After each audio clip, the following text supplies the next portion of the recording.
Upon learning of Duan Qianjia's intention to destroy his soul altar, Pu Zhe was shocked into suddenly losing his mind. Defined crystalline chains appeared atop the soul altar beneath him, tightly winding around the soul altar, as they suddenly produced an energy which could warp space. Various colors of light began to flow from the edges of the soul altar as it seemingly tried to flee into the void and escape from the setting sun islands. "Do you really think you can escape?" Duan Qianjia sneered as he took out a translucent jade ruler and struck towards Pu Zhe's soul altar. The jade ruler was about 1 arm long and 2 fingers wide, giving it a very frivolous appearance. Despite the ruler's appearance, Pu Zhe's whole body trembled as the ruler descended towards the soul altar. As the jade ruler passed through space, Pu Zhe could see the ripples fluctuating off from it as numerous luminescent spots invisible to the naked eye appeared one after the other. Each of these luminescent spots represented a hole in space. Due to the emergence of these spatial holes and their effect on Pu Zhe's surroundings, Pu Zhe, who was attempting to escape with a secret technique, was unable to do so. With the descent of the jade ruler towards Pu Zhe began to have increasingly less space to move as well. Even an expert like Pu Zhe would inevitably feel fear if the space surrounding them began to enclose them like a cage. Finally, the jade ruler struck the soul altar below Pu Zhe. The moment the ruler touched the colorful glass-like crystallic soul altar, the altar suddenly began releasing millions upon millions of streaks of brilliant light in all directions.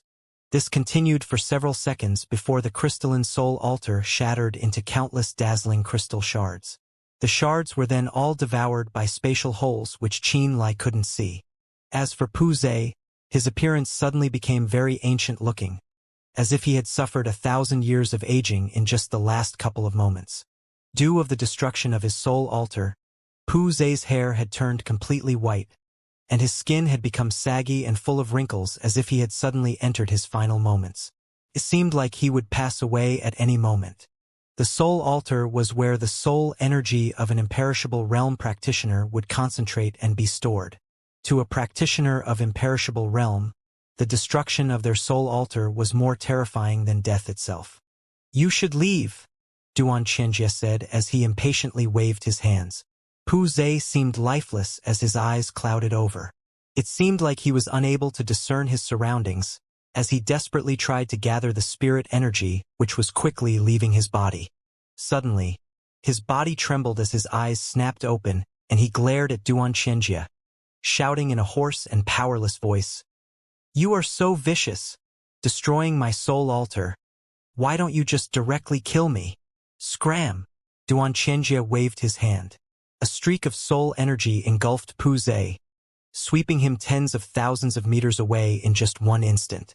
Pu Zhe quickly disappeared from their sight. Sheathing the jade ruler, Duan Qianjia frowned as he critically observed Qianlai and asked, "So you are the boy who freed the beasts of the land of profound ice, the one who helped them escape?" Qianlai slightly nodded. Duan Qianjia continued observing Qianlai as he muttered something to himself and then said, "This jade tablet can be used to save your life. Moreover, I will guarantee your safety, but only yours. I will have nothing to do with this messy fight." "I understand," Qianlai said. At this moment, the crystalline chains which were imprisoning the 8 god corpses gradually dissipated into shards of light at a speed visible to the naked mortal eye. Like ice melting, the remnants of Pu Zhe's restricting energy within Qianlai's body also quickly lost its solidity. Because Pu Zhe's soul altar had been destroyed, all of the sealing and restraining energies he applied were losing their effectiveness.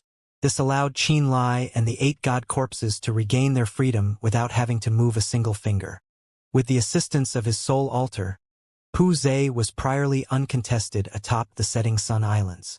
As long as he made any moves, Blood Fiend Sect and Gold Sun Island would quickly be completely routed and ruthlessly forced to retreat.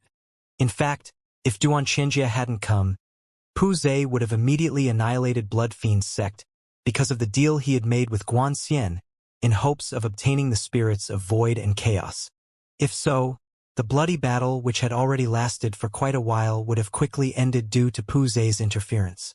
Instead, Pu Zhe, who was at the imperishable realm, unexpectedly had his soul altar shattered into pieces by Xianxia just a few sentences following Xianxia's arrival.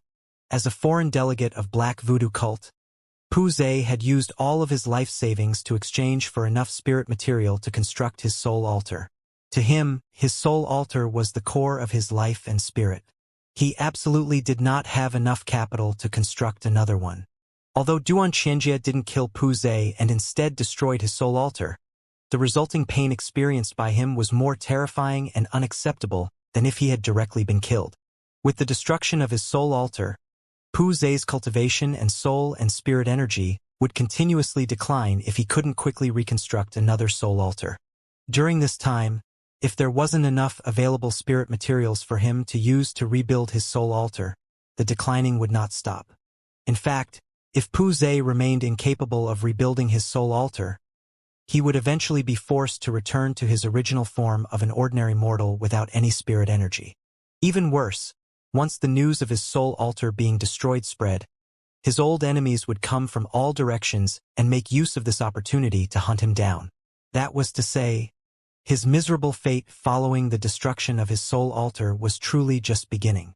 After the destruction of one's soul altar, very few could quickly gather enough spirit materials to rebuild their soul altar, especially while being chased by enemies.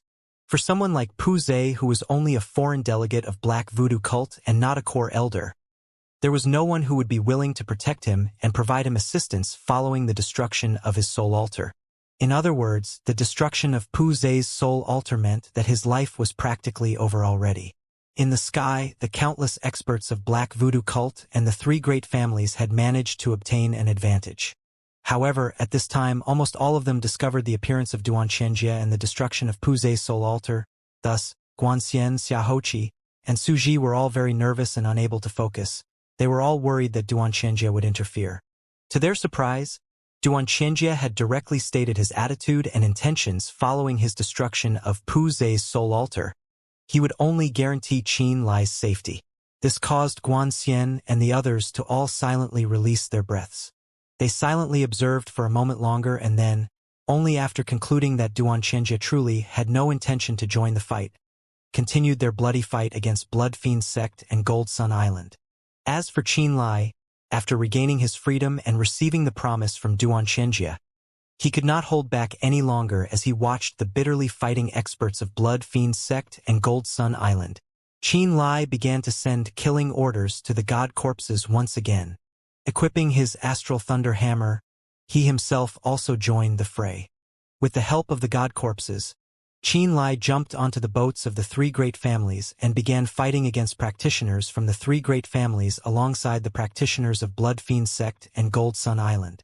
With his cultivation of the late stage of the Nether Passage realm, his three spirit arts of thunder, ice and earth, and the power of blood, Qin Li began to massacre all of the practitioners of the three great families around him. Sharp shards of ice flew as gravity continuously changed and thunder explosively rumbled while Qin Li adeptly used and changed between the three different spirit arts. Practitioner after practitioner resentfully died at the hands of Qin Li. Among the practitioners of the same cultivation as him, he was unparalleled. Not to mention the practitioners below the Nether Passage realm, who were even less of an opponent and were mostly one-shot. Bang! Following a fierce strike from the Astral Thunder Hammer, a late-stage Nether Passage practitioner of the Lin family had all of the bones in his smashed as blood uncontrollably spurted out from his mouth, nostrils, and a gaping hole in his chest. The man had died instantly, completely covered in blood. Qin Li was like an incarnation of the slaughter god as his eyes gradually reddened, and he hunted enemies with his Astral Thunder Hammer. Besides him, upwards of 15 warriors had been killed by his hammer. As they lay on the ground, their blood slowly seeped into and stained the deck. Xianxia's face was indifferent, his silver hair fluttering in space as he floated above the ships and coldly looked down like a god watching from above. He was focusedly observing all of Qin Li's actions. If any warrior above the Nether Passage realm were to express any killing intent towards Qin Li and charge towards him, Xianxia would slightly interfere for a moment.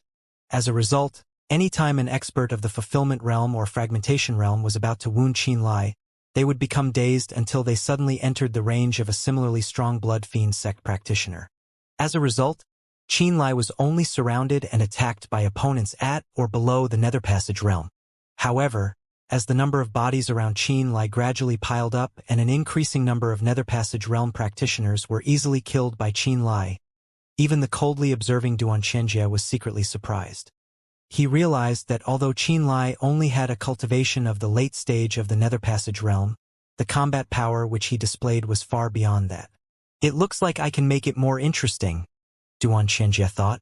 Consequently, Xianxia slightly relinquished his control over two Su family cultivators of the early fulfillment realm and allowed them to enter the battleground occupied by Qianlai. The two Su family cultivators went mad upon seeing Qianlai and the ground full of corpses around him, of which many were wearing Su family attire. They immediately charged towards Qianlai. Feeling a bit more interested, Xianxia fully focused on the fight below. He wanted to see if the late-stage Nether Passage realm Qianlai would be able to leap levels and battle against two cultivators at the early stage of the fulfillment realm after killing a countless number of practitioners with a similar cultivation. With 2 fingers on his left hand, he pointed at the crowns of the 2 Su warriors from far away, ready to forcefully intervene if the situation went wrong. After a few minutes, his body covered in blood, Qianlai risked his own life and suffered wounds on his shoulders and stomach in exchange for the lives of 2 Su family practitioners. The damage caused by the 2 wounds would have been lethal for an ordinary Nether Passage realm practitioners, directly penetrating through their body in one go. However, the weapons only inflicted shallow flesh wounds on Qianlai. Although they were at the early stage of the fulfillment realm, the 2 practitioners of the Su family lost their lives just like that. Xianxia subconsciously moved his shoulders, adjusting his posture. His eyes became increasingly filled with excitement as if he were an explorer who had discovered a new continent. Continuing onwards, another 2 early fulfillment realm practitioners were intentionally directed toward Qianlai by Xianxia. This time, the fight lasted around 15 minutes.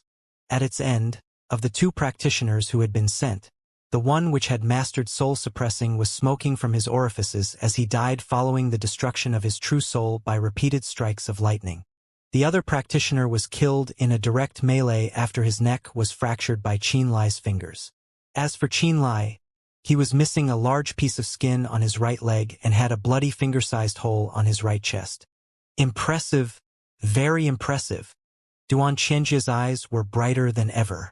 After that, 3 more early-stage fulfillment realm practitioners from the 3 great families were manipulated to appear besides Qianlai yet again. This time, the fight lasted for an entire half an hour. The 3 early-stage fulfillment realm practitioners were all killed by Qianlai just like the prior ones, their bones completely shattered. As for Qianlai, numerous new wounds had appeared atop his body. He fell to the ground, limp and bruised all over as he began to breathe heavily. From a distance, he looked like a beast covered in fresh blood. All this time, Xianxia remained silent as he looked at Qianlai, the admiration in his eyes becoming ever more evident. Xianxia's name was spread only among true experts.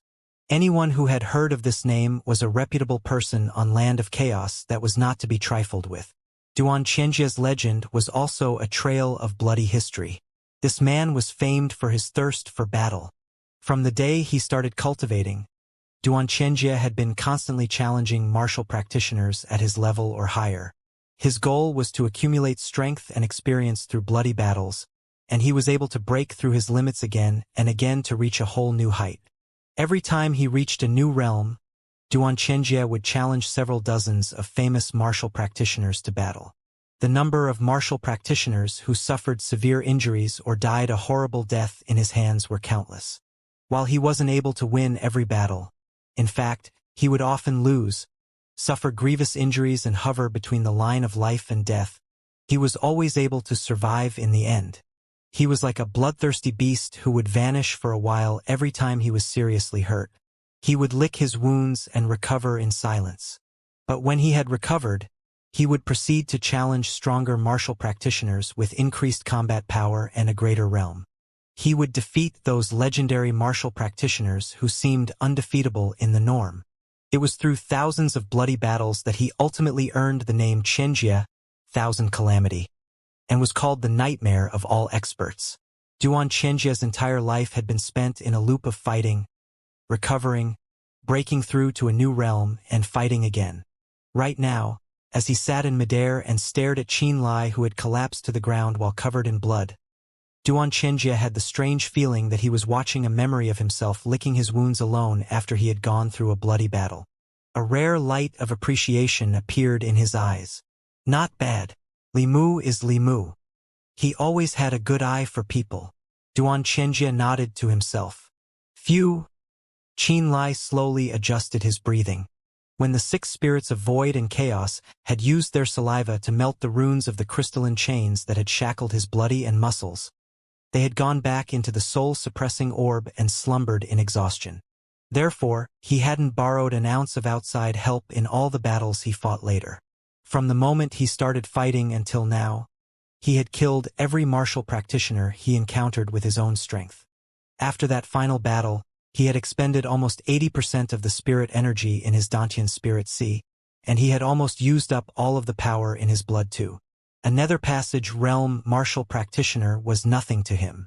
It was those Fulfillment Realm martial practitioners whom Xianxia had allowed to come after him in the end who were truly capable of hurting him. The 3 waves of Fulfillment Realm experts had came one after another without much pause in between. He wasn't allowed even a moment to rest and adjust his breathing, and he really felt like he was going to use up all of his energy. Right now, Xianxia hadn't arranged more experts after him while he was maintaining his silence. He had obtained an extremely rare moment of respite. He needed to focus all his power in recovering as soon as possible. In reality, he didn't know that those Fulfillment Realm experts who had popped up just now had been purposely arranged to encounter him by Xianxia. He only knew that the bloody battle between Blood Fiend Sect and Black Voodoo Cult was far from reaching its end. Every person he killed was a bit of burden off Blood Fiend Sect's back, and a new bit of hope towards victory. He believed that he could hang on. That was why he was doing his best to recover his strength. The silent Xianxia was narrowing his eyes and staring deeply at Qianlai, pondering. From Qianlai's even breathing, Xianxia could sense a tremendous amount of life force from him, even though the young man was hurt and bloodied all over. It was a sign of Qianlai's pure fleshly power. Although Qianlai had greatly depleted his spirit energy reserves and lost the majority of his soul power, Qianlai's steel-like body obviously still had strength in it. This meant that Qianlai's potential hadn't been fully excavated, and that he hadn't really been pushed to his limits. Perhaps this is not the end of this kid's potential. Perhaps I can force out more potential from him? Xianxia pondered for a moment before he spoke to himself. The brightest sparks in life can only come from a true desperation. Kid. That is when one's future growth can be seen most clearly. So allow me to dig deeper into your potential. Xianxia's eyes hovered about as he searched for a new target.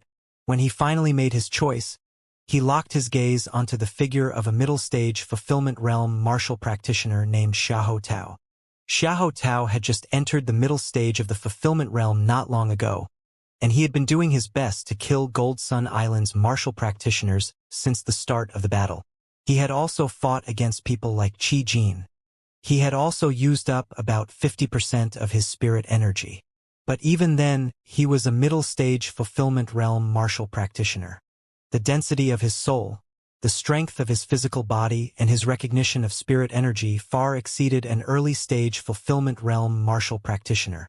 The threat he represented was in fact bigger than the 3 early-stage Fulfillment Realm martial practitioners Qianlai last fought. Xiahou Tao's body was suddenly gripped tightly by an invisible hand. The grip was so tight that he was dizzy and unable to breathe. A gust of wind later, Xiahou Tao finally regained his balance and felt his blurry eyes turning clear. He immediately saw a blood-drenched Qianlai breathing evenly as he leaned against a couple of corpses. Qianlai left not a single person alive within a 20-meter radius. There were several dozens of corpses around him that Xiahou Tao had identified to be the 3 great families' martial practitioners from their uniforms. Xiahou Tao's expression abruptly turned serious. This person had killed several dozens of martial practitioners on his own, and some of these people were even at the early stage of Fulfillment Realm. Qin Lai had suddenly skyrocketed in terms of danger level in Xiahou Tao's eyes. At the same time, Qin Lai, who was doing his best to recover, felt his pupils shrink when Xiahou Tao had suddenly appeared out of nowhere. He immediately noticed that Xiahou Tao was at the middle stage of the fulfillment realm. From the moment he began fighting, everyone he killed was beneath the middle stage of the fulfillment realm. The early stage fulfillment realm experts that popped out last time made him realize just how difficult they were to fight since a while ago. Every wound he suffered right now had came from those last few enemies. But those people were only at the early stage of the fulfillment realm. At the time, he was still fairly healthy and possessed a fair amount of spirit energy. But now he was almost at the end of his ropes. The sudden arrival of a middle-stage fulfillment realm expert had created such a tremendous pressure around his chest that it practically stifled his breathing. Like a beast facing destruction that was seeking that final ray of hope, Qin Lai growled in a low tone and opened his scarlet eyes. He clenched his teeth, readjusted his stance, and stood up once more. When he faced Xiahou Tao squarely, the only thing left in his eyes were the determination of battle, the will to bath in blood, and the loss of all hesitation. On the sky, Xianxia nodded on the inside when he saw the look in Qin Lai's eyes. Xiahou Tao's eyes turned panicky for an instant when he saw Qin Lai's eyes, however, and his momentum was stalled for an instant because of it too. It was at this moment the massively hurt Qin Lai actually attacked first and charged towards Xiahou Tao while roaring.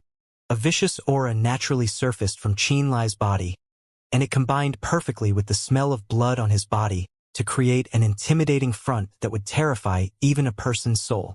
The blazing fighting will and the confidence that would never be extinguished seemed to have fused together to form a completely new and tangible energy after he had garnered so much momentum from the previous battles.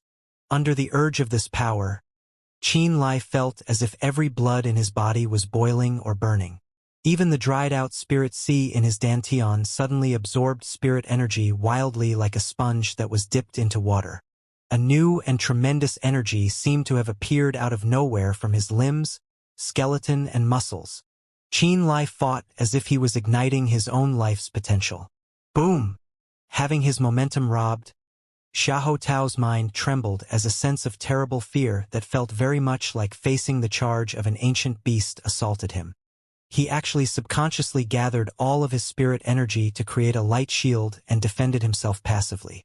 Although he was at the middle stage of fulfillment realm and he still possessed 50% of his spirit energy, he actually didn't dare to forcefully attack a bloodied Nether Passage realm martial practitioner or meet his clash head-on.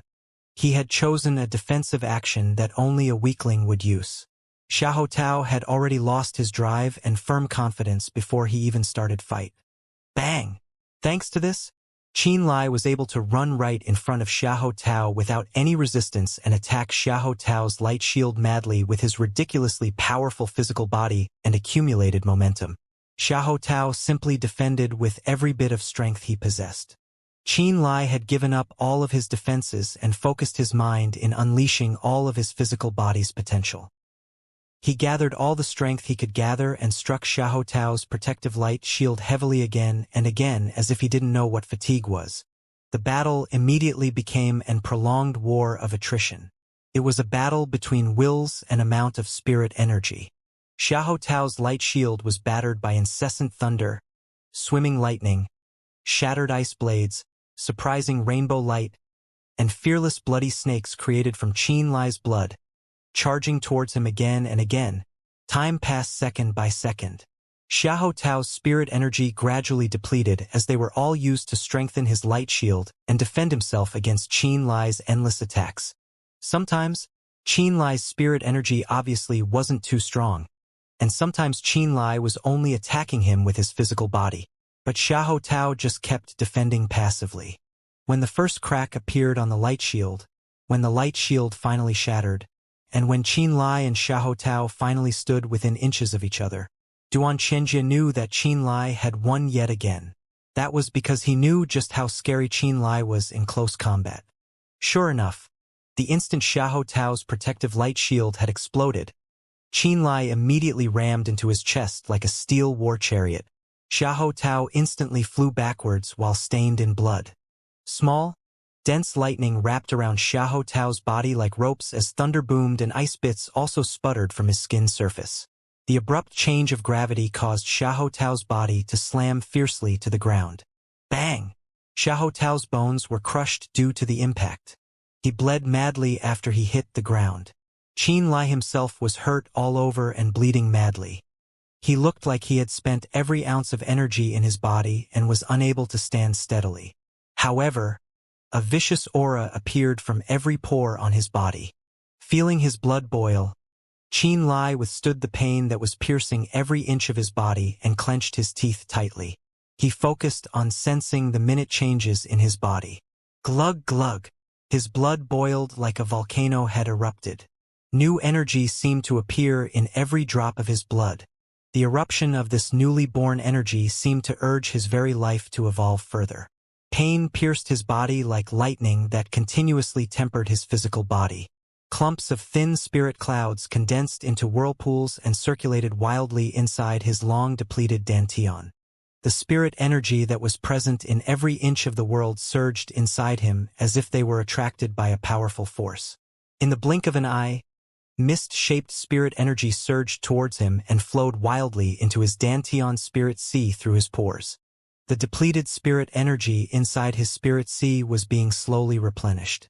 The feeling of his strength coming back to him was so wonderful that he almost cried out in pleasure. It was an extremely wonderful feeling.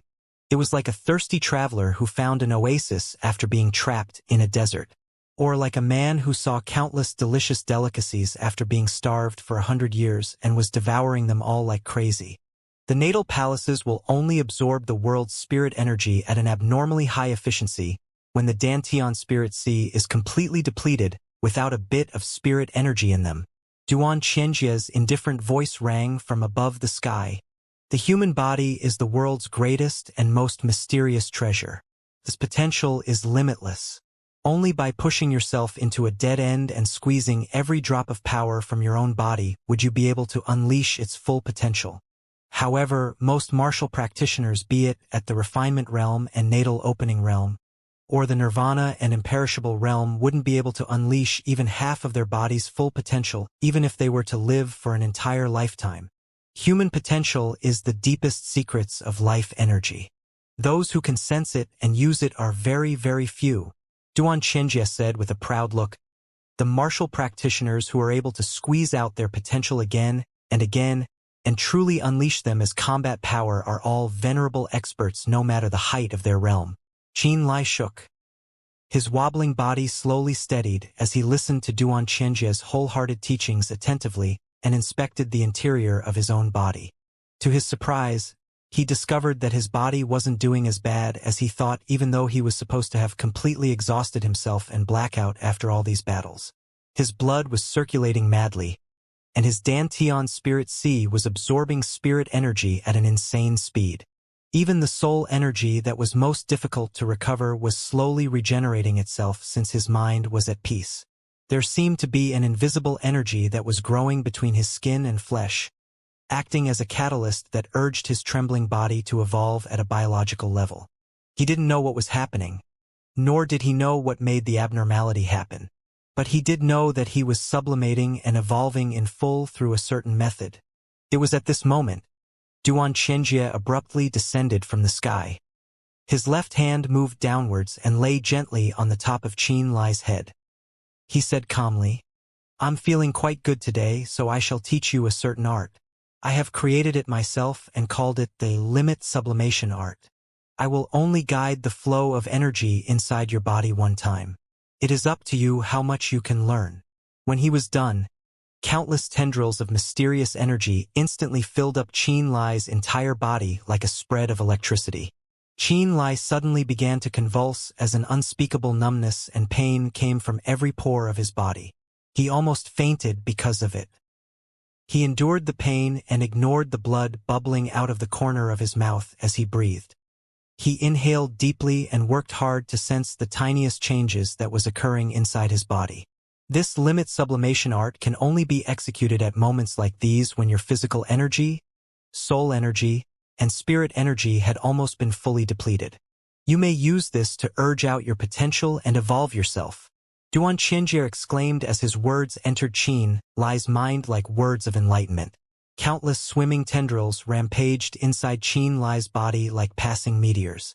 When Qin Li looked inside his body with his soul consciousness, he was surprised to find that the meteor-like tendrils had formed what looked like rivers of stars inside every corner of his body, and was circulating through a mysterious method that contained a certain law of the world. His mind shook, and Qin Li felt as if his soul had escaped his mortal body and entered into the vast rivers of stars. He had a strange feeling that he had transformed into a wisp of soul and was watching the evolution of the world. Countless light flashed across his pupils as an immeasurably deep and profound rhyme appeared from his eyes. He was doing his best to learn the experience. But Duan Xianxia had withdrawn his hand since a long time ago. Duan Xianxia had silver hair that touched his shoulders. Right now, he was standing in front of Qin Li and frowning at him, pondering. Around them, the martial practitioners of the three great families, Blood Fiend Sect and Gold Sun Island, were still battling each other fiercely. People were dying every passing moment. However, no one dared to take a step into the area within 100 meters of the deck where Duan Xianxia was. The bloody battle was stuck in a deadlock. The Black Voodoo cult had not been able to gain a decisive advantage after Pu Zei's soul altar had shattered. Blood Fiend Sect and Gold Sun Island weren't able to display any surprising trump cards either. If nothing happened, then this stalemate might last for a day or two. It was at this moment a ship in the shape of 100-feet centipede gradually appeared from the depths of the clouds. Many flags unique to Black Voodoo cult fluttered in the air as many powerful black-robed martial practitioners on the centipede-shaped flying spirit artifact appeared. A fat Gongye Qing and a slim Gongye Zhua appeared on that centipede. The moment they appeared, they immediately looked at Duan Xianxia. They never paused to look at anyone else among Blood Fiend Sect, Gold Sun Island, or even at the 8 god corpses. Duan Xianxia, the Gongye brother, cried out in unison. They waved their hands and stopped their disciples from acting temporarily. Then, they headed towards Duan Xianxia at first moment. Duan Xianxia, why have you appeared? Gongye Qing inhaled and asked seriously, why exactly have you shown up?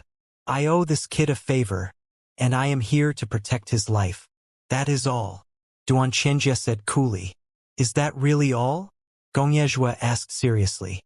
Duan Xianxia nodded and repeated impatiently, that is all. The Goni brothers exchanged a glance with each other and let out a sigh of relief. They were both counting their lucky stars that Duan Xianxia wasn't going to be an obstacle. Actually, this kid couldn't have died whether you showed up or not. Forefather Terminator had already sent us word that this kid is his direct disciple. He obviously wants to protect his life. Gongye Zhua chuckled. Oh!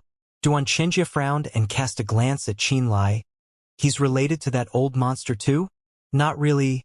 Knowing that Duan Xianxia wasn't here to aid Blood Fiend Sect, Gongye Zhua appeared very relaxed as he explained, I heard that that old monster found his talent in thunder and lightning wanting, and felt like taking him in and raising him as a direct disciple. Duan Xianxia, it is rumored outside that you'll be challenging the old monster as of late. Is that true or not? Gongye Qing asked seriously. The moment he said this, even Gongye Zhua was looking at Duan Xianxia with an incredibly hopeful and serious expression. They both knew how scary Duan Xianxia was. Duan Xianxia hadn't challenged many people in the past 10 years. It wasn't because his nature had changed and that he wasn't as addicted to battles as before, but because there were fewer and fewer opponents who were worthy of a challenge. Many people knew that the last opponent Duan Xianxia challenged happened to be the 6th Heavenly Sword of Heavenly Sword Mountain, Li Mu. No one except Li Mu and Duan Xianxia themselves knew who the result of that battle. What they only knew was that Li Mu and Duan Xianxia had become close friends afterwards, even though they had never met each other before the battle. Not long after that, Duan Xianxia went silent once more, while Li Mu vanished from the land of chaos. He seemed to have gone to the Scarlet Tide continent and lived in seclusion. When Duan Xianxia appeared once more, it was rumored constantly in the outside world that he had grown a lot stronger since his battle against Li Mu. They said that he had constructed a new layer on his soul altar and reached the late stage of imperishable realm. They also said that his next target might very well be the number 1 martial practitioner in the land of chaos, Forefather Terminator himself. Forefather Terminator Nanjing Tian was a towering, gigantic mountain that was almost insurmountable for all peak experts in the land of chaos. For the past 500 years, Nanjing Tian had proven to the world his dominance through many bloody battles and bloody expansions of Terminator sect. He proved that he was a terrible force that was unrivaled by anyone on the land of chaos. Whether they were willing or not, all the leaders of the 9 great silver forces publicly admitted that Nanjing Tian was the land of chaos' strongest expert. To this day, no one was able to threaten that status in the slightest. As a result, countless experts were excited when they heard that Xianxia was going to challenge Nanjing Tian.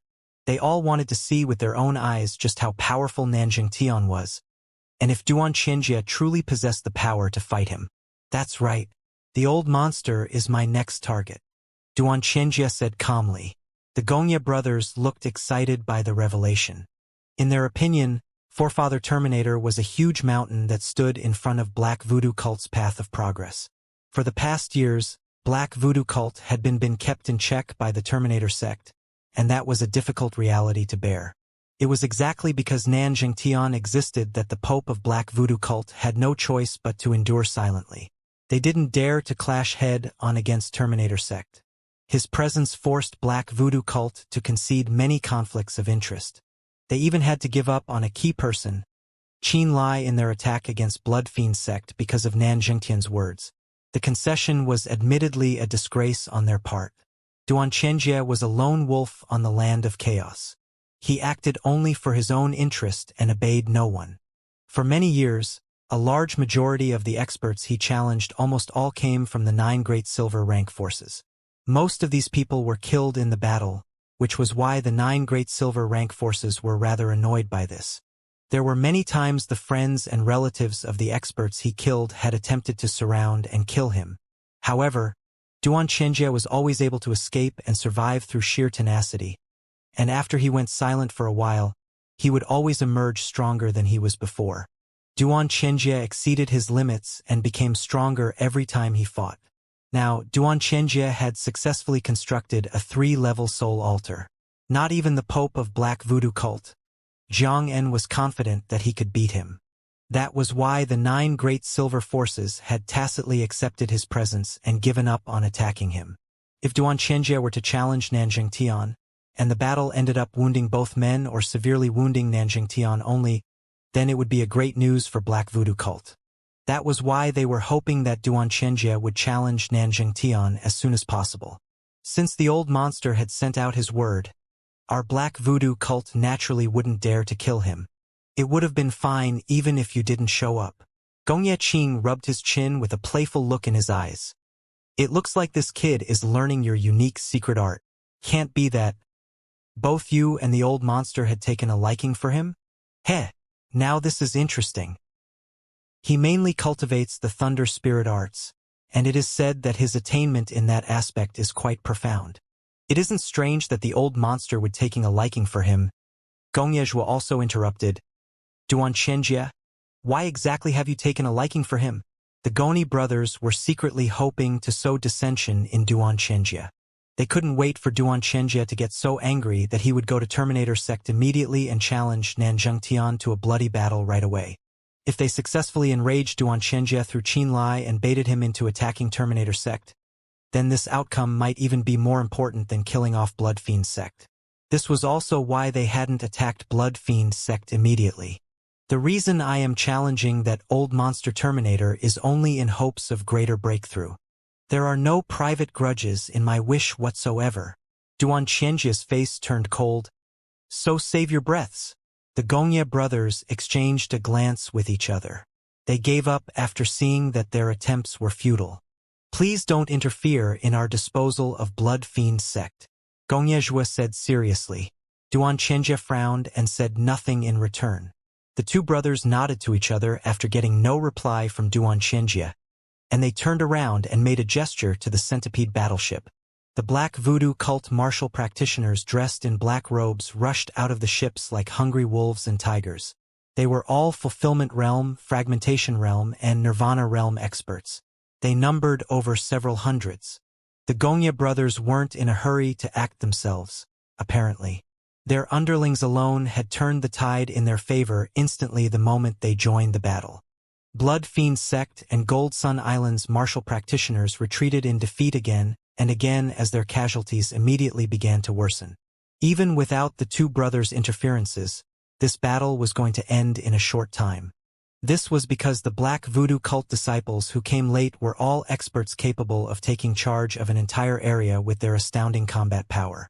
This was not mentioning that they had brought another swarm of voodoo insects with them too. Xianxia ignored Black Voodoo cult's attack on Blood Fiend Sect and Gold Sun Island. He simply watched over Qin Lai beside him with dark pupils. Time passed slowly. Suddenly, Xianxia looked towards the opposite direction where the Black Voodoo cult centipede battleship was floating. A hint of surprise appeared in his deep and dark eyes. A bloody war flag painted with the emblem of a blood pool abruptly entered everyone's eyes. Then, a thick color of blood flooded towards them. Fierce, inhuman howls rang from within the bloody color. Many blood-robed martial figures with eyes that were shining with bloody light attacked their enemies like the wraiths of hell. They pounded their chest and roared non-stop as hair began to grow out of their bodies. They looked like many bloodthirsty blood demons. They attacked the Black Voodoo cult and the three great families' clansmen in a frenzy. They opened their beast-like mouths and bit on their opponent's neck artery, sucking big gulps of blood into their stomach. The aura they were exuding were similar to those of Blood Fiend Sect. However, theirs was more cruel, mad, and lacking in humanity. There was only the infinite color of blood. When these blood drinkers that looked like blood demons had joined the battle, the lopsided battle was turned around once more. The martial practitioners of Black Voodoo cult and the three great families were howling fiercely and counterattacking like their lives were nothing after seeing their companions being sucked dry of blood. However, their counterattack was obviously lacking compared to these inhuman blood drinkers. Xianxia. These are Xianxia's blood drinkers. Gongye's expression changed. He had just said this when Xianxia walked out of the vast expanse of blood. As usual, he looked as gentlemanly as a teaching scholar. Xianxia stepped on a carpet of bloody ribbons. His eyes were calm and void of bloody light. He was even wearing a small smile on his face. Senior brother, junior sister, and my fellow juniors, I am very happy to be able to see you again. He looked at Xueli, Emolingia, the Blood Fiend 10 elders, and everyone else. Xianxia, what are you here for? Xueli roared. Emolingia and the Blood Fiend 10 sects didn't look happy either. None of them showed a trace of excitement for his aid.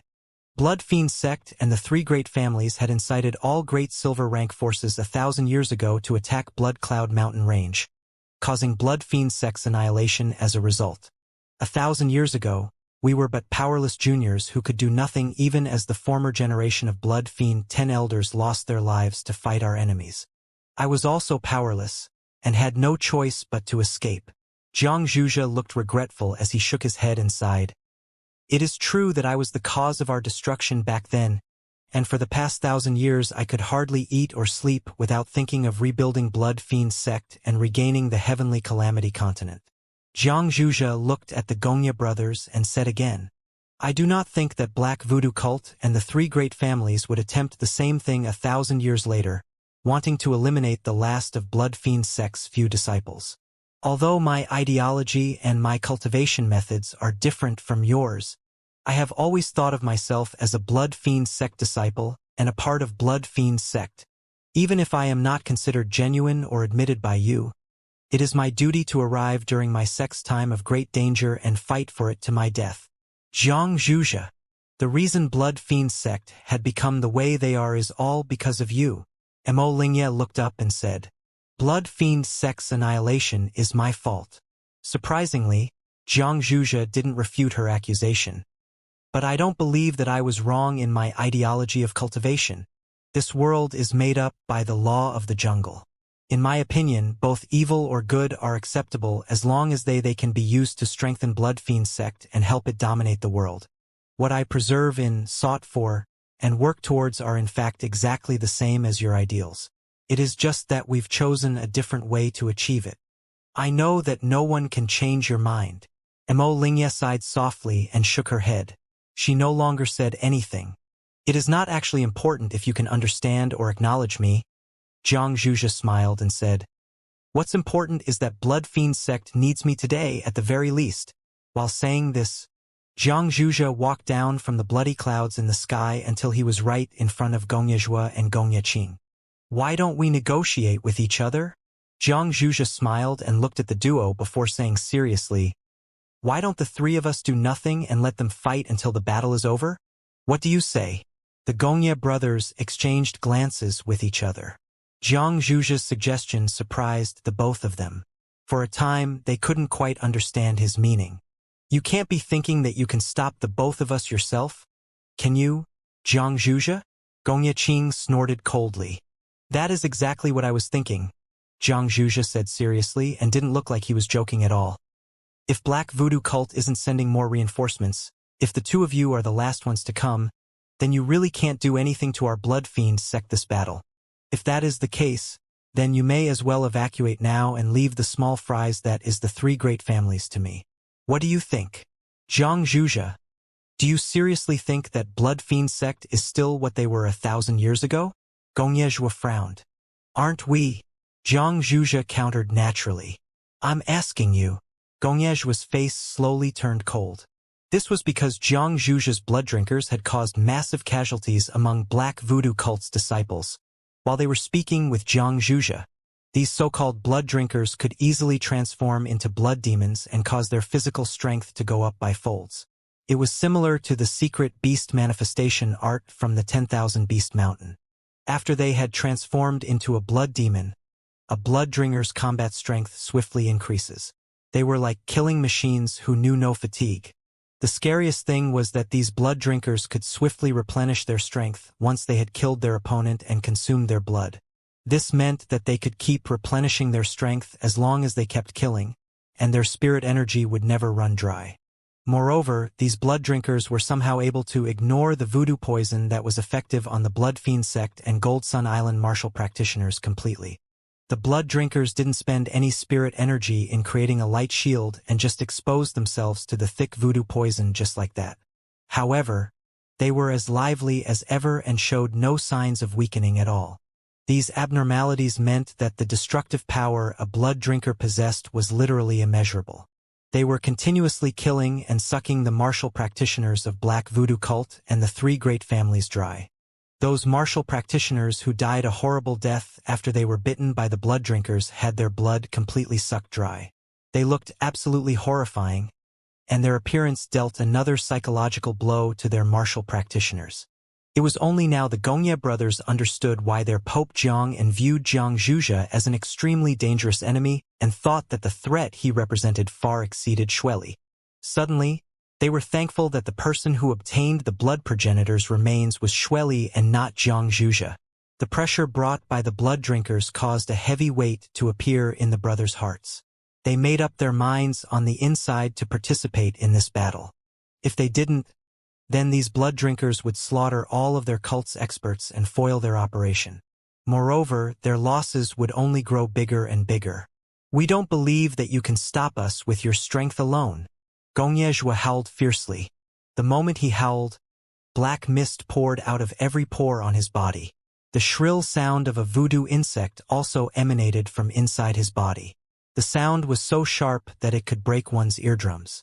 On the other side, Gong Yeqing had backed away some distance in attempt to slip past Jiang Zhuzhe and kill the Blood Fiend 10 elders with the destructive power of a 2-level soul altar in one go.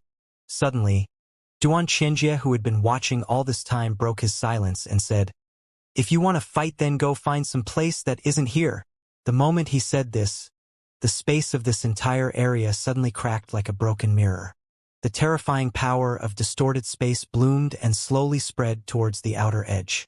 There was a blurry 3-level soul altar above Xianxia's head that looked like it was sitting in some nameless space. Its figure was blurry, and it emanated with a mighty power that seemed capable of intimidating the world and expand infinitely to the horizon. Jiang Zhuzhe, Gong Yezhua, and Gong Yeqing turned pale the moment they saw the 3-level soul altar. 10 years ago, Xianxia was still only a second-level soul altar expert when he challenged Li Mu. Although it was rumored heavily after the battle that Xianxia had reached the late stage of imperishable realm and constructed a 3-level soul altar, there were far and few people who had actually seen it. This made many people suspect that his 3-level soul altar wasn't yet fully constructed. But now, the trio could clearly see the blurry outline of his 3-level soul altar. It looked like it was seated behind many layers of space. This caused them all 2-level soul altar experts to pale greatly in shock. The second the power that could distort space itself appeared, the trio immediately ran away. They were all gone from Xianxia's side in the blink of an eye. Xianxia snorted and withdrew his strength. The cracked space recovered as if a magical hand had sewn them back to normal. Xianxia frowned and turned back to look at Qinlai. "Have you woken up?" "Yes, I just did." Qinlai nodded and bent forward slightly, thanking him. "Thank you for your teachings, Senior." Qinlai had figured out that Xianxia's spirit art was related to space. It was said that the power of space was the world's most mysterious and difficult to comprehend power. The fact that Xianxia could traverse over tens of thousands of kilometers through a small jade token showed just how deep he had studied into the power of space. The power of space and the power of a 3-level soul altar was so intimidating that even Jiang Zhuzhe and the Gongya brothers could only avoid him. Qinlai finally understood why Li Mu said that Xianxia could aid him in resolving all the troubles he might face one time when he passed the jade token to him. "You know Forefather Terminator?" Xianxia suddenly looked deeply at him. "No, I don't know him." Qinlai shook his head. Xianxia thought for a moment before saying, "Even if Forefather Terminator is going to defend you, I'll still assume that you've used up your chance. Once this matter is over, I no longer owe you any favors." "I understand," Qinlai said. "How far have you gotten into the limit sublimation art?" Xianxia asked again. "I've learned some things, but that art couldn't circulate anymore after my spirit energy and soul energy had recovered to half." Qinlai answered honestly. "That is natural," Xianxia nodded. "The limit sublimation art only forces out all of your potential, and it can only be executed when your spirit energy and soul energy are depleted or about to be depleted. That is how it continuously squeezes out your potential to sublimate yourself. Once the period has passed and your body has recovered, the laziness of the human body will reappear once more. Naturally, the art would lose its effect." Qinlai listened seriously and respectfully to Xianxia's guidance. He was afraid to miss out on even a single word. "This limit sublimation art may be useful to you, but it might also be useless to you. You probably won't run into a situation where you've exhausted your strength like this too often," Xianxia said indifferently. "If that was the case, then the limit sublimation art won't be too useful. I will try and force myself into a dead end in the future," Qinlai said seriously. Xianxia stared deeply at him before he revealed the hint of an appraising look and said, "That will be good. I've recovered some of my strength. Right now, this is the best timing to force out my potential." Qinlai gritted his teeth and charged to a spot where the 3 great families' martial practitioners were gathered. He hadn't even bothered to treat the various wounds on his body. Xianxia's eyes abruptly lit up in admiration. He nodded on the inside and praised him softly. "What a good kid!" Qinlai abruptly gathered his spirit energy. With a single thought, the strength gathered inside his Dantian spirit sea immediately poured into his limbs through his muscles and veins. They felt like sea water surging in many deep ditches towards all directions. He could clearly sense that his circulation of spirit energy had grown a bit quicker after a moment of cultivation using the limit sublimation art. This revelation pleasantly surprised Qinlai. He knew very well that the ability to instantly conjure spirit energy meant that he could create a light shield faster to protect himself from a fatal attack. It also meant that he could execute spirit techniques faster to damage his enemies and move faster. There were many occasions where greater speed meant greater strength. He noticed just how wonderful the limit sublimation art was through these minuscule changes. He knew just how useful this unique secret art of Xianxia's was to the growth of a martial practitioner if it could continuously squeeze out his potential and evolve his entire being. It would have been more than worth it even if this jade token had exchanged for just one limit sublimation art. Qin Lai! Lien Ro's shouts came from afar. Qin Lai couldn't help but look towards the direction of the voice. Song Tingyu, Xia Jingxian and Tang Siki and the others were all at a small island where the voodoo poison was no longer present. Mo Hai, Feng Rong, Lang Xia and Yi Yuan were also there fighting against the three great families' ferocious attacks with other Scarlet Tide Continent martial practitioners. It was a difficult defense. There were plenty of black voodoo cult voodoo insects that were howling in midair and cooperating with the three great families on the island. The Blood Spear martial practitioners had gathered as one group under Lang Xia's command and were protecting Mo Hai, Lien Ro and Tang Siki. There were also two god corpses who were waving their giant arms and fighting against two Nirvana realm martial practitioners. The blood drinkers who had come along with Jiang Zhuzhe were helping the Blood Fiend 10 Elders and Gold Sun Island hunt down black voodoo cult's men. They hadn't split away a portion of their numbers to aid those who came from the Scarlet Tide Continent. Those blood demon fellows haven't came over to help us. Summon a few god corpses to help us. Quickly! Lien Ro hastily shouted after seeing that he was paying attention. I'm coming, Qin Lai answered. Splash! The god corpse that was attacking blood voodoo cult rushed over while riding on waves. It caught Qin Lai with his shoulder when he jumped down from the ship. Qin Lai was sending messages to the god corpses non-stop. The god corpses scattered at every direction sensed his commands and gathered towards him. When Qin Lai had gotten up the island while standing on a god corpse, all 8 god corpses had surrounded the entire island like 8 heavenly pillars. Xianxia took a few steps forwards and traversed several thousand meters of distance at once after seeing Qin Lai's movements. He had also arrived on the island suddenly. Let me find you a couple of suitable opponents, Xianxia said. A few early-stage fulfillment realm martial practitioners scattered at different places suddenly felt their necks gripped by an invisible giant hand and tossed right in front of Qin Lai. The Nether Passage realm and Manifestation realm martial practitioners next to Qin Lai were casually tossed to Song Tingyu, Xia Jingxian and everyone else by Xianxia. Jiang Zhuzhe is strong enough to keep the Gongya brothers from splitting away, so you guys have the bigger chance of victory in this battle. You don't have to worry, Xianxia added. The moment he said this, every Scarlet Tide Continent martial practitioner on the island suddenly gained a boost of confidence. Xianxia motioned for Qin Lai to fight to his heart's content, and he carelessly swept a glance across the Scarlet Tide Continent crowd. Suddenly, his gaze stopped at the bracelet Tang Siki was wearing on her left wrist. The bracelet was forged of beautiful, emerald jade. There were 7 tiny green star dots on the bracelet that looked like they were moving even though Tang Siki was just standing there. Who is Tang Beidou to you? Xianxia suddenly asked. Xianxia's completely random question caused the Scarlet Tide Continent crowd to look astonished. They stared at Tang Siki and him in puzzlement. Right now, not far away from the crowd, Qin Lai had become embroiled in a difficult battle once more. Tang Siki hesitated only for a moment before she answered Xianxia's question honestly. Tang Beidou was a clan elder of my Tang family a few generations ago. We, the Tang family, are only a small black iron rank force on the Scarlet Tide Continent. The Tang family clansmen love to travel and roam the world.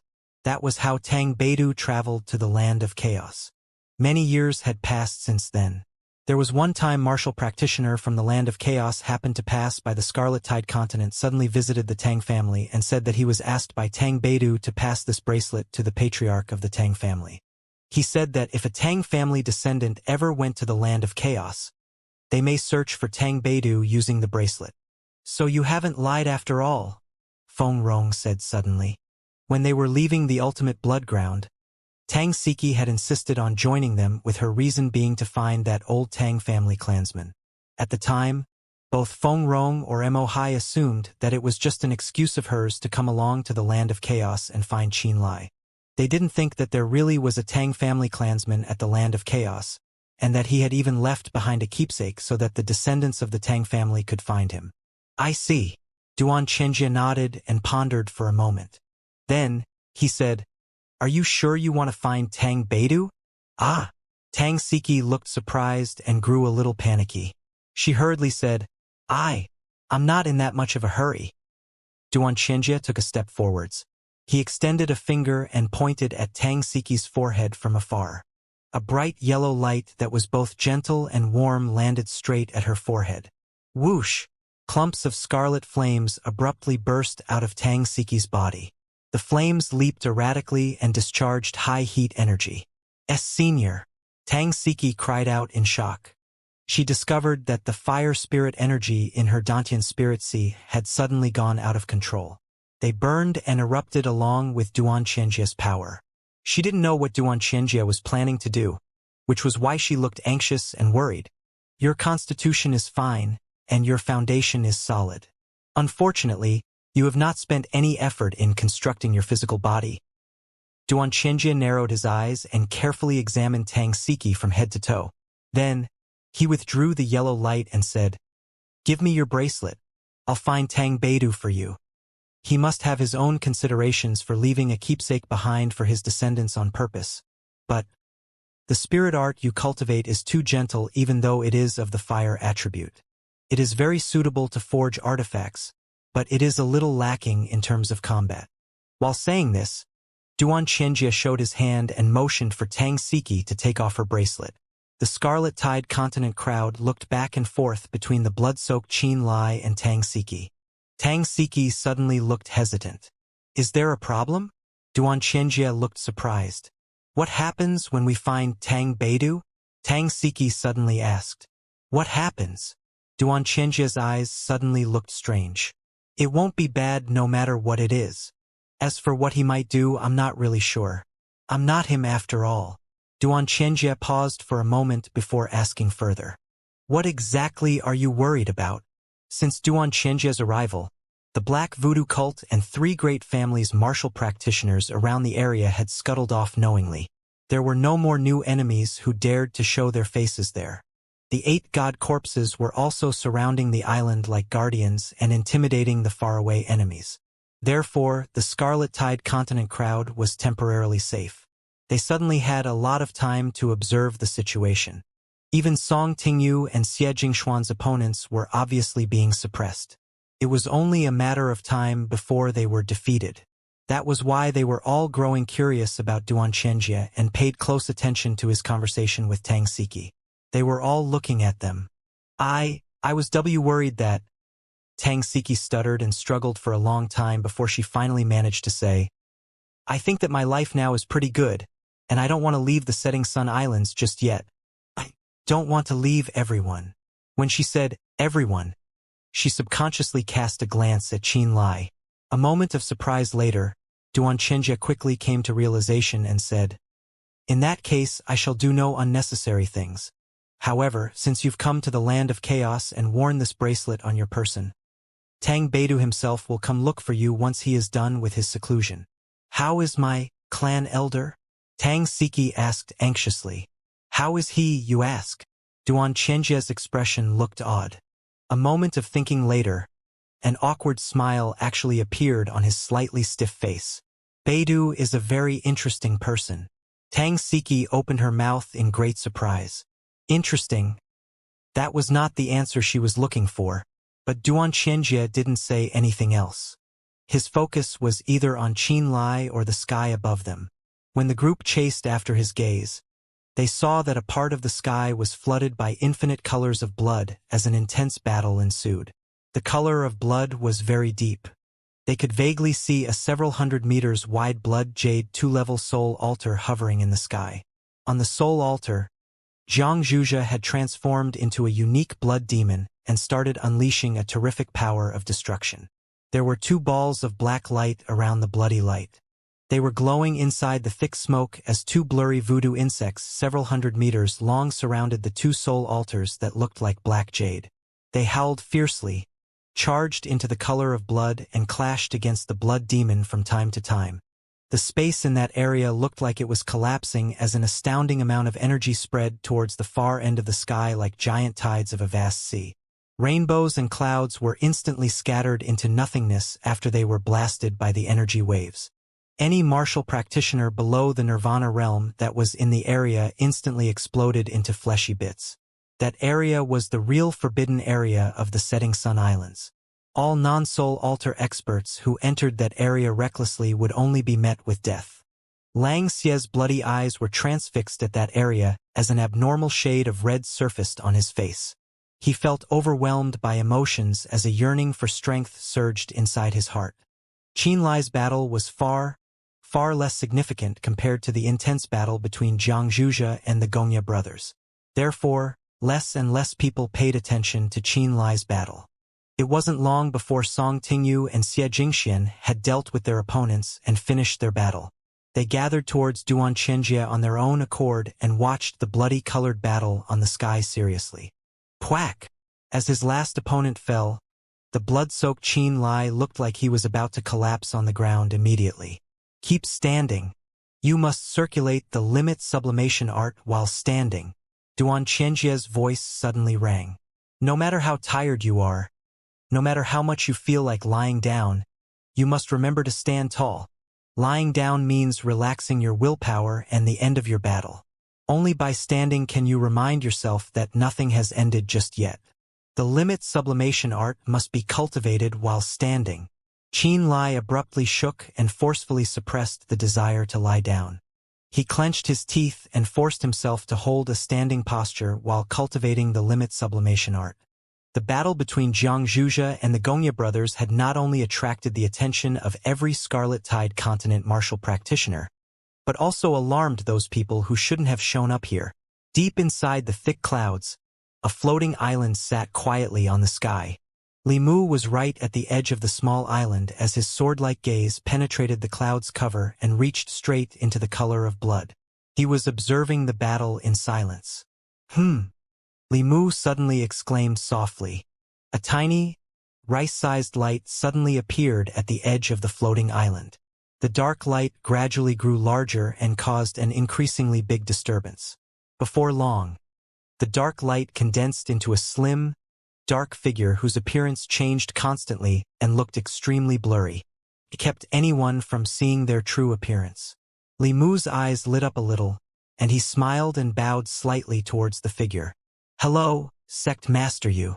He noticed at first glance that Yu Lingwei had split out a wisp of her soul via soul projection. Mr. Li, between Xueli and Xianxia, who do you think is the true blood fiend sect? Yu Lingwei's voice was soft and gentle. They both are, Li Mu answered smilingly. In that case, do you think that these two brothers could ever get along again? Yu Lingwei asked again. This time Li Mu hadn't answered immediately. Instead, he mulled over the thought seriously before answering. No, thank goodness then, Yu Lingwei said quietly. What are you worried about? Li Mu walked down from the floating island and appeared beside the shadow Yu Lingwei created in a flash. From this angle, they could see the battle between Xianxia and Gongya brothers even clearer. The blood demon on top of the blood jade 2-level soul altar let out an earth-shaking roar as thick clumps of bloody clouds soared to the sky like giant dragons and shattered the natural clouds on the sky. The malevolent, cruel aura unleashed by the blood demon made many feel as if a terrifying sea of blood was about to break out and flood the very sky itself. Li Mu had to concentrate his power slightly to protect the clouds around them from being affected. This was so that they could continue to hide their tracks. Thank goodness Xianxia hadn't gotten the blood progenitor's remains from the graveyard of gods. Yu Lingwei sighed quietly. Li Mu had suddenly fallen silent too. Xianxia had already constructed 2 levels of his soul altar, and his soul is as vast as the horizon. If he acquired the blood progenitor's body, then he would be able to fuse with its 7-level soul altar in just 100 years. Yu Lingwei continued. If a Xianxia with a 7-level soul altar were to appear in the land of chaos right now, the consequences would be unthinkable. So, what do you want to do? Li Mu frowned. Xianxia may have claimed to have come with the intention of helping Blood Fiend sect survive. His real goal should be the blood progenitor's body. To him, Blood Fiend sect's ultimate treasure bloodthirsty dragon and the blood progenitor's body are the fastest shortcuts he could get to improve his strength and realm swiftly. There is no way he would let them escape his grasp. Yu Lingwei's shadow continued to flicker. Xianxia isn't really cold and ruthless. We know this from the fact that he hadn't killed Lingye or eliminated Xueli immediately back then. However, this doesn't stop him from doing anything that is necessary to achieve his goals. He had shackled Xueli at first, then eliminated half his soul and his physical body so that Xueli couldn't stand in his way and obstruct his plans.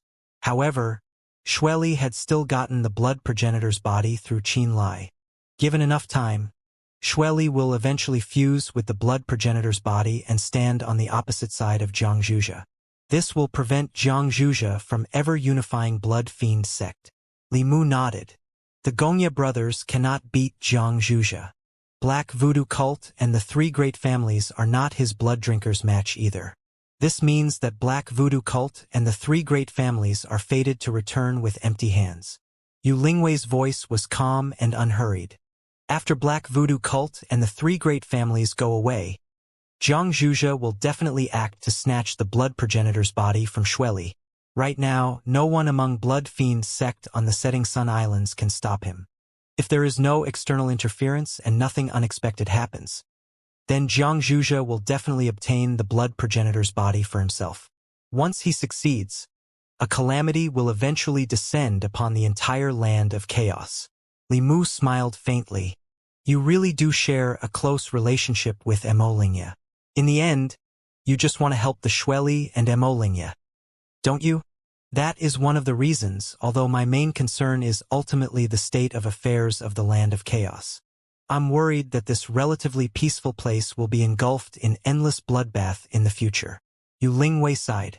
With Sect Master Yu's strength, there is no way Jiang Zhuja will be able to obtain the blood progenitor's body, provided you decide to show up, Li Mu said leisurely. You know it's inconvenient for me to act in this situation, Yu Lingwei said helplessly. I represent Heavenly Sword Mountain.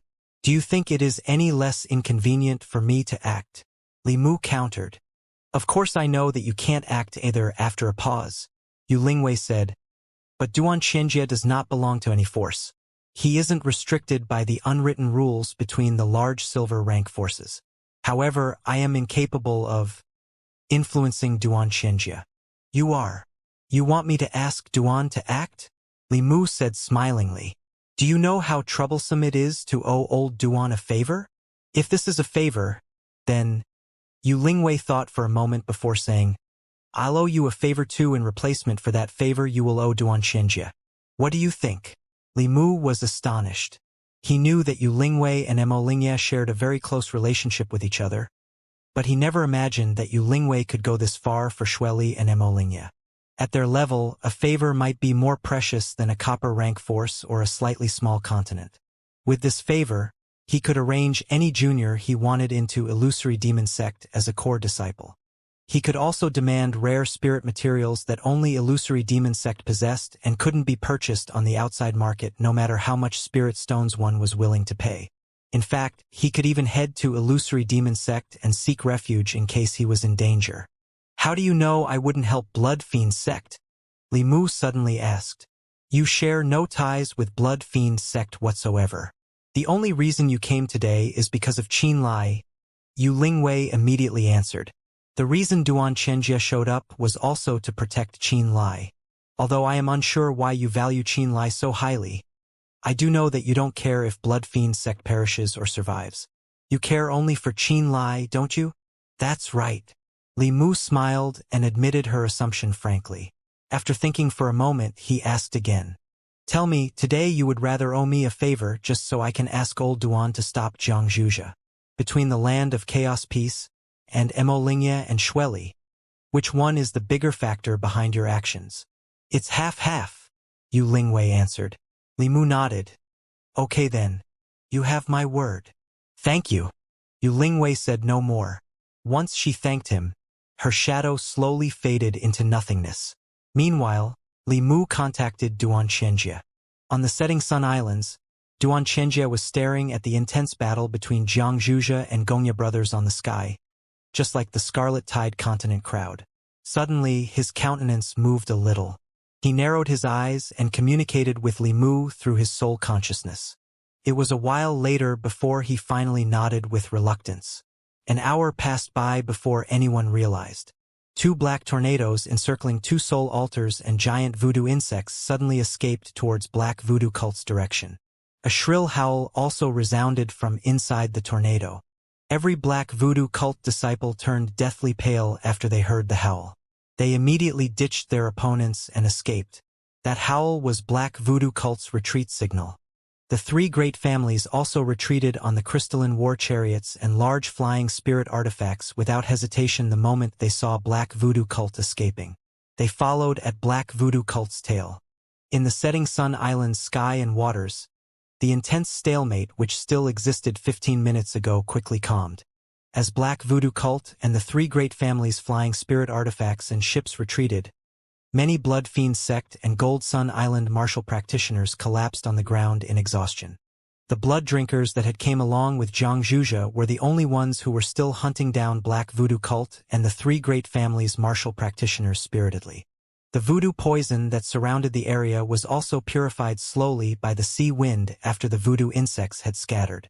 On the three corpse-littered islands, the martial practitioners who were holding themselves in light shields finally dispelled the shields and breathed in a mouthful of fresh air. Xueli, Blood Fiend 10 Elders, Xing Yumiao and the others all descended from the sky and returned to the island. A long distance away, the boundless blood Xianxia had conjured quickly withdrew unto itself until even Xianxia's blood demon had vanished from sight. Qin Lai, who had been utilizing the limit sublimation art to cultivate, regained a portion of his soul energy and spirit energy during this time, slowly opened his eyes. The moment he did so, he saw a wisp of bloody light approaching from the distance like lightning. Swoosh! The bloody light landed on another island close by and transformed into Xianxia. He stood right in the middle of Xueli and Blood Fiend 10 Elders. Meanwhile, Xianxia's blood drinkers were continuing their mission, hunting down all black voodoo cult and the three great families' martial practitioners, sucking their blood. Blood Fiend sect and Gold Sun Island's martial practitioners had not only suffered terrible casualties during this prolonged battle, but also completely exhausted after the fact. Xianxia, possessing a 2-level soul altar, and having defeated the two Gongya brothers had brought with him a terrible pressure when he finally showed up before Xueli and the others. Senior brother, give me the progenitor's remains. Your soul is too weak and your former realm is too low. It will take you too long to fuse with the progenitor's body, and that will keep Blood Fiend sect from rising quickly. Xianxia's eyes were scarlet, but his tone was pretty sincere. If I can get the progenitor's body, not only will I lead Blood Fiend sect to glory, I can even guarantee that Blood Fiend sect will become the ultimate ruler of the land of chaos. I can recreate the golden age that our first sect master, Li Xian, first enacted. Without the threat of the black voodoo cult and the three families, Xianxia turned and immediately attacked the body of the blood progenitor that Xueli was possessing. With the terrifying power of second-level soul altar, the Blood Fiend sect members on the Setting Sun Islands could not stop him. Xianxia stood between Xueli and the Blood Fiend 10 Elders.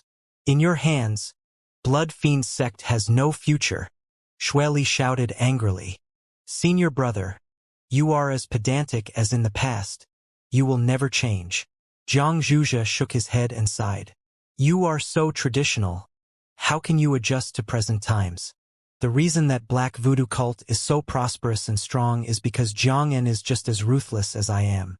His method of using bodies to nourish voodoo insects and quickly increase the power of their members is not very different from my cultivation method based on drinking blood. Look at the present black voodoo cult. Their power in the land of chaos is just below Terminator sect. And you, if you could accept me in the past, with the two of us working together, Blood Fiend sect wouldn't have fallen. And if you hadn't drunk human blood, would Blood Fiend sect have been destroyed? Xueli said darkly. Actually, the fighting between us and black voodoo cult never stopped. Even if I had not drunk human blood to cultivate, black voodoo cult would have found some other excuse to attack Blood Fiend sect. Xianxia explained patiently. This is due to the struggle between our progenitor and the voodoo progenitor, from when Blood Fiend sect and black voodoo cult had just begun their existence in the land of chaos. The fighting has never stopped. 1,000 years ago, black voodoo cult secretly started to use people to nourish voodoo insects and their power skyrocketed. If Blood Fiend sect remained the same at the time, black voodoo cult would have come attacking Blood Cloud Mountain range sooner or later. And because I saw the danger to our sect, I stepped onto this bloody path. The reason we were attacked was because the path I chose was faster than black voodoo cult nourishing voodoo insects with people. It was all because others were afraid of our sect reaching an unfathomable level of power, that other sects helped black voodoo cult eliminate us. Senior brother, you and junior sister being alive and able to reunite as a family is because I have repeatedly been merciful. But I hope that you will stop trying to stop me. As long as I am alive, don't even think of doing as you please, Xianxia, Shueli shouted. Ah, if that's the case, then I will restrain you for another 100 years. Xianxia's eyes flashed with a bloody light as he said, 100 years later, I will release you. At that time you will see that my path had been right. Blood Fiend sect will be standing on top of all the other factions. Blood Fiend 10 elders, Shueli ordered. It's useless. Xianxia shook his head. The blood demon they would form from their essence blood may be able to deal with one of the Gongya brothers, but it cannot defeat me. Because my knowledge of the secret arts of Blood Fiend sect is far above theirs. Countless rays of bloody light suddenly flew out of Xianxia's body to form bloody ribbons slithering between people like snakes.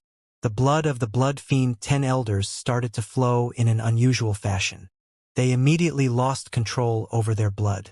Shueli's plan had been immediately stopped in its tracks. Even his face was flushed red. The blood in his vessels was boiling unusually. Even he was affected by Xianxia's power. Do not move. I do not want to kill one of my own. Xianxia's tone was calm as he reached out towards Shueli's forehead. He seemed to want to pull out Shueli's soul. On the opposite island, Qinlai felt helpless. He watched as Xianxia moved against Shueli. No matter how hard he thought, he could not think of a solution. The two-level soul altar Xianxia was like an enormous and uncrossable abyss for the current him. The difference in cultivation realms between the two was too great. Even if he could enter the body of the blood progenitor with his soul, the power he could control wasn't even close to the power Shueli could muster. And his own strength? It was far too insufficient. He stood no chance. Duan Qianjia's eyebrow twitched. He was ready to interfere with Xianxia's next actions. Dian Qianjia suddenly raised his head to look at the sky, a hint of shock flashing through his eyes. His hand that had been rising suddenly stopped. Xianxia also seemed to feel something. He stopped moving towards Shueli and looked into the sky. Even further away, Li Mu within the sea of clouds also changed expression. Whoosh! The demon-sealing tombstone that had been originally in the spatial ring suddenly floated out of its own accord as Qinlai remained motionless. The demon-sealing tombstone suddenly floated into the sky. Arg! The 8 god corpses suddenly gave off low howls in unison. Their eyes were fixed on the sky. What came was a relentless and ancient fighting resolve that swept in like storming clouds that had traveled tens of thousands of miles from the ends of the world. Pure battle soul projection. This is the immortal battle soul. Hong Bowen of the Blood Fiend 10 elders shouted. Qinlai shook. At this time, a deep and ancient voice speaking God language roared in his mind. It was the same voice as the one he had heard when his blood essence had been absorbed by the demon-sealing tombstone. He suddenly looked up to peer into the depths of the clouds. With his low cultivation, he should not have been able to see anything. Yet for some reason, when he looked into the sky, he could clearly see a majestic scene. Within the clouds, a flood of consciousness floated over from unknown places. There were dozens of them. Each current consciousness resembled a long stream. There were clear crystals flowing with those currents. It was possible to see mysterious characters within them. He could see short scenes of fights as well as the scenery and people of the ancient era. Those were battle soul crystals. The legends said that in the ancient era, many powerful martial practitioners' thoughts could form pure crystals. They could imprint their understanding of battle onto them. Those crystals were called battle soul crystals. Each battle soul crystal was formed by a lifetime's experiences of a powerful elite and imprinted with their great understanding of power. At this time, there were large amounts of battle soul crystals in the currents of consciousness streaming in from far away. Those battle soul crystals came from unknown and remote places. When Qianlai's blood essence had been consumed by the demon-sealing tombstone, it gave off ancient summons. And this seemed to be what came after confirming the location. These battle soul crystals had to belong to the 8 god corpses. There were too many martial practitioners gathered on the Setting Sun Islands, but there were not many that felt these currents of consciousness. The ones that could see the battle soul crystals among them were even more scarce.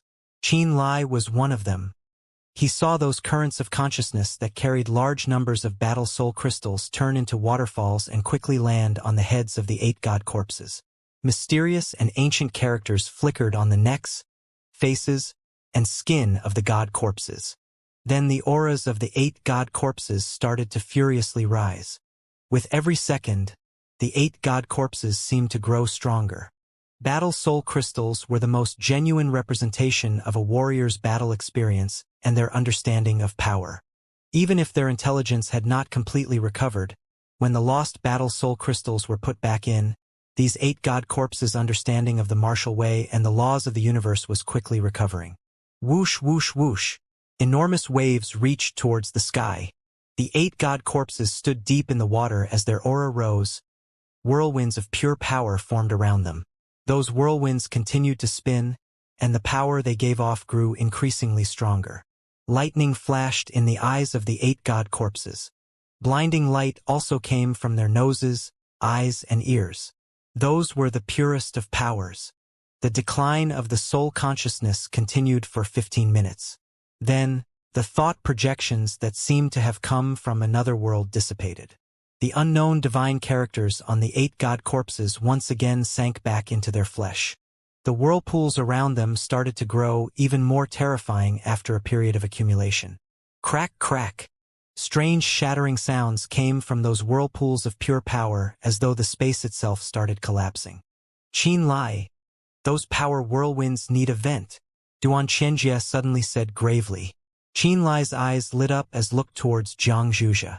A thought immediately formed in his mind. The 8 god corpses moved in unison, 8 pairs of eyes locking onto Xianxia. The power whirlwinds around them started to slowly move. Xianxia's face changed color. Everyone could see Xianxia's face turn serious. As more and more mysterious characters on the skin of the 8 god corpses lit up, the whirlwinds that spun furiously around the god corpses condensed and held more and more power. Qianlai looked towards Xianxia. The multiple whirlwinds of power immediately found a vent. The whirlwinds that could tear apart metal gave off piercing shrieks as they suddenly moved toward Xianxia. Almost at the same time, the 8 god corpses gave off angry shouts, beating their chests and stamping their feet as though they were deities going to punish mortal souls. They shouted as they charged at Xianxia. The eyes of the god corpses gave off dark red flames, the unknown characters continuing to increase their aura. The demon-sealing tombstone floated at the center of the 8 god corpses. The tombstone was like the divine needle that anchored the sea. It seemed to have a connection with the 8 god corpses and gathered their power into one. Xianxia's gaze jumped past the god corpses and suddenly landed on Qianlai. He tried to give off soul pressure. "Don't force me to act," Xianxia said coldly. Xianxia's expression became even darker. After Xianxia said this, he truly did not dare try to kill Qianlai using his destructive 2-level soul alter soul pressure. Whoosh, whoosh, whoosh. Stepping on the enormous waves, the 8 god corpses charged towards the island blood fiend sect elites were on. The whirlwinds of power around them flashed with light and gave off world-shaking ripples. "Go!" Shueli ordered. On the island, the martial practitioners of Gold Sun Island and Blood Fiend sect retreated with alarmed gazes. Xianxia did nothing to stop them. The reason for that was that the 8 god corpses gave off 16 prismatic rays of light out of their eyes. Like 16 rainbows, the light flashed with flickering ancient characters that held gear power capable of shackling souls. Boom! Among hundreds of bloody light, Xianxia's blood jade 2-level soul altar appeared again. The 16 rainbow rays that came from the eyes of the 8 god corpses wondrously broke through Xianxia's bloody light seal and fell onto the several hundred-meter-wide 2-level soul altar. The whirlwinds roiled as they broke through to the endless blood-colored barrier around Xianxia. In a flash, The prismatic lights exploded as they hit the island with a resounding boom that could shatter the world. The blinding light resembled a sun exploding, sending billions of rays of prismatic light into the surroundings. The aftermath looked as if an oil painting had been torn to shreds. The island turned into several patches of land floating in different directions. Oh! The 8 god corpses roared like deities asking the heavens how to break the chains of fate as they gave off a world-dominating aura. Xianxia's body shrank into a blood-colored speck of light. The bloody speck of light twisted and rippled furiously. Afterwards, it suddenly exploded and expanded to become an enormous and savage blood demon. When the island shattered, the bloody light and the rainbow lights crossed. The 8 god corpses that had become 10 times more powerful started to wrestle with the blood demon that Xianxia turned into. That area was being barraged by berserk power. The deadly lights of spirit energy that shot out caused many to dodge in terror. Qin Lai looked at the fight with a strange expression. Are these 8 god corpses mentally connected to you? Xianxia suddenly asked. Qin Lai nodded in response. After the graveyard of gods had shattered, the heads of the 8 god corpses and the remains of the ancient elites flew out together. When the god corpses came from afar and the heads landed on the corpses, I developed a connection to the god corpses through the demon-sealing tombstone. The 8 god corpses are true warriors.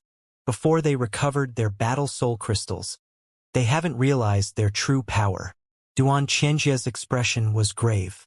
The return of the battle soul crystals had caused their comprehension of the martial way and power to quickly recover. These 8 god corpses may have not completely recovered, but right now, when they move against Xianxia in unison, he won't have a chance to focus on anything else. The 8 of them can win against Xianxia? Qin Lai's expression shook. If Xianxia wanted to win against them, he would need to pay a significant price. I think that Xianxia will leave soon. Xianxia nodded. Qin Lai's eyes suddenly lit up. He knew that on the Setting Sun Islands, only Xianxia could make Xianxia stop. However, Xianxia had come only because of his promise to protect him. Xianxia did not want to interfere with Blood Fiend sect's internal conflict if that was the case. Xueli, the Blood Fiend 10 elders, and everyone on Gold Sun Island added together wouldn't be a match for Xianxia. If Xianxia wanted to take the remains of the blood progenitor, Xueli could only docilely accept. The defeat that the Blood Fiend 10 elders had suffered previously showed that they posed no threat to Xianxia. Qin Lai had thought that Blood Fiend sect would be crushed by Xianxia this time.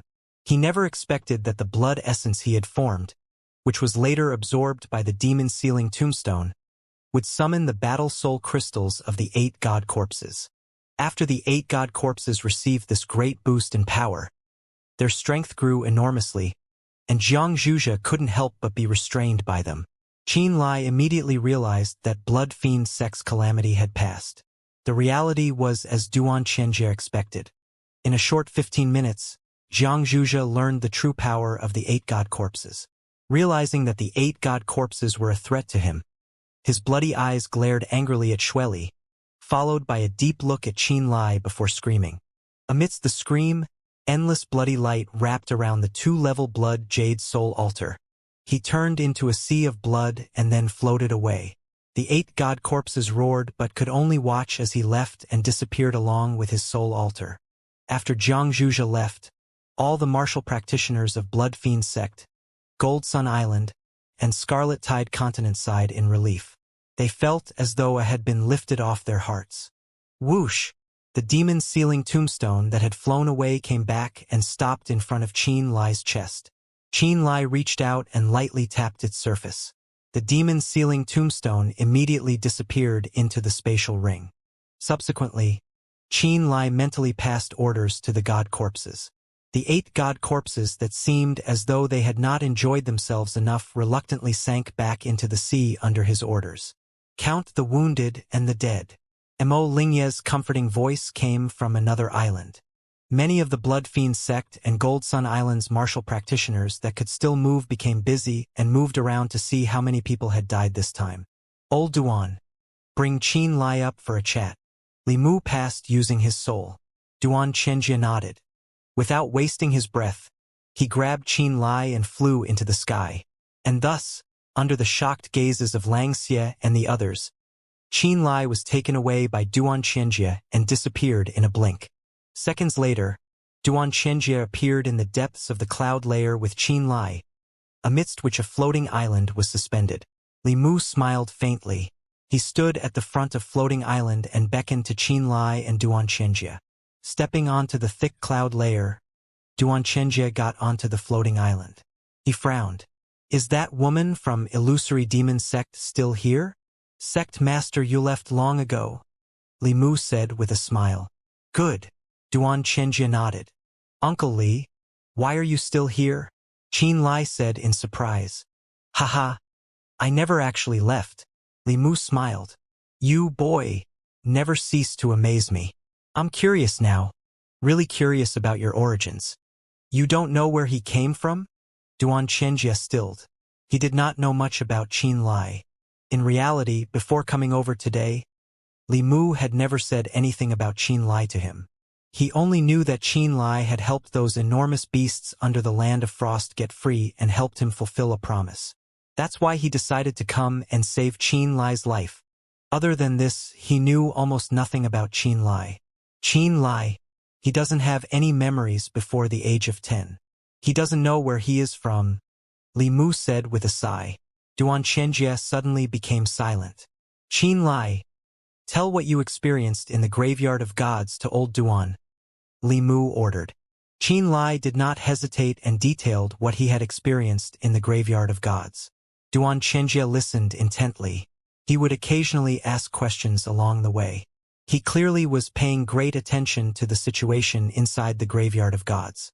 After a while, when Qin Lai finished narrating all of his experiences, Xianxia's expression became grave. So when the Graveyard of Gods shattered, not just did these 8 god corpse heads and the remains of the ancient elites leave, but the ice spirit and the body of the voodoo progenitor also disappeared? Qin Lai nodded. That's right. Old Duan, what do you think? Li Mu asked. What is inside the voodoo progenitor's body is the Viridian blood toad, the first voodoo creature that the voodoo progenitor managed to refine. It is what black voodoo cult worships, and it cannot be dismissed. Xianxia became silent. That voodoo creature definitely took the body of the voodoo progenitor back to black voodoo cult. I also think the same, Li Mu said. Xianxia frowned and did not continue speaking. Xianxia must be receiving profound inheritance from the voodoo progenitor through the first voodoo creature. The voodoo creature is quickly recovering through Xianxia. If we let it continue, after black voodoo cult lays low for a period of time, they will definitely take action. Ones that will surely create ripples. Li Mu said with a sigh. Why are you telling me this? Xianxia's face was dark. I hope that you will not go challenging old monster Terminator so soon. When you are defeated and the old monster is wounded, he won't be able to face Xianxia in his best condition. Li Mu rubbed his chin and smiled uncertainly. Of course, it would be best if you changed your goal and challenged Xianxia and to learn the limits of his power. This is a matter between you big factions. It has nothing to do with me. Xianxia shook his head. Then, his expression turned cold as he said, Also, how do you know that I will definitely be defeated? I'm just saying. Li Mu wore an expression of helplessness. Since you want to maintain the calm of the Land of Chaos so badly, why not let Xianxia have the body of the blood progenitor? Xianxia snorted. After Xianxia has the body of the blood progenitor, his power will skyrocket. Blood Fiend sect and Black Voodoo cult have irreconcilable hatred between them. With Xianxia present, even if Xianxia and the first voodoo creature worked together, even if they recovered and became strong, they would need to waste much energy on Xianxia. Have Xianxia and Xianxia fight. What's stopping you from just standing by and watch? After their fight is over, just clean up the situation. Isn't that your specialty? Li Mu grimaced. One Xianxia is troublesome enough. If Xianxia really got the body of the blood progenitor, he would be more troublesome than Xianxia. Xianxia is this powerful? Qin Lai interrupted. He didn't know much about Xue Li's junior brother. In the Graveyard of Gods, he had not only been able to escape from Xianxia's grasp, but he also managed to obtain the remains of the ancient elites with assistance of the demon-sealing tombstone. This caused Qin Lai to underestimate Zhang Zhuzhe. Even after Zhang Zhuzhe's display of might this time, which had forced the Gongya brothers, Black Voodoo cult, and the three great families to retreat, Qin Lai believed that Zhang Zhuzhe was still not as powerful as the Pope of Black Voodoo cult. The reason Zhang En is where he is today is all due to the hard work of the previous Pope, who prepared a prosperous path with barely any setbacks for Zhang En to walk on. However, the same cannot be said for Zhang Zhuzhe. During the years when Zhang Zhuzhe was at Blood Fiend sect, he was not paid very much attention due to Xue Li's presence, as well as the presence of other practitioners whose talents were better than his. Li Mu's face was solemn as he continued. Everything Zhang Zhuzhe has today, including the terrifying power of his 2-level soul altar, was all obtained through his own efforts. In the past, everyone believed that Xue Li would definitely win against Zhang Zhuzhe if the two fought. In the end, however, it was Xue Li who was imprisoned. Then, when the various forces invaded the Blood Cloud mountain range and claimed the lives of all of the old Blood Fiend 10 elders in battle, Zhang Zhuzhe was able to escape and throw off his pursuers. And now the man who never held too much of the spotlight in Blood Fiend sect was not only a commander of a group of extremely loyal blood drinkers, but had also constructed a 2-level soul altar. To be able to defeat the 2 Black Voodoo cult vice-popes who also possess 2-level soul altars by himself, he indeed has some skills. Duan Xianxia also acknowledged Zhang Zhuzhe's power. Old Duan, although I already know that you aren't planning to cause any trouble for Zhang En, I also request that you don't challenge Forefather Terminator any time in the near future, Li Mu stated in a serious manner. Are you afraid that I will end up dragging him down? Duan Xianxia furrowed his brows. That's one of the reasons. Li Mu honestly said, however, I'm also worried about you.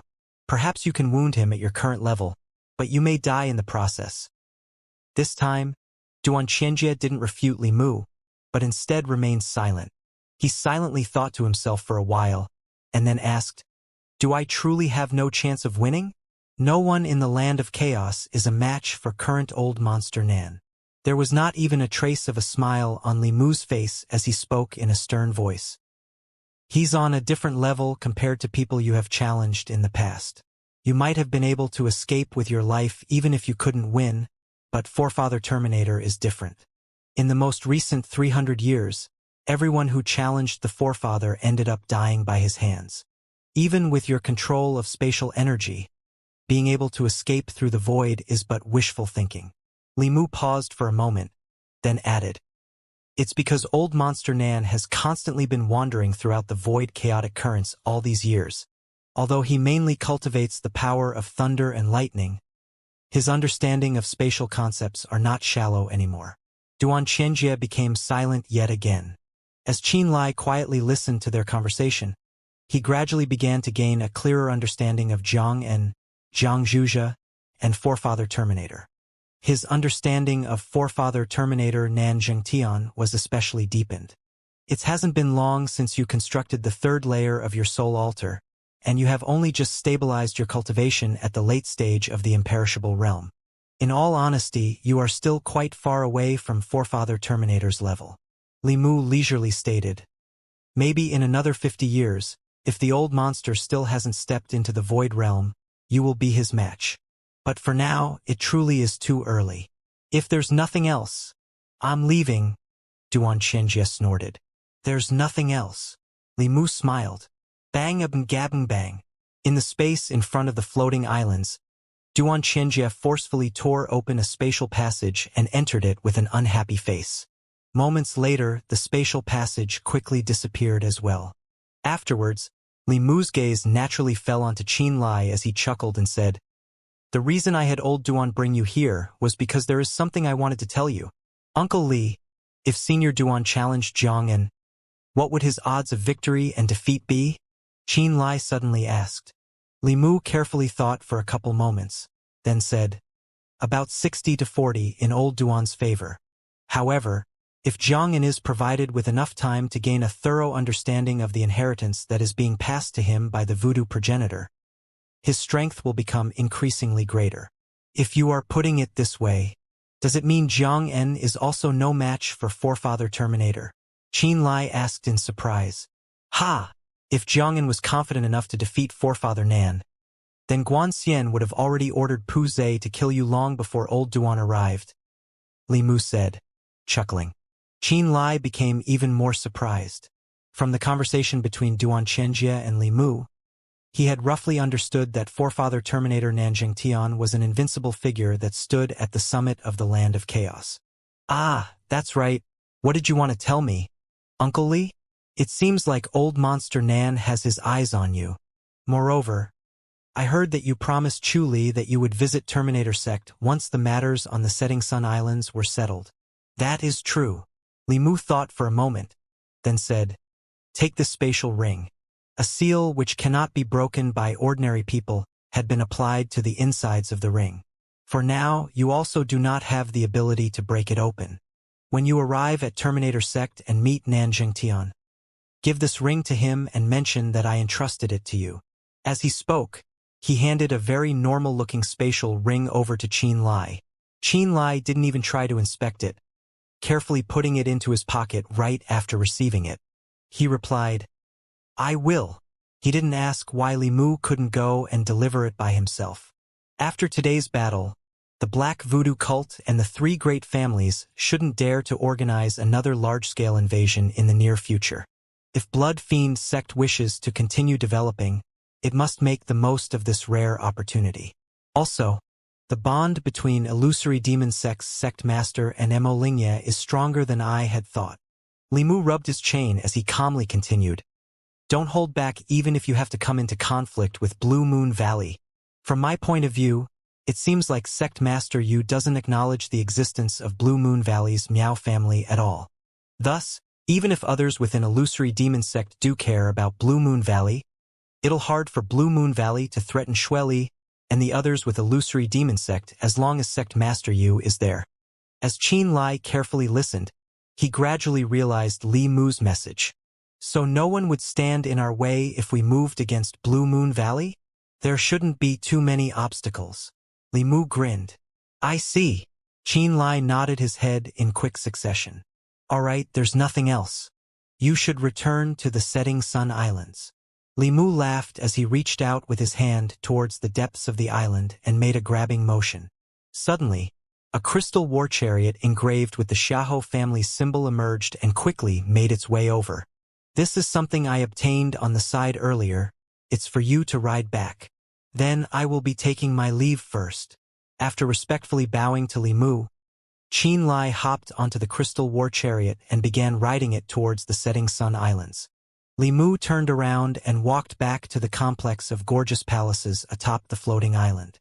Carved on the inner walls of a certain magnificent palace were images of various strange beasts, nameless ancient-looking trees, and various constellations of stars and suns.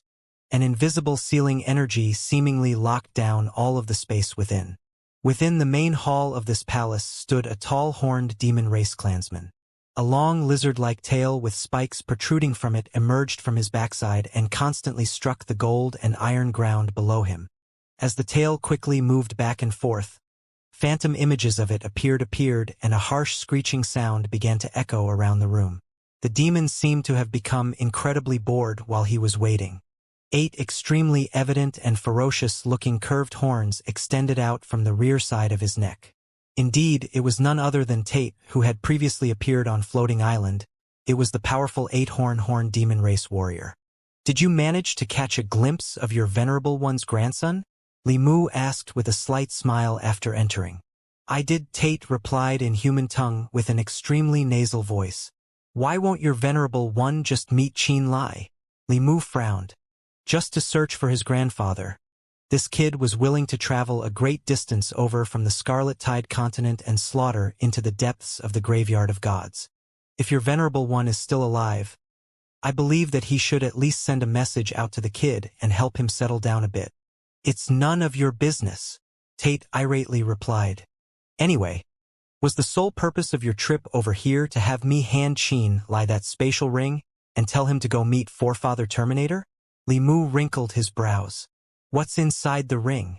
Why does Qin Lai have to take it over there? And why does it have to be in my name? We will send the agreed payment to Heavenly Sword Mountain within half a month. As for your other questions, I won't answer anything. Tate said impatiently. All right then. Limu nodded, then pondered for a moment and asked, if it's convenient, could you perhaps arrange for a meeting between your Venerable One and I? I've been wanting to meet him. Tate glared at Limu, then snorted and said, I will be taking my leave now. Having finished speaking, he controlled his large white bone nether spirit altar and suddenly shot into the sea of clouds, not waiting for Limu's reply. In the sky, clusters of clouds roiled and gathered together to form a dark passageway to an unknown location. Countless howling nether beasts could be seen within the passageway, as if they were forming into a giant army. In an instant, Tate disappeared. Following right after, the dark passageway also disappeared. Riding atop the crystal war chariot, Qianlai descended from the floating island and saw that the practitioners of Blood Fiend Sect and Gold Sun Islands were still counting their casualties. He landed on Flaming Sun Island, where he had been earlier. At this time, a numerous number of the practitioners who had come over from the Scarlet Tide continent gathered together and made their way to Flaming Sun Island. Qianlai, Jingxian and I are planning to return to the Scarlet Tide continent for now. As Qianlai made his way over, Song Tingyu took the initiative to speak. It's been so long since we left Profound Heaven Alliance. We wish to go home and see how everyone is doing. Maybe later? Qianlai became startled for a moment, then asked, will you two come back? Song Tingyu smiled, but didn't directly answer Qianlai's question as she asked, do you wish for me to come back? Of course, Qianlai answered earnestly. The tips of Song Tingyu's delicate lips curved up as an enchanting beautiful smile gradually emerged. Then I will definitely be back. Miss? Qianlai had initially wanted to directly address her as Miss Xie, but suddenly felt that it was improper. Changing his tone, he asked, what about you, Miss Jingxian? We'll see, Xie Jingxian replied, not giving a straight answer. Or perhaps you two can wait a few more days. So, we can all go back together? Qianlai suggested. Why would you want to return to the Scarlet Tide continent? Song Tingyu confusedly questioned. There are some matters I must take care of and some people I must meet. Moreover, I hope to bring some more people over, Qianlai explained.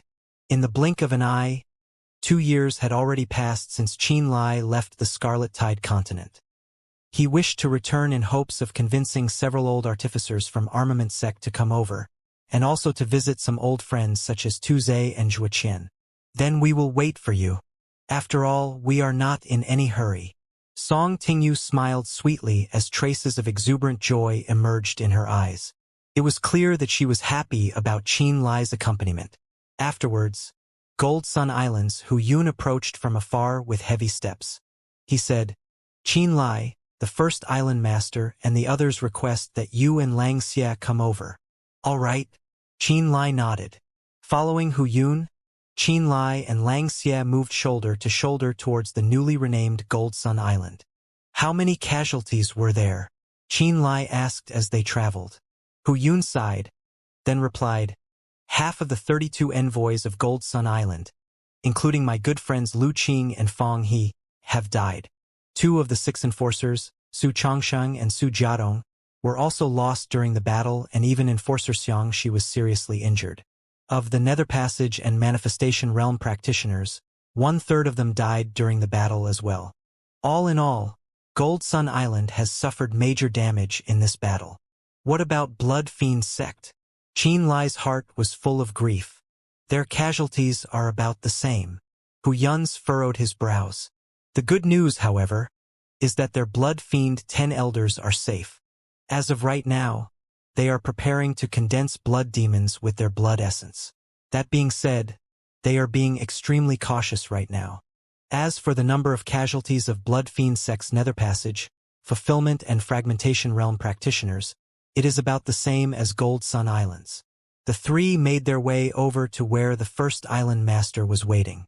On the way, they observed many practitioners of Blood Fiend Sect and Gold Sun Island quietly weeping as countless corpses floated in the channels of water between the various islands. While some of the still floating corpses belonged to the Black Voodoo cult and others belonged to the three great families, there were also many corpses which belonged to the Blood Fiend sect and Gold Sun Island. Under the dark gloomy sky, warship fragments, shards of blown-up crystal war chariots, and pieces of flying-type spirit artifacts floated atop the sea water, giving people a sense of desolation and bleakness. You. Numerous people suppressed their cries as they attempted to weep soundlessly. They gathered together around their friends' corpses and looked distraught with grief. Many of them still couldn't accept the truth. The little boat carrying Qianlai, Xianxia, and Hu Yun traveled amidst the floating corpses whilst carefully avoiding the bodies of the voodoo insects which were still releasing poison as the group slowly made their way to the newly renamed Gold Sun Island. The island itself was similarly covered with strewn corpses. There were also many seriously injured practitioners of Blood Fiend sect still lying on the ground and slowly recovering. Xueli, Emolingia, Xuemoyan, and the rest of the family had all gathered in the biggest square on the island following the bloody battle. The Blood Fiend 10 elders, 3 Xing siblings, and Xianxia were all sitting next to them. Upon arriving, Hu Yun stopped. He motioned for Qianlai and Xianxia to go over, and then sat himself down far away. The sound of songs of mourning resonated from every corner of the island as if a ritual was being held to send away the dead. Qianlai and Xianxia stepped into the square and quietly sat down beside Xianxia. Qianlai gently consoled Xianxia. "Old Xiang, my condolences." "I'm fine." Xianxia's expression was somber, but a fire of vengeance burned inside his eyes. In a low voice, he said, "I'm already very pleased with the fact that Gold Sun Island managed to defend against the combined attack of Black Voodoo cult and the three great families. To think that Gold Sun Island, which was originally only a little black iron rank power, could make it until today and defend against the 4 silver rank powers. I feel nothing but pride." Qianlai was a bit surprised. "In the past, I always prevented the Xing family brothers from embarking on the extreme path. I didn't want them to become blinded by vengeance and begin a blood feud with the three great families because they would be like an egg striking a rock." Xianxia quietly continued. "However, I have now realized that upon developing hatred, you will never forget it. Everyone shouldn't be too sad. If we want to establish ourselves in the land of chaos, there will be countless more fights like this in the future. No one can avoid these." Emolingia gazed at the people around her as she spoke in a comforting voice and consoled everyone. "In fact, today's result was much better than what I expected. Our losses can be accepted." She had expected that, in this battle, the 10 elders would have died. She had originally believed that even if Blood Fiend sect managed to survive the conflict, at least the greater half of its experts would have died. But currently, the Blood Fiend 10 elders were all still safe and sound. Xueli was still alive, and the body of Blood Progenitor had not been lost. For her, this result already couldn't be any better. If Duan Xianxia hadn't destroyed Pu Zei's soul altar in the beginning, the Blood Fiend 10 elders could have died. In all honesty, without arrival of Jiang Zhuzhe, we wouldn't have been able to match the Gongya brothers. And without his blood drinkers, our casualties would have been doubled. Then, if the 8 god corpses hadn't followed Qianlai's orders towards the end, we wouldn't have been able to protect the body of the Blood Progenitor or our most valuable treasure, the bloodthirsty dragon. Emolingia spoke quietly with a calm and peaceful tone, as she slowly stated the facts. No one interrupted her as they all silently listened and pondered over her words. Even Xueli chose to remain silent. There was a deep hatred between him and Jiang Zhuzhe, but he still didn't refute Emolingia when she stated the usefulness of Jiang Zhuzhe and his blood drinkers. "Lingya, I'll hand everything here over to you. I must go to the ultimate blood ground and cultivate in isolation for some time," Xueli suddenly said. Emolingia focusedly looked at him and then gently nodded. "Indeed, merging with the body of the Blood Progenitor is the priority now. You should focus your attention and do it as soon as possible." Xueli suddenly transformed into a streak of bloody light and left. As everyone watched the disappearing streak of bloody light, they thought about the tribulations they had experienced during this fight and could all feel Xueli's depression. 1,000 years ago, Xueli had been the most talented successor candidate in Blood Fiend sect. 1,000 years ago, he had been at the same level as forefather Terminator Nanjing Tian and had infinite potential. But after Jiang Zhuge's plotting and his imprisonment, Xue Li's cultivation had not only not increased, it had decayed. Then 1,000 years had quickly passed. When he finally returned to the land of chaos, he discovered everything he knew had changed. Nanjing Tian, who had originally been on the same level as him, had already become the invincible tyrant of this era. After 1,000 years of bitter cultivation, even his younger junior brothers, who used to only be able to deal with him through schemes and plots, had stepped into the middle stage of the imperishable realm and constructed the second layers of their soul altars. Even nameless character like Guanxian, who used to only be able to look up to him, had completely transformed, becoming an instructor of Black Voodoo cult with the power of peak Nirvana realm practitioners and was able to match him in combat. Xue Li had realized that time had passed, but his own understanding had not deepened any further. After this bloody conflict, he had finally understood that the current land of chaos was no longer the one he once knew. If not for Qin Lai helping him find the body of the blood progenitor, Xue Li, without a physical body and with only half of his soul, wouldn't even be able to stand for himself in the land of chaos. However, even though he now possessed the body of blood progenitor, he was still unable to display all of its power due to the short period of time in which he had it. As a result, he could only watch as Guanxian, Pu Zhe, Jiang Zhuge, and Gongya brothers, practitioners who used to have been nothing more than bugs in front of him, displayed their power before him in combat against each other. It was unbearable for him. Deep inside, he knew that he would never forget the oppression and humiliation that he had suffered today. He knew that if he wanted to change everything and reverse his situation, that if he wanted to regain his dignity and pride, he could only attempt to fully merge with the body of blood progenitor as soon as possible. That was his only hope. Xue Li's departure caused everyone's mood to become increasingly somber. Having faced the Black Voodoo cult and 3 great families, and having seen the power displayed by Jiang Zhuge and his forces, the elders of Blood Fiend sect all felt extremely powerless. They all subconsciously looked towards Qin Lai. If not for Xianxia tearing through space and destroying Pu Ze's soul altar because of Qin Lai, the Blood Fiend 10 elders would have died. If not for Qin Lai controlling the 8 god corpses to impede Jiang Zhuge, the blood progenitor's body which Xue Li currently resided in and the bloodthirsty dragon would have both been taken. Although Qin Lai had the lowest cultivation amongst everyone present, the contributions he had made during the fight had surpassed Xue Li and the Blood Fiend 10 elders.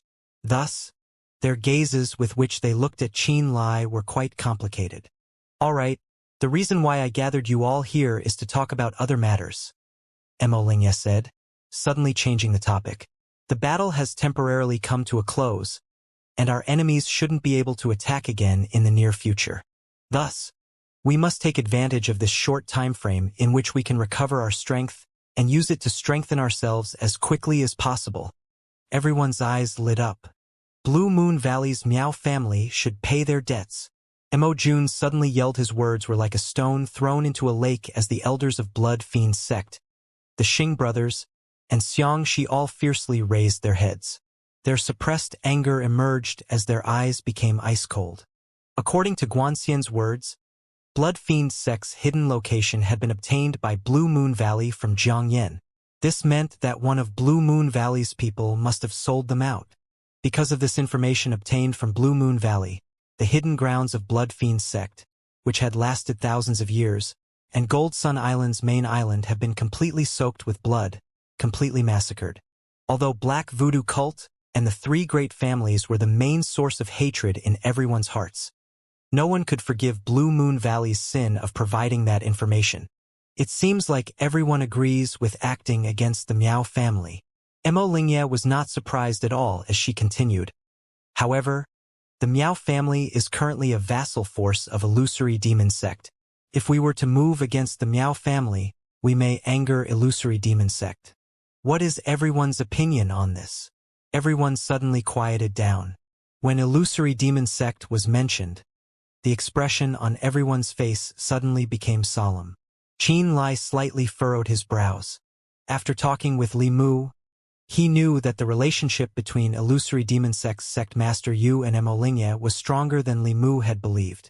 Mo Lingye definitely knew this as well. She definitely knew that Yu Lingwei placed her higher than the trivial Miao family. Thus, if Blood Fiend sect were to truly move against the Miao family, Yu Lingwei would definitely side with Mo Lingye. As such, Mo Lingye should definitely not have been afraid of angering Yu Lingwei by attacking the Miao family. However, if that was the case, why would she make the point that she had? Why did she act as if she were afraid of a possible retaliation by illusory demon sect? Qin Lai silently thought about this puzzling scenario. The Miao family secretly gave away information to the Black Voodoo cult. They stuck their noses into our matters first. Even if illusory demon sect gets involved, we have every right to move against them as we are serving justice for crimes they are accountable for, Mo Jun expressed. The person who gave away the information must die, Hong Bowen shouted. I concur. Meng Feng nodded his head in agreement. Mo Jun, Hong Bowen, and Meng Feng were the three most powerful members of the Blood Fiend 10 Elders and current Blood Fiend sect. In the absence of the sect master, their decisions represented the entire Blood Fiend sect. Qin Lai, what's your opinion? Mo Lingye suddenly looked in Qin Lai's direction. Everyone's gaze followed Mo Lingye and all gathered on Qin Lai's figure. Following the battle, Qin Lai, who cultivated the same blood spirit arts but was not a part of Blood Fiend sect, had risen to a critical role. Currently, the 8 god corpses submerged in the depths of the sea were the most important backing for Blood Fiend sect. In the world of practitioners, the right to speak was not determined by age but by power. Without a doubt, Qin Lai, with his control over the 8 god corpses, had a status even higher than the Blood Fiend 10 Elders atop the Setting Sun Islands. Let's ignore illusory demon sect's attitude for now. We should take over Blue Moon Valley and eradicate the Miao family as quickly as possible, Qin Lai said firmly. Even if illusory demon sect retaliates, we can wait to slowly talk it over after destroying Blue Moon Valley. I heard that illusory demon sect doesn't put much importance on Blue Moon Valley anyway. Mo Lingye slightly smiled as she nodded. Except for a few members of illusory demon sect, no one else knows the location of our hidden ancestral grounds. Thus, the information must have been given away by someone from the Miao family who has a connection with illusory demon sect. Mo Jun said. It was probably Wenbin's disciple, Mo Lingye said confidently. Wenbin. It's Wenbin again. Mo Jun's expression became enraged. Who is Wenbin? Qin Lai looked at Xue Moyan. Wenbin is my master's senior brother who lost in a competition against my master, and thus failed to become the sect master of illusory demon sect. Xue Moyan quietly explained in a simple manner. When Blood Fiend sect first arrived from the sea and requested for a place to stay from my master, Wenbin was the fiercest, most vocal person opposing it. Xue Moyan continued. Qin Lai quickly noticed that the real reason for Mo Lingye's misgivings was not Yu Lingwei but Wenbin. It became clear that illusory demon sect was not completely united within. There was seemingly a lot of secret infighting between Wenbin and Yu Lingwei. It was likely that the real supporter of Blue Moon Valley was not Yu Lingwei, but Wenbin. If they did move against Blue Moon Valley, the person who would be angered was not Yu Lingwei but Wenbin. Only if we are able to obstruct Wenbin can we move against Blue Moon Valley without fear. Mo Lingye looked Qin Lai deeply in the eye. Qin Lai suddenly realized the big picture. Mo Lingye's true intention for asking was to determine Qin Lai's stance because he could control the 8 god corpses. Only if Qin Lai agreed and was willing to use the 8 god corpses to obstruct Wenbin's movements would Mo Lingye be willing to move against Blue Moon Valley. As Wenbin and Yu Lingwei were both members of illusory demon sect, if Yu Lingwei were to move against Wenbin just because of her connection to Mo Lingye, the members of illusory demon sect would feel extremely disappointed. The only thing Yu Lingwei could do for them was preventing other illusory demon sect members from going with Wenbin to attack Setting Sun Islands. As long as 8 god corpses could tie Wenbin down just like they did Xianxia in the previous battle, Mo Lingye was willing to move against Blue Moon Valley.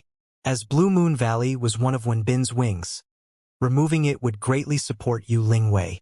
Which one is stronger, Wenbin or Xianxia? Qin Lai suddenly asked. Xianxia should be the stronger one. Mo Lingye faintly smiled.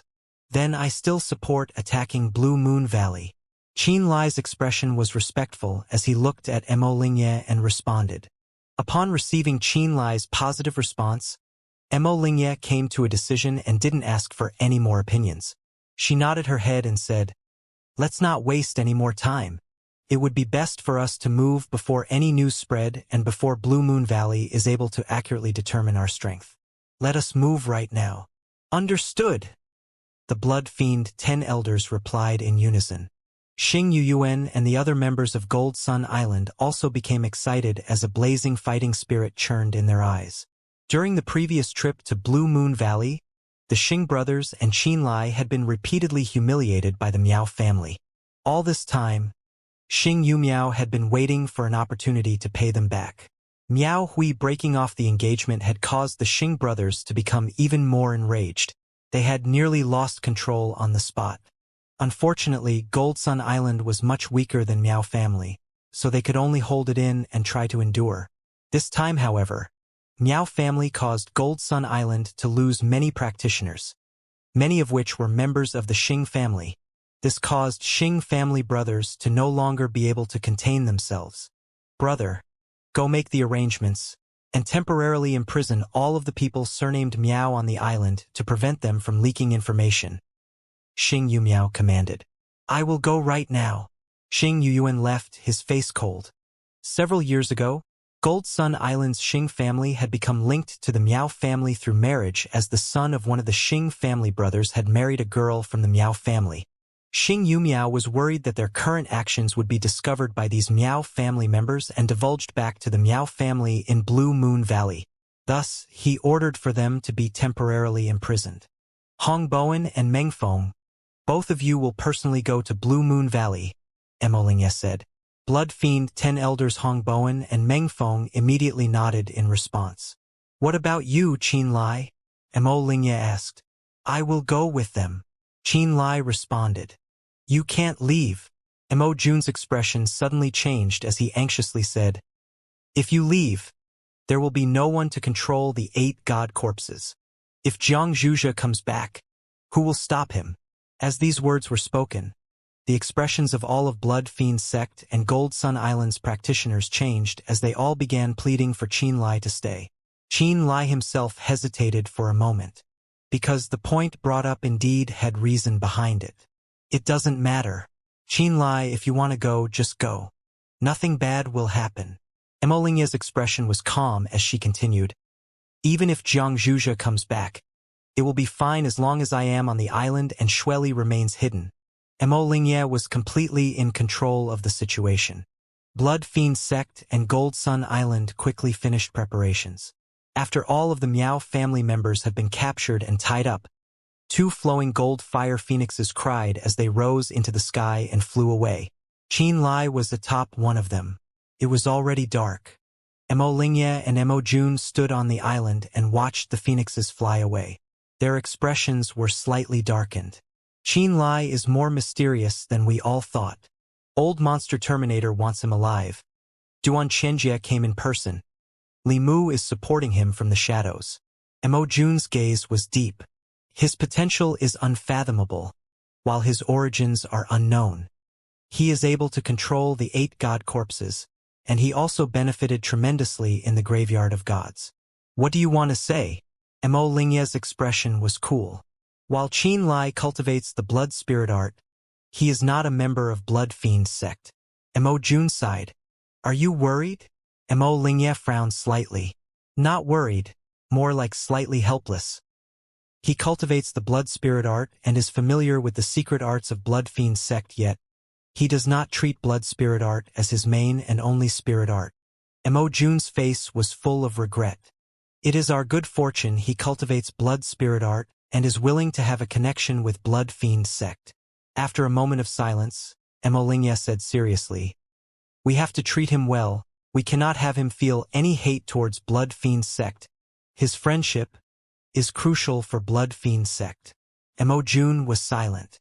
"My family owes him too much," Mo Lingye said.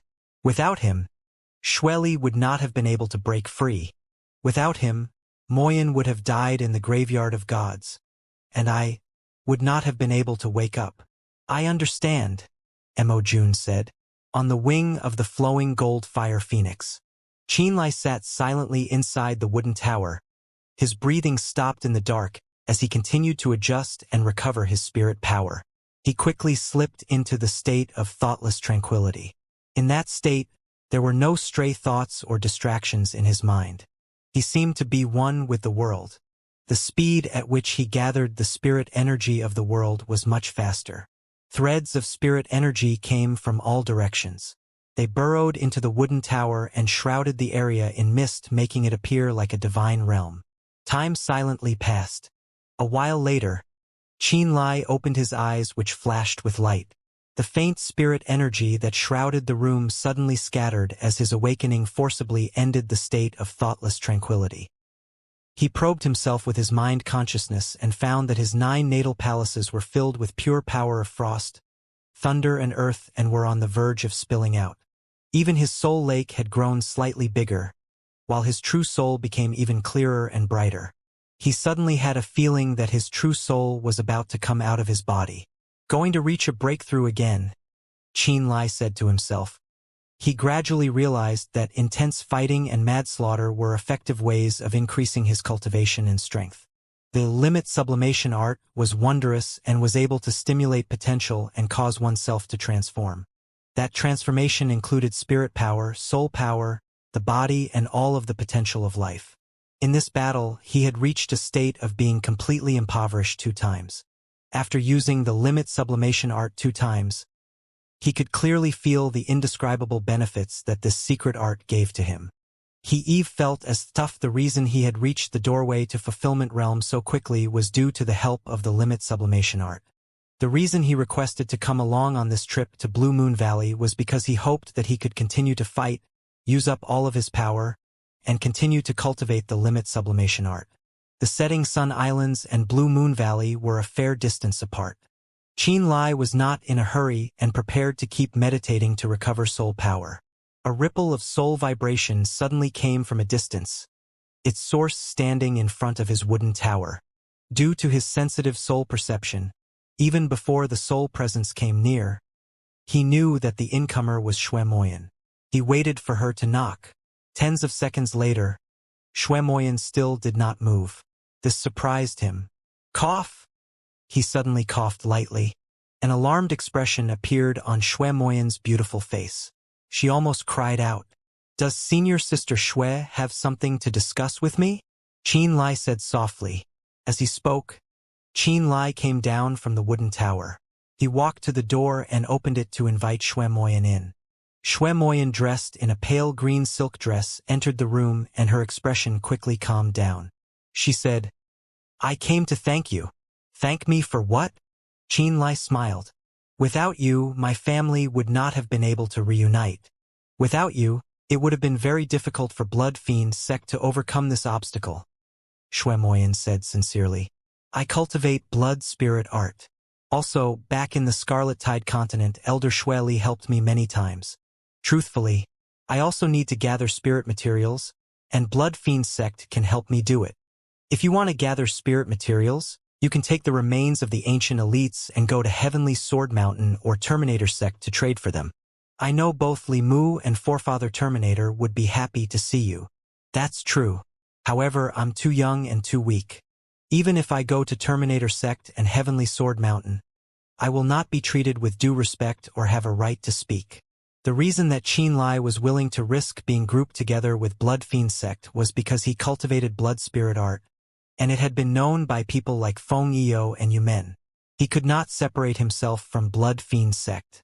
Also, if he did go to Heavenly Sword Mountain and Terminator sect, he would be just a junior with no right to speak, and he would have to rely on other people if he wanted to do anything. In Blood Fiend sect, because of his connection to Xue Li, he was quite unrestrained. He had more freedom and more room for demands. Junior brother Qin, Xue Moyan halted. Qianlai's expression was strange. Senior sister Xue, say what you need to. There is no need to stammer. Your help to my family and Blood Fiend sect is too great. So great that Blood Fiend sect and my family has no way to pay you back. Xue Moyan bowed her head and didn't dare to look at him. She said softly, My mother and the Blood Fiend 10 elders will do all they can to hold on to you and pull you closer to Blood Fiend's sect. Knowing them, I think that they will try to hold you through a marriage, that is, a marriage between me and you. Qin Lai stilled. You already have Sister Tingyu, and I heard from Sister Tingyu you also have Miss Ling Yushi. Shui Moyan's face flushed slightly as she said, I do not want to damage the relationship between you all, and I do not want to become the third person. So I hope? I understand. Qin Lai nodded. Also, I too have someone I am interested in. I do not want to become a tool of the sect, and I also do not want to see you controlled by the sect with this method, Shui Moyan said softly. Don't worry. If they really make this suggestion, I will refuse, Qin Lai said coolly. Thank you. Shui Moyan sighed in relief. Qin Lai frowned a little as he watched Shui Moyan leaving with a relaxed expression that made her seem as if a heavy burden had been lifted off her chest. He really did not harbor any improper thoughts towards Shui Moyan. The few times he extended her a helping hand was due to his promise to Shui Li and nothing else. Moreover, neither Song Tingyu nor Ling Yushi paled in comparison to Shui Moyan, whether it be beauty or temperament.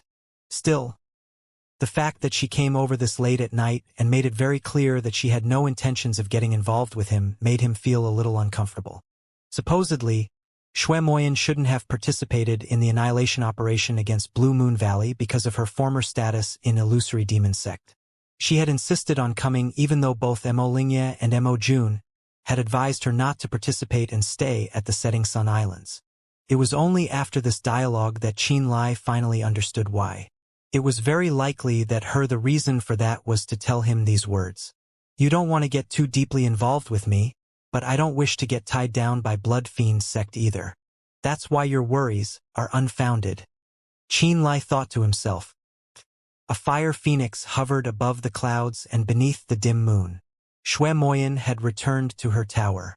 She had just walked about 100 meters or so after leaving behind Qin Lai's wooden building when she saw a plump figure ahead of her. Uncle Hong, Shui Moyan exclaimed. Hong Bowen. A member of the Blood Fiend 10 elders beckoned her to follow him with a kind smile on his face, saying, Come and have a seat, will you? Shui Moyan nodded slightly. She knew that Hong Bowen had loved her dearly since she was a child. Unlike Mo Jun and the others, Hong Bowen didn't have any children, which was why he had treated her like his own daughter when Mo Lingye was deep in her slumber. She respected Hong Bowen a lot too. She quickly arrived at Hong Bowen's temporary lodging. After they sat down, Hong Bowen executed a restriction spell and isolated all sounds from exiting the wooden building. Only then did he ask, Have you gone to meet Qin Lai? Mn? Shui Moyan bowed her head slightly, but didn't hide any of her internal thoughts before Hong Bowen. I told junior brother Qin that I have someone I like, and that I don't wish to become a tool of marriage. I told him that I don't want to be joined with him. I know that there's no one you are interested in. Hong Bowen sighed. I had to justify it somehow. Shui Moyan thought for a moment, then said, Junior brother Qin is too fickle in love. I just can't accept it. I also know that he doesn't desire me, and I don't want him to agree to this marriage just for the sake of getting closer to Blood Fiend's sect. It won't be good for me, him, or Sister Tingyu. I know that you don't want your marriage to become the sect's tool. Hong Bowen nodded slightly and rubbed his chin. Let's forget about that for a moment. Have you ever felt anything for Qin Lai? Shui Moyan's beautiful face suddenly turned completely red. She said in panic, And no. Hong Bowen stared deeply at her as an odd gleam flashed across his eyes. He pondered for several seconds and asked, Are you worried that Qin Lai would agree to this matter only to get an important and proper status in Blood Fiend's sect? Not because of his feelings? Would you dislike it from the bottom of your heart? Shui Moyan grew more and more panicky. Also, are you worried that this outcome would hurt Song Tingyu? Are you worried that she would resent you because of this? Hong Bowen continued to ask. Shui Moyan bit her bottom lips and didn't answer. You are still a little too naive, my girl. Hong Bowen sighed softly. Hong Bowen had watched over Shui Moyan since she was a young girl. He knew that she was kind-hearted and had no experience in love. Before Shui Moyan went to meet Qin Lai, She had been hesitating for a long time. It took her much self-encouragement before she finally gathered the courage to meet him. Hong Bowen had been watching her in secret, and none of her actions had escaped his eyes. He understood Shui Moyan, and he knew that this girl was always thinking for others. Therefore, she was extremely weak and passive when she had to face relationship dilemmas. She often made things worse without knowing it. Not all men are good. Even fewer are those right for you, and not all of them are whom you desire. Hong Bowen shook his head. There are things in life that you'll come to regret once you let the opportunity slip. Therefore, when you find a man that fits all the criteria, you should fight for him regardless of whether he has a woman already. Take a look at that Song Tingyu girl. She knew that Qin Lai was close to another girl, but still she went on the offensive and successfully forced her way into his heart while the other girl was away. Now, she had become a part of him. After a pause, Hong Bowen continued, if even she can snatch Qin Lai from someone else's hands, then what do you have to be afraid of? Plus, that girl. She's broad-minded. She may not necessarily care if there is a little something between you and Qin Lai. I just can't be like Sister Tingyu, Shui Moyan answered with a voice that sounded as soft as a mosquito. That doesn't mean you should be in a hurry to burn all the bridges, does it? Hong Bowen shot a glance at her and said in frustration, whatever thoughts Qin Lai might have had for you are all gone after what you said today, you know? Shui Moyan looked downcast. Even if you won't take the initiative, at least don't try to run away before the fight even began. Okay? Just allow it to come naturally in the future. Hong Bowen instructed. Okay. Shui Moyan nodded slightly. It was early in the morning, and the sky slowly grew bright. The Miao family clansmen in Blue Moon Valley had all woken up very early, and had begun honing their spirit techniques and physical bodies at various training fields that had been established inside the valley. The 5 valley masters of the Miao family had stopped cultivating late at night and accompanied a person who hailed from Illusory Demon sect all this time. The great battle between Blood Fiend sect and Black Voodoo cult and the 3 great families had ended last night. Due to Jiang Zhuzha's appearance, Black Voodoo cult and the 3 great families have not only failed in their mission, but also sustained heavy losses. They shouldn't be able to organize a new wave of attack in the near future. Said Wen He, a martial practitioner that looked about 60 years old. Wen He was Wen Bin's younger cousin and a illusory demon sex expert. He shared a close relationship with Blue Moon Valley for many years. The Wen family used to be a copper rank force beneath illusory demon sect. They were a powerful family. After Wen Bin had entered illusory demon sect, he gradually revealed his outstanding talent and accumulated a considerable force. As a result, many Wen family clansmen were able to bask in the light of his glory and earn a place in illusory demon sect. Miao Yangshu and the others wore heavy looks on their faces as they listened to Wen He's narration. What a disappointment Black Voodoo cult and the 3 great families turned out to be. They actually failed to eliminate Blood Fiend sect and Gold Sun Island, even though they had sent out 2 of their second-in-commands and gotten Pu Zhe involved. Miao Wen Fan snorted. Wasn't Jiang Zhuzha at odds with Shui Li all this time? Why had he showed up when Blood Fiend sect was attacked after he had been hiding for so many years? We can talk about what has already happened later. When he frowned as he stared at the Miao family clansmen. I received news that may be detrimental to you, the Miao family. Miao Yangshu's face changed the moment he heard this. What news? Before Guanxian had departed for the Setting Sun Islands, he received a news and learned where Blood Fiend sect had been hiding for the past 1,000 years. The news caused Guanxian to make a split-second decision and send his experts to kill all of the old, weak, sick, and disabled people left behind at that place. He even eliminated the remaining martial practitioners on Gold Sun Island too. When he looked at the group and said, Guanxian had said with his own mouth that this news had come from Blue Moon Valley. The 5 Miao family valley masters turned deathly pale as they exclaimed in shock. Impossible! We absolutely haven't leaked any news to them. Plus, we don't even know where Blood Fiend sect was hiding. There is no way this is true. Guanxian must be slandering us. When he stared at them and said, Miao Tai knows where Blood Fiend sect was hiding. Miao Tai? Ah! Miao One fan nearly jumped to his feet. He captured Jiang Hao's daughter Jiang Yan not long ago, and he had been fooling around with her all this time. Jiang Yan also used to work as a messenger of Black Voodoo cult. He couldn't learn this information from Jiang Yan, could he? That is very likely. Oh no! Summon Miao Tai over now. Miao Yangshu exclaimed. Outside, some Miao family experts departed quickly and brought Miao Tai over in a very short time. Why have you come, Senior Uncle Wen? Miao Tai immediately exclaimed in pleasant surprise when he saw him. When he kept a dark face and didn't answer. Miao Tai, answer my question. Have you learned of Blood Fiend Sect's hiding ground and told Black Voodoo cult about it through Jiang Yan? This matter is of the utmost importance.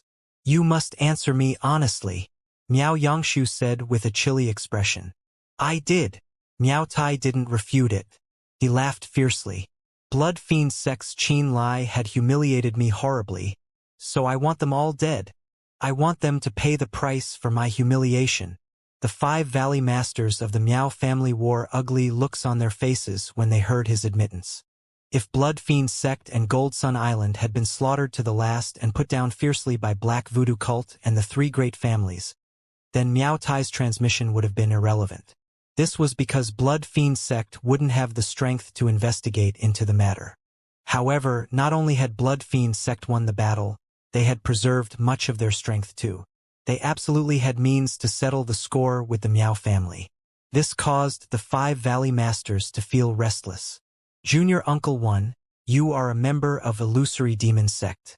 For many years, Blood Fiend Sect had survived only because of Illusory Demon Sect's protection. Now that you've appeared at Blue Moon Valley, how would the Blood Fiend Sect dare raise a hand against us? Miao Tai yelled for a moment before regaining his cool. If Blood Fiend Sect were to act against our Blue Moon Valley now, then they will be disrespecting the Illusory Demon Sect. Master and everyone would have the perfect excuse to attack Blood Fiend Sect.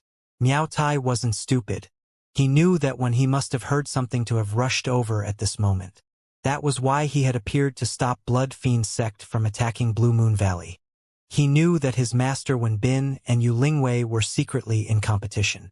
Blue Moon Valley had shared a close connection with Wen Bin for many years, and could be considered as one of his subordinates. He knew that his master wouldn't just sit by and watch Blue Moon Valley be eliminated by Blood Fiend Sect. When Miao Yangshu and the others heard this, their eyes lit up slightly as they let out a small sigh of relief. With you in the valley, there's no way Blood Fiend Sect would dare act recklessly, Miao One fan echoed. I hope so. When he looked calm, prepare yourself. Blood Fiend Sect would probably show up in the next 2 days. Our men will be arriving soon to aid the Miao family in stopping Blood Fiend Sect. If they really dare recklessly, then we shall not let them off easily. The Miao family clansmen look inspired by this. When his guarantee meant that Wen Bin was going to protect Blue Moon Valley. If Blood Fiend Sect dared to force an offense, then they would be offending Wen Bin entirely. On the surface, Blue Moon Valley was a subordinate to Illusory Demon Sect. If Blood Fiend Sect were to attack Blue Moon Valley, then they would have enough reason to interfere with this matter, demand for a justification from Blood Fiend Sect or even attack the Setting Sun Islands. All right, Miao Yangshu regained his smile. Boom! It was at this moment a dull boom abruptly resounded from the shield of Cold Moon, enveloping the entire Blue Moon Valley. Ripples of the essence of Blue Moon appeared on the shield, drawing exquisite patterns and sending many cold moonlight scattering. This is bad. Blue Moon Valley is being attacked. The shield of Cold Moon is being attacked by a strong force. All Blue Moon Valley martial practitioners are to get ready for battle. The screams of panicking martial practitioners rang from every valley for a time. The 5 Miao family valley masters who were about to discuss further into things paled upon hearing this. They immediately walked out of the great hall and stared at the sky with serious looks on their faces. It was early in the morning, and 2 flowing gold fire phoenixes were suspended high above the clouds under the warm sunlight. A plump martial practitioner dressed in blood-red robes was full of smiles as he gathered blood balls in both hands and threw them down continuously at the valley. The balls of bloody light contained a tremendous amount of blood spirit energy. They immediately caused intense explosions the moment they hit the shield of Cold Moon protecting the valley. The shield of Cold Moon was like a flipped bowl that enveloped the entire Blue Moon Valley. Its surface was circulating with countless blue moonlight as it cancelled out the Blood Ball's blood energy again and again. Hong Bowen, one of Blood Fiend Sect's 10 Blood Fiend Elders. Many elderly Miao family martial practitioners inside the valley were all panicking and crying out uncontrollably the moment they saw the smiling fat man. Miao Yangshu, Miao One Fan and the others wore dark looks on their faces. They didn't think that Blood Fiend Sect's vengeance would arrive so quickly. This great sect protecting formation isn't bad. It hasn't shattered immediately even though Elder Hong was attacking it non-stop. Qianlai exclaimed in slight astonishment as he observed the scene from above the Fire Phoenix. Blue Moon Valley's shield of Cold Moon could defend against a Nirvana Realm expert's wild attacks. It was able to keep even a second-stage Nirvana Realm expert like Elder Hong from breaking it immediately. Xing Yuan looked envious. We should construct a similar shield on the Setting Sun Islands too. This way, we should have some time to prepare ourselves as long as we're not facing a martial practitioner that is far beyond our level. Old Meng, Hong Bowen exclaimed. Meng Feng of the 10 Blood Fiend Elders also appeared from another flowing gold fire phoenix after he heard Hong Bowen's summons for him. He dropped down from above and stood shoulder to shoulder with Hong Bowen. Without much hesitation, Meng Feng attacked the shield immediately with balls of bloody light himself. Balls of bloody light that looked like little suns that were soaked in blood were tossed down in succession by Hong Bowen and Meng Feng on the shield of Cold Moon. The Miao family had spent many years and spirit materials to create the shield of Cold Moon. The energy and light of the shield's surface were distorted again and again under the continuous attack. After Hong Bowen and Meng Feng had joined hands with each other, the explosive power and impact of the balls of bloody light instantly skyrocketed. This caused the shield of Cold Moon to shrink quickly to a third of its original size.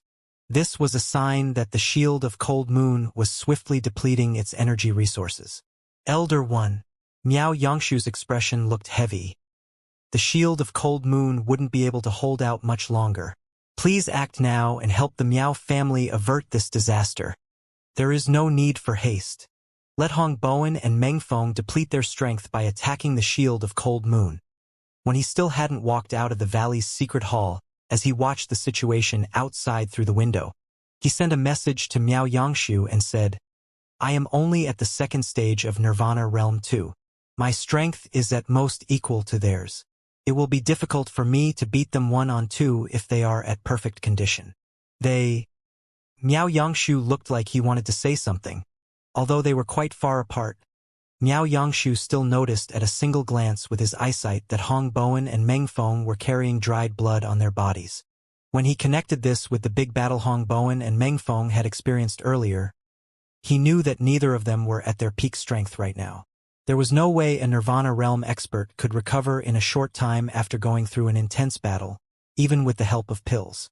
Hong Bowen and Meng Feng must have exhausted a tremendous amount of spirit energy when they fought with all their might against Black Voodoo Cult and the three great families. The blood trace on their body also meant that they were injured. In this situation, neither Hong Bowen nor Meng Feng were necessarily a match for Wen He. However, Wen He still wasn't willing to show up. He still wanted Blue Moon Valley to exhaust their Cold Moon energy.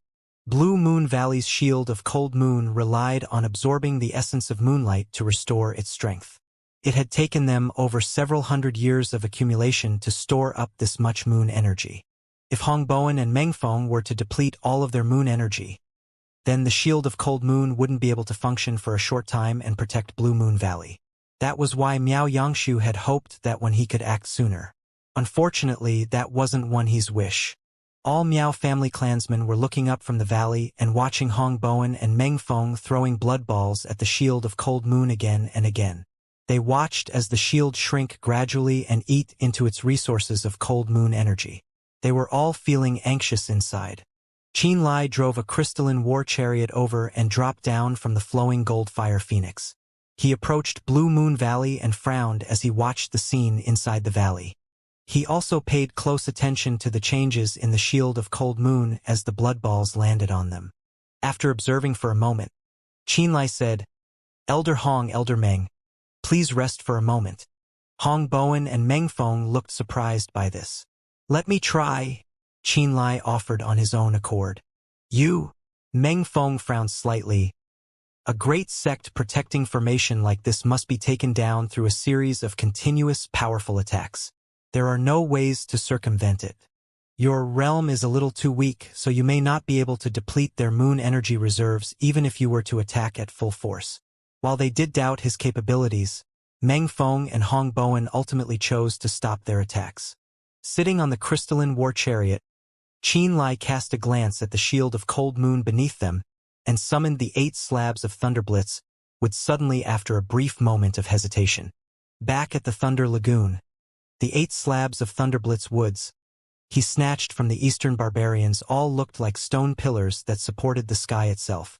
They were not only as tough as steel and stone, but they had also absorbed a tremendous amount of thunder energy from the Thunder Lagoon. These 8 slabs of thunderblitz woods suddenly boomed continuously with thunder as Qin Lai's soul consciousness brought them to life. The 8 slabs of thunderblitz woods abruptly crashed into the shield of cold moon and fired billions of thunder and lightning from their bodies at once. They enveloped and attacked all the scattered moon energy on the shield's surface. ZZZT, ZZT, ZZZT. The shield of cold moon was overrun with blue lightning, and the shield of cold moon actually began shrinking at a visible rate. A large amount of moon energy were being swiftly depleted under the assault of the thunderblitz wood. Every Miao family clansman wore ugly looks on their faces when they saw this. Elder One, Miao Yangshu couldn't help but cry out once more. 8 slabs of thunderblitz woods all around 1,000 years old of age. These 8 slabs of thunderblitz wood could absorb thunder and lightning by nature, and the amount of thunderous energy they contained are extremely terrifying. Hong Bowen was shocked as he exclaimed, "Even we wouldn't be able to endure the attacks of these 8 slabs of thunderblitz woods at once if we were to stand at one place." Meng Feng was filled with astonishment. This kid sure has a lot of hidden methods. The 8 slabs of thunderblitz wood came from the Eastern barbarians. The clans of the Eastern barbarians had expended a huge amount of effort in order to accumulate 8 slabs of thunderblitz wood with at least 1,000 years of age around their belt. The Eastern barbarians had brought the 8 slabs of thunderblitz wood into the graveyard of gods for the purpose of ensnaring the thunder crystal beast inside the Thunder Lagoon and getting the pure soul springs and soul crystals for themselves. The Thunderblitz tree's ability to absorb thunder and lightning had largely kept the Thunder Crystal Beast's power in check and prevented it from doing whatever it wanted. After the battle at the Graveyard of Gods had ended and the 8 slabs of Thunderblitz wood were ultimately taken away by Qin Lai, he hadn't spent much time to research the secrets of the Thunderblitz trees. The Thunderblitz trees might contain a terrific amount of thunder and lightning, but it was too heavy and inconvenient to use. It was very difficult to use it as an offensive spirit artifact. After all, the enemy wouldn't just stand there like a fool and waited to be attacked. However, Blue Moon Valley's shield of cold moon was the sect's great sect protecting formation. It was immobile and could only defend against attacks passively. Its immobility was perfect for the Thunderblitz wood. That was why the 8 slabs of Thunderblitz would naturally played a role in this battle. Inside the crystalline war chariot, Qin Lai's expression was solemn and his eyes sparkled with electricity. His arms looked like they were entangled by thunder spirit snakes that slithered into the air dazzlingly after he swung them. Every bolt of lightning contained a wisp of Qin Lai's consciousness in them. These sparkling consciousness immediately ignited the violent thunder energy inside the Thunderblitz woods like a stimulant the moment they entered them. All 8 slabs of Thunderblitz wood were unleashing a crazy amount of thunder and lightning. Dazzling lightning crawled all over the shield of cold moon even as it was being blasted nonstop by thunder. It had shrank several times its original size in just a short moment. Gradually, Blue Moon Valley was being exposed to the outside world because of the swift shrinkage of the shield of cold moon. The tip of the grandest buildings in Blue Moon Valley was among the first to lose the protection of the shield of cold moon. Qin Lai's eyes lit up as the wisp of electricity in his eyes quickly focused onto the tip of those buildings. Boom, boom, boom. A dense downpour of thunder instantly blasted towards those exposed areas as if they had found a vent. Innumerable blue lightning blasted down from the sky along the tip of those buildings. A series of crackling booms later, the tip of the buildings that were no longer protected by the shield of cold moon instantly shattered into bits of tiles, sands and stones. As electricity seeped into the building, the Miao family defenders inside the buildings quickly escaped while yelling loudly. "Qin Lai! It's that Qin Lai again," Miao Tai said through clenched teeth. "Elder One," Miao Yangshu urged. Seeing that the situation was spiraling out of their favor, the hidden when he had no choice but to walk out of the secret room with a dark look on his face. A purple light flashed from deep within his pupils, and his body instantly became wrapped by purple rings of light that formed a shroud of beautiful purple aura around him. A light purple moon disk flew into the sky from the top of his head and spun slowly. Many symbols that were difficult to distinguish came out of the purple moon disk. Sky ceiling purple moon. When he pointed at the shield of cold moon above the sky, the purple moon disk abruptly shrank in size. The energy of cold moon, the shield of cold moon beneath the purple moon had accumulated for many years, actually surged into the moon disk in an instant as if it was attracted by the purple moon. The purple moon disk abruptly shone with dazzling divine light. The essences of purple moon rippled out of the disk like sea waves, pushing the 8 slabs of thunderblitz wood up to the clouds and away from the shield. Suddenly, the steady flow of electricity in Qin Lai's eyes abruptly fell into disorder. In the next moment, 8 ferocious waves of power rolled back towards him instead from the 8 slabs of thunderblitz wood, and the fearsome and overbearing pressure nearly caused him to suffocate. It was Wenhe's strength that was attacking him. Hong Bowen and Meng Feng's expression changed as they exchanged a glance with each other, and abruptly appeared beside Qin Lai. They placed their hand onto Qin Lai's shoulders at the same time. 2 violent powers that stank of blood formed a thin blood-colored film that wrapped around Qin Lai's physical body.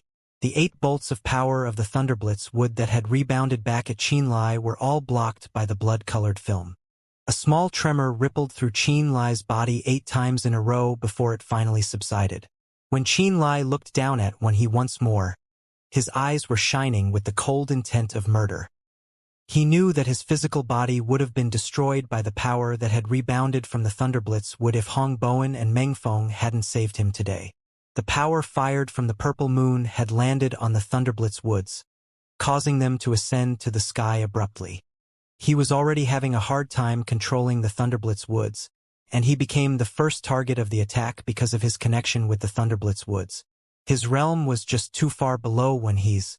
No matter how powerful his talent, there was no way he could have taken this blow head-on. Wenhe! A bloody gleam flashed across Hong Bowen's eyes. "How dare you attempt to kill a Nether Passage Realm Junior? Do you have no shame?" On the Fire Phoenix, the Gold Sun Island martial practitioners all wore dark expressions on their faces as they were joined in opposition to the same adversary. However, the Miao family clansmen in Blue Moon Valley didn't look happy in the slightest. In fact, a lot of them were looking rather gloomy. This was especially true for the 5 Valley Masters of the Miao family. Miao Yangshu, the leader of the Valley Masters, was staring at Wenhe looking very pale. They noticed that the purple moon disk that had emerged from Wenhe's head had easily absorbed all of the energy of cold moon from the Miao family's great sect protecting formation in an instant. What did this mean? This meant that if Wenhe decided to attack the Miao family, not only was their shield of cold moon unable to resist Wenhe, it would even provide Wenhe's strength to slaughter the Miao family however he wanted to. The shield of cold moon was a weapon that Wenhe could use to attack or defend however he wanted. However, the Miao family was the one who spent a huge amount of time and innumerable amount of spirit materials to build it. They had hoped to use the shield of cold moon to evolve into a silver rank force and escape the control of others. Sigh! Miao Wen Fan sighed deeply. He finally noticed that there was no such thing as a free lunch in this world. The One brothers had already paid the construction of Blue Moon Valley's shield of cold moon much concern back when they were constructing it. When he himself had visited them personally and provided many amazing ideas that enabled them to ultimately construct the shield of cold moon. The shield was capable of absorbing moon energy, store them, and protect Blue Moon Valley. Wenhe's goodwill was the reason the Miao family had chosen to befriend him. It was only today they finally realized that there was an ulterior motive behind Wenhe's goodwill. It was true that the Miao family's shield of Cold Moon had become a lot more powerful and outstanding thanks to One He's assistance. However, if they one day decided to betray the One brothers and go against their will, then not only would this shield of Cold Moon fail to protect them, it would even become the weapon that would kill them all. When he was already plotting this and tampered with the shield since the construction of the shield of Cold Moon. Silver rank forces. Silver rank forces. Miao Yangshu shook his head with gloomy eyes. Suddenly, he understood that the One brothers would most definitely appear and wipe them during the last moment of their ascension to a silver rank force. Their 100-year plan to become independent and grow into a silver rank force was doomed since his interference. Hong Bowen. Meng Feng. When he walked on air step by step until he was above the purple moon with his second stage Nirvana realm cultivation and said, "Have you eaten a bear's gall? Here lies Blue Moon Valley, a vassal force of illusory demon sect. Who gave you the courage to invade this place? Did you ever imagine how big of a disaster your invasion have caused for Blood Fiend sect?" Before Hong Bowen and Meng Feng could say anything, when he continued, "The reason Blood Fiend sect could survive to this day is all thanks to our aid. But not only did you not repay our kindness, you even bit the hands that fed you. I cannot believe that you've come to provoke illusory demon sect right after surviving the attacks of Black Voodoo cult and the Three Great Families. Are you seriously that suicidal? And you," when he pointed at the Xing brothers and said eerily, "Did the two of you tire of living? Has illusory demon sect openly admitted your departure? If not, then you've betrayed illusory demon sect on your own accord, and illusory demon sect will annihilate the lot of you in return." When he had denounced them overbearingly and imperiously the moment he appeared, everyone in Gold Sun Island and Blood Fiend sect were wearing dark looks and angry emotions in their eyes as they listened to his scoldings. Before Guanxian had invaded the Setting Sun Islands, he had homed in on Blood Fiend sect's hidden ground accurately and slaughtered all of our disciples there to the last. Meng Feng's face was completely red with blood as he exclaimed harshly, Guanxian had personally admitted that the news was released by Blue Moon Valley's Miao family clansmen.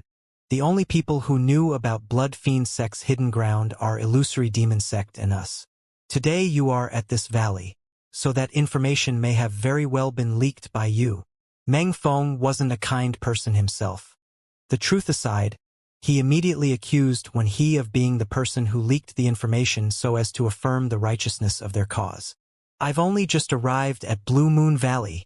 Don't you even think of slandering me?" When his expression was unchanged. "How did you know if Guanxian's words are true? He is an enemy of Blood Fiend sect, and Blue Moon Valley had recently taken over Heavenly Sea Pavilion and Black Cloud Palaces or mountains. He held a grudge against you and purposely tried to drive a wedge between you and Blue Moon Valley. How could you have failed to see through such a simple trick despite your age? No wonder Blood Fiend sect had fallen to the state they are." Meng Feng's face was red with fury as he attempted to retort against Wen He's words. It was at this moment Hong Bowen waved him away and spoke up. "The Miao family used to be Blood Fiend sect's vassal force. Now that we, the Blood Fiend sect, had risen once more, it is only natural that the Miao family's fate is decided by us." Hong Bowen was full of smiles, but what he said nearly caused Wen He and the Miao family clansmen to jump on their feet in anger. "You say that they are still Blood Fiend sect's vassal force?" When he laughed loudly. "Who told you that?" "It is Sect Master Yu, the Sect Master of you illusory demon sect, who told us that." The smile on Hong Bowen's face slowly faded. "Sect Master Yu had personally declared to us that Blue Moon Valley is our vassal force. You don't believe me? You can leave and get confirmation from Sect Master Yu then. Today Blood Fiend sect will be dealing with its internal affairs, and we advise you not to interfere with our business or face the consequences." The Miao family clansman paled upon hearing this. Before Wen He could retort, Hong Bowen waved his hands and ordered, "Attack them!" Xing Yu Miao, Xing Yuyuan and Xianxia had been impatient since a long time ago. They immediately descended from the sky and attacked Blue Moon Valley without a word. "Old Meng, you only need to help from the sidelines," Hong Bowen told Meng Feng before closing the distance between him and Wen He in an instant. With narrowed eyes, he said, I'm waiting for you to confirm this with Sect Master Yu right now. Wen He's face was ashen. He knew from the beginning that Yu Lingwei and Mo Lingyue shared a close relationship with each other from the beginning. Anyone could see this from the fact that Yu Lingwei had taken Xuemoyan in as her disciple and her care for Blood Fiend sect for so many years. The Wen family's Wenbin was in secret contention against Yu Lingwei, and he was currently still at a disadvantageous position right now. The matter would only take a turn for the worse if he were to ask confirmation from Yu Lingwei. When he grudged Blood Fiend sect for arriving too quickly. Blood Fiend sect had acted so swiftly that they didn't have enough time to make preparations, causing the battle to become one-sided from the beginning. The person who sent the news is Miao family's Miao Tai. We don't know anything about this. It was at this moment Miao Yangshu suddenly exclaimed and drew everyone's attention. Miao Tai is the only one within the Miao family who knows where Blood Fiend sect is hidden. He had captured Jiang Yan earlier and forced her to send the news to Black Voodoo cult. The Miao family had nothing to do with this. Everyone was stunned the second they heard this. Even the Xing brothers who were about to begin their murder and Meng Feng himself were startled by this. Right now, Xing Yumiao had stepped into the early stage of Nirvana Realm, and Meng Feng was at the second stage of Nirvana Realm too. There were also plenty of Blood Fiend sect fragmentation realm experts mingled among the Gold Sun Island martial practitioners. Even if the hidden Nirvana Realm expert of the Miao family were to emerge and aid in their defense, they were fated to lose today no matter what. The Miao family would suffer greatly if the battle truly unfolded. P-Patriarch? Miao Tai stared blankly at Miao Yangshu with a look of shock on his face. It was obvious that he found Miao Yangshu's outburst difficult to accept. He could never have imagined that Miao Yangshu would act so decisively at a critical moment and throw him away to avoid this battle. Miao Tai is your clansman. How is the Miao family to be absolved of all ties? Hong Bowen's face was dark. He may carry our surname, but he doesn't count as a Miao family clansman. Miao Yangshu's expression was calm. He had grown up in illusory demon sect and cultivated the secret arts of illusory demon sect, and his master is Great Elder Wenbin of illusory demon sect. From the day he entered illusory demon sect and became the Great Elder Wenbin's disciple, Miao Tai no longer counted as a Miao family clansman.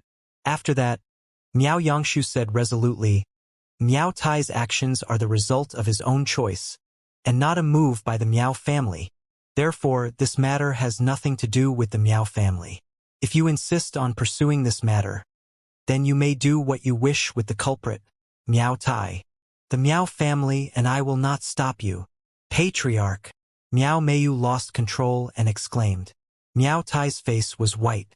For a time, he looked like he couldn't accept this outcome at all. He stared blankly at Miao Yangshu as a great reluctance flowed out of his eyes. He looked at the other Valley Masters such as Miao Wenfan and Miao Kong. All four Valley Masters had turned their heads away and avoided his gaze. It was obvious that the decision was unanimous. They were all going to discard him. In the end, Miao Tai looked at Wen He. Wen He frowned slightly and thought for a moment with quiet eyes. Suddenly, he said, Miao Tai's actions have nothing to do with my cousin. It is the result of his own choice. Therefore, he shall bear the consequences of his actions, if it is true himself. No! Miao Tai yelled in despair. He finally realized that he was a pawn that could be discarded any time the family wanted when they were faced with a life and death scenario. He finally realized he wasn't as important as he thought. This battle was obviously a result of Wen He's mistake for miscalculating the speed at which Blood Fiend sect would show up, causing them to lack the experts to resist Blood Fiend sect. Since Qinlai had used the 8 slabs of Thunderblitz would to aid Hong Bowen and Meng Feng in destroying the Shield of Cold Moon. The 2 Blood Fiend sect elders hadn't expended too much of their strength. It was obvious that Wen He wasn't confident that he could fight both of them alone. He had no intentions of gambling his life for the Miao family. The 5 Miao family Valley Masters knew that this battle was disadvantageous for them. That was why they wanted to avoid it at all cost and had decided to use him as the sacrifice. Miao Tai was the one who caused all of these. The Miao family will not protect him. Do what you want, Miao Yangshu said indifferently. Hong Bowen and Meng Feng exchanged a glance with each other. After pondering for a moment, Hong Bowen nodded heavily and said, Miao Yangshu, you're even more ruthless than your father. There is a sound reason behind the Miao family's ability to swiftly grow to their current strength today. As he said this, he stretched a hand at Miao Tai from afar. A blood-weeping ghost claw abruptly fell down and landed on Miao Tai's body. Miao Tai let out a fearful scream, and the bloody ghost claw tore him into shreds in an instant. Let us leave, Hong Bowen exclaimed. The crystalline war chariots that had zoomed downwards returned to the Fire Phoenixes once more. Every Blood Fiend sect and Gold Sun Island martial practitioners reluctantly returned to the sky, but they never stopped staring hatefully at Blue Moon Valley's Miao family clansmen. This Miao Yangshu is no simple man, Meng Feng messaged Hong Bowen. Should we find a random excuse and wipe them all out? The Miao family's 5 Valley Masters are even more ruthless and united than the former Miao family patriarch. They may become a huge threat to us in the future. No, there's no need. Hong Bowen shook his head secretively and replied in secret. The Miao family's shield of Cold Moon was tampered with when he, and every Miao family Valley Master knows about this now. Miao Tai was Wen Bin's disciple, but the fact that they had discarded him without hesitation meant that they were no longer friendly to the one family. There is a crack between the two families, and the only thing that ties them, Miao Tai is now dead. Their relationship with the one family will never be mended again. The Miao family may very well be discarded by Wen Bin. If that is the case, then the Miao family wouldn't have any support nearby. Without Illusory Demon Sect as their shield, their situation could only be terrible in the future. When the Setting Sun Islands grow stronger, and when Blood Fiend Sect regains their vitality, these people may yet choose to return to our embrace. Hong Bowen had his own plans. The 2 flowing gold fire phoenixes gradually flew away into the clouds. Inside Blue Moon Valley, the Miao family members looked at the pieces of Miao Tai's body with disturbed expressions. Miao Yangshu and the 4 people next to him were no different. Wen He's expression was cold. After the flowing gold fire phoenixes finally disappeared, he looked deeply at Miao Yangshu and the others, saying, "Look after yourselves." Having finished, he immediately flew away without another word. "Bury Miao Tai," Miao Yangshu said to his clansmen and then left with a dark expression. Miao Wunfan and the others followed him silently. The 5 Valley Masters came to the central hall. Without a word, all of them moved into the underground secret room. Through a dark and narrow secret passageway, they went hundreds of meters under Blue Moon Valley and stopped in front of a doorway to a room made from one piece of ice jade stone. The 5 stood silently by the doorway. A whole hour later, the jade door to the room opened from the inside. An old person with an ashen and wrinkled face sat silently in the cold stone room. If Hong Bowen was here, he would immediately recognize this person. He was the former patriarch of the Miao family, Miao Fengtian. It was under his leadership that the Miao family, a small clan, developed into a copper rank force and became the strongest among the 5 great families of the Heavenly Calamity continent. Miao Fengtian was also unanimously considered the most skilled and charismatic patriarch of the 5 families. The rumor had it that Miao Fengtian had accidentally gone mad when attempting to break through into Nirvana realm and died. The Miao family had confirmed this to the world. This, in the eyes of the outside world, Miao Fengtian had passed away a long time ago. Inside the stone room, Miao Fengtian's skin was gray-white, his expression deathly pale, and gave people the terrifying feeling as if he was but a dried corpse. There was thick corpse energy shrouding Miao Fengtian. In this palace hundreds of meters underground with Miao Fengtian's secret room in the center, there were dozens of stone rooms of various sizes, a corpse in each. A small amount of corpse energy would come out of those corpses, and would flow to Miao Fengtian through all kinds of passages. Miao Fengtian had been hiding deep under the ground all this time, gathering corpse energy and cultivating in secret. Many years ago, Miao Fengtian did go mad when breaking through to Nirvana realm and died from his blood vessels exploding. Many Miao family members had watched as Miao Fengtian died. The Miao family had even held a funeral for him. Not many people knew that in a night 3 months after Miao Fengtian had been buried, he suddenly walked out of the cemetery and walked into the secret room of the Miao family to see Miao Yangshu and the other 4 people shrouded in corpse energy. I need more corpses. Miao Fengtian looked darkly at the 5 and said, the spirit art I cultivate is the inheritance of the corpse progenitor of the 5 progenitors and 3 emperors. The reason I was able to come back to life was due to this spirit art. Cultivating it requires large amount of corpses. The best would be the corpses of ancient elites. When he said this, he looked coldly at the 5. Last time, you told me there were more than 10 corpses of ancient elites on Gold Sun Island, and that you would try to get them for me. What is the result? Miao Yangshu and the others bowed their heads with shame all over their faces. Speak, what happened? Miao Fengtian's pupils were white. I felt that the valley had been attacked. Has the Miao family deteriorated to the point where I need to come out? I am at a crucial point in cultivation. If I rashly appear, and people discover the origins of my spirit art, the Miao family will encounter great trouble. Have you thought it through? The trouble has been resolved. It is like this. Miao Yangshu did not dare to conceal the truth any longer and explained everything down to the tiniest detail. Then he said, after this matter, Wen Bin will not trust the Miao family. Losing the support of Illusory Demon Sect means that if we have any future conflict with Blood Fiend Sect, we have no hope of winning. You did well to sacrifice Miao Tai in exchange for a period of peace. Miao Fengtian thought and then said, when he sabotaged the Shield of Cold Moon, he must want to completely take over the Miao family. Now that this has been exposed, Wen Bing will definitely think of some other way to have the Miao family submit. Otherwise, he will abandon the Miao family. Miao Yangshu and the others nodded. They shared Miao Fengtian's thoughts. Shueli obtained the body of the blood progenitor. After this calamity, with Shueli's proud personality, he will definitely think of all the ways he can to quickly merge with it. If Shueli is given enough time, he will quickly grow very strong. It will become increasingly difficult for Black Voodoo Cult and the 3 families to act against Blood Fiend Sect.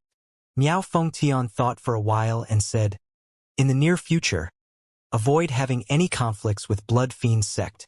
Temporarily abandon the mines of Black Cloud Palace and Heavenly Sea Pavilion that you have taken, and show weakness to Blood Fiend Sect. Miao Yangshu and the other 4 Valley Masters nodded.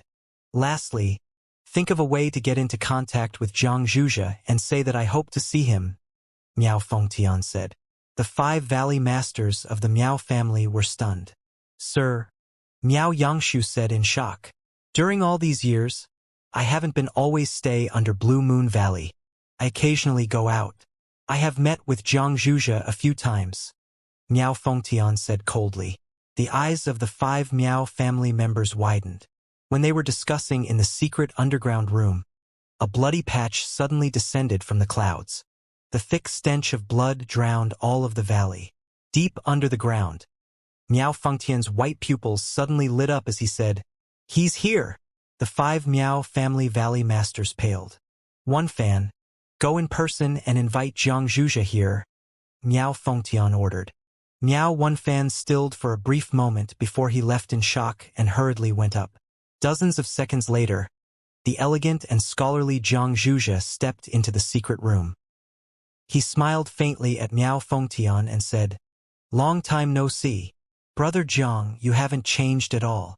Miao Fengtian jerked the corners of his lips.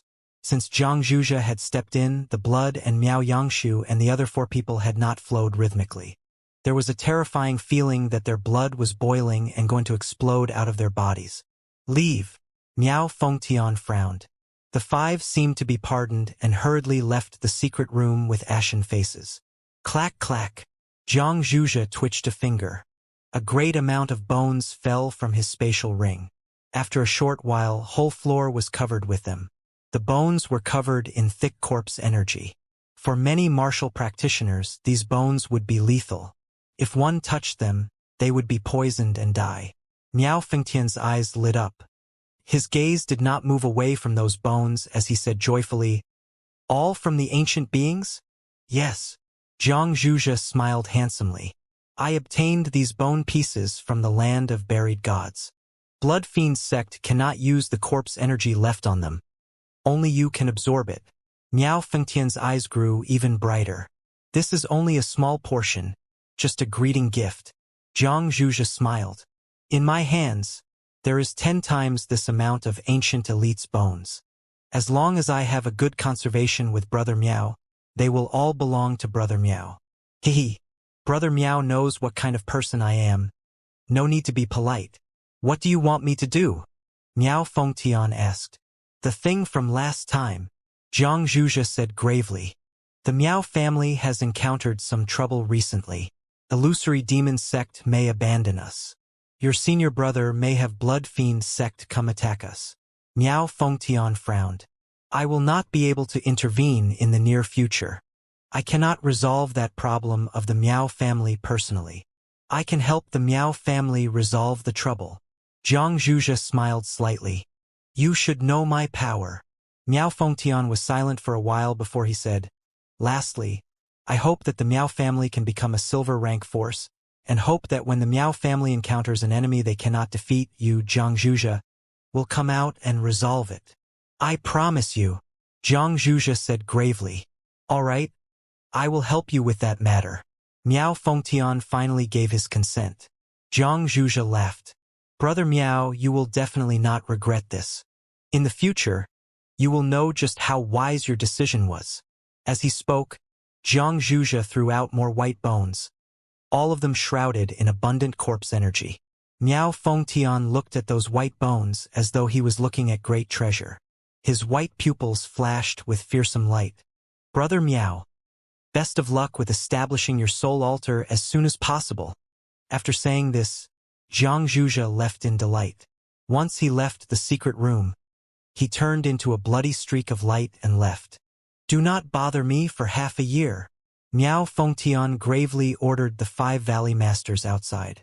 When Miao Yanqiu and the others heard that, they all grew excited, conscious of the fact that Miao Fengtian had finally gathered enough spirit materials to refine his soul altar and step into the imperishable realm. Miao Yanqiu is really something. On the return, Meng Feng sighed and felt deep admiration for the Miao family for decisively sacrificing Miao Tai. Qin Lai and Hong Bowen were also discussing this matter with each other. The Miao family has submitted. We can take over the mines of Black Cloud Palace and Heavenly Sea Pavilion again. Hong Bowen's face was full of smiles. Blood Fiend sect needs great amounts of spirit materials in order to recover. We must settle all the scores we can in the periphery. The Miao family has a Nirvana Realm expert, but this time we almost smashed the Shield of Cold Moon and that Nirvana Realm expert still did not appear. This is strange. Xing Yumiao's expression was grave. Do you know the situation of that Nirvana Realm expert? Meng Feng asked. Shaking his head, Xing Yumiao replied. I'm not too clear. However, in the past when the Miao family fought against their enemies, the strongest and most difficult of the enemies would be ambushed and killed. Black Cloud Palace and Heavenly Sea Pavilion had 3 martial practitioners in the middle and late stages of Fragmentation Realm that were killed in that manner. It seems that there is a Nirvana Realm expert hiding in the Miao family. Hong Bowen nodded. I wonder what his strength is. I do not think. It is very high. Mn. The Xing brothers nodded as well. No matter how they speculated, they would never think that the Nirvana Realm expert of the Miao family was the previous patriarch of the Miao family, Miao Fengtian. More so, they would never think that Miao Fengtian had reached the late stage of the Nirvana Realm and only lacked enough spirit materials to create a soul altar and enter the imperishable realm. They would never suspect that Miao Fengtian and Jiang Zhuge were in secret contact all this time. Uncle Hong, I need to return to Illusory Demon Sect, Xue Moyan suddenly said. You want to find your master? Hong Bowen was shocked. Yes. Xue Moyan nodded lightly. Go. Hong Bowen did not ask any more questions. He casually glanced at Qin Lai, suddenly smiling and saying, Qin Lai, do you want to visit Illusory Demon Sect? Illusory Demon Sect is an old silver rank force, and there are many unique things about it. Maybe you can gain some experience and knowledge along the way. Xue Moyan's long eyelashes softly flickered. Bowing her head to stare at the tips of her feet, she felt a thread of anticipation. Not interested, Qin Lai refused in a cold tone. I'm in a hurry to go back to the Scarlet Tide continent with Sister Tingyu and the others. I do not have the time to go visit Illusory Demon Sect. Hearing him say this, Shui Moyan's eyes became dim, dispirited expression appearing on her face. But because her head was bowed, no one saw or knew what she was thinking. Then I'll be going first. After saying this, Shui Moyan did not look at anyone. All by herself, she turned and drove a crystal chariot to fly into the clouds. Seeing her figure fade into the clouds, Hong Bowen sighed inwardly. There was nothing he could say. Qin Lai, I think that you and Moyan are suited to each other. Haha. How about I play matchmaker? Meng Feng picked up the topic. Look, big brother Shui is like a master-father figure to you. Sister-in-law Lingya also thinks highly of you, and so does everyone in Blood Fiend sect. If you are willing, no one will obstruct you and Moyan. Uncle Meng, I appreciate your good intentions. Qin Lai smiled slightly and said, but I have someone I'm interested in, just like senior sister Shui has someone that she likes. We do not have any feelings for each other, so we cannot be together. Also, the connection between me and Blood Fiend sect would not change because of a marriage. When he said this in front of Hong Bowen and Meng Feng, it was the same as refusing Blood Fiend sect's good intentions. Hong Bowen smiled bitterly. Meng Feng had a shocked expression. In his view, even though Blood Fiend sect had declined, it was still an ancient and powerful force. Shui Moyan was the only daughter of Shui Li and Mo Lingye, and also the direct disciple of Yu Lingwei. In terms of status, beauty, and power, she could match Qin Lai. As long as there was an engagement between Qin Lai and Shui Moyan, Qin Lai was almost assured to be the leader of Blood Fiend sect in the future. He would possess Blood Fiend sect's enormous resources and have a place in the land of chaos. Meng Feng believed that a great majority of young martial practitioners would not be able to refuse this proposal. I've used a lot of spirit energy and soul power to control the 8 slabs of Thunderblitz wood. I'm going back to rest. Qin Lai stood up, bowed slightly to the group, and left. The Xing brothers exchanged a look and perceptively stood up. They walked out after Qin Lai. Moyan is the pearl of our Blood Fiend sect. Where is she not good enough for that boy? Also, if he married Moyan, wouldn't the boy be in charge of Blood Fiend sect in the future? Why would he refuse such a generous offer? Meng Feng sat there with a frown that indicated his puzzlement. The fat Hong Bowen grimaced. Old Meng, I thought the same as you in the past. I also thought that Qin Lai would not be able to refuse the marriage. I originally thought that facing such a great temptation, he will abandon Miss Song and his childhood love, that female surnamed Ling from the Scarlet Tide continent, and that he would get together with Moyan. You do not think that now? Meng Feng stilled. I do not.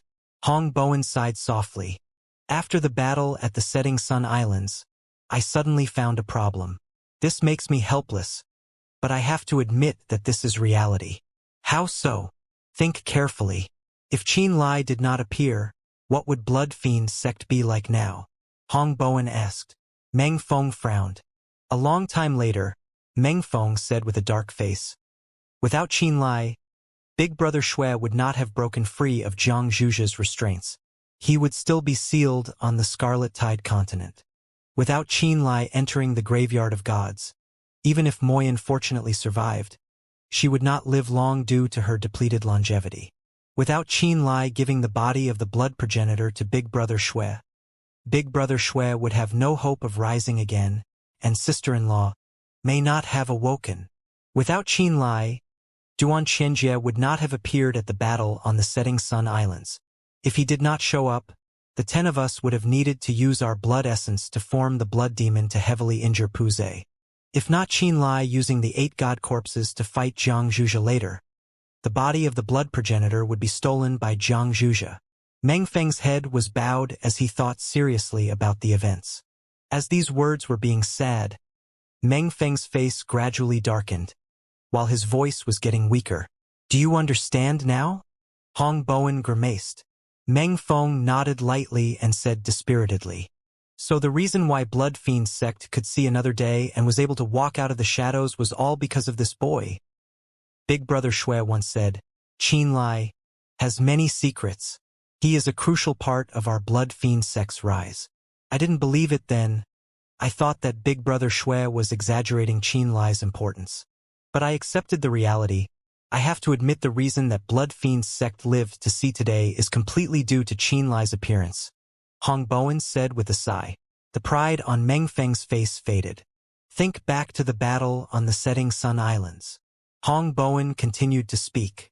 I heard that Lei Yan came to the Setting Sun Islands in order to take Qin Lai to Thunder's Roar to see Forefather Terminator. Before the battle, Guan Xian seemed to have received a message from Nan Zhengtian to not kill Qin Lai. During the fight, Duan Xianxia came and helped Qin Lai smash Pu Zei's soul altar, keeping Qin Lai safe. Forefather Terminator Duan Xianxia, and the sixth Heavenly Sword of Heavenly Sword Mountain, Li Mu. They are all people at the summit of the Land of Chaos. If Qin Lai leaves Blood Fiend's sect, he can pick any of the three, and his future will not be any worse than if he stayed at Blood Fiend's sect. He might have an even brighter and more peaceful future. At Blood Fiend's sect, he will be restrained in certain aspects, and will be forced to face many dangers. Due to this, Qin Lai can leave at any time, and nothing will change for him. His life may become even smoother. As for us, once Qin Lai leaves, the Setting Sun Islands will no longer have protection of the 8 god corpses. If Jiang Zhuzhe, Wenbin, or any other imperishable realm expect came, Blood Fiend sect would be exterminated. The Blood Fiend sect of today doesn't have anything to offer, and we are extremely reliant on his existence. It's not that he relies on us. You need to be clear about this. When you face him in the future, remember to not feel as though you are above him. Because it's us that survive by relying on him. After Hong Bowen said this, Meng Feng was silent for a long time. He was finally forced to accept that reality. Noon on the next day, after Qin Lai and the group returned to the Setting Sun Islands, Meng Feng and Hong Bowen went to find Lingya immediately to tell what had happened on this trip. The Xing brothers were also busy, gathering people to go to Black Cloud Palace and Heavenly Sea Pavilion's territories. They were going to take back the mines that Blue Moon Valley were controlling. Qin Lai returned to Flaming Sun Island. He expressed his intentions of returning to the Scarlet Tide continent, and had those who wanted to return to prepare as quickly as possible. Song Tingyu and Xie Jingxian came out. The two females found Qin Lai and began talking. Qin Lai, you once said that Jingxian and I have a share of the remains of the ancient elites. According to the number of people, all of us that came out of the graveyard of gods can get 3. Jingxian and I only absorbed 1. May we choose again? Song Tingyu said. Of course. Qin Lai nodded.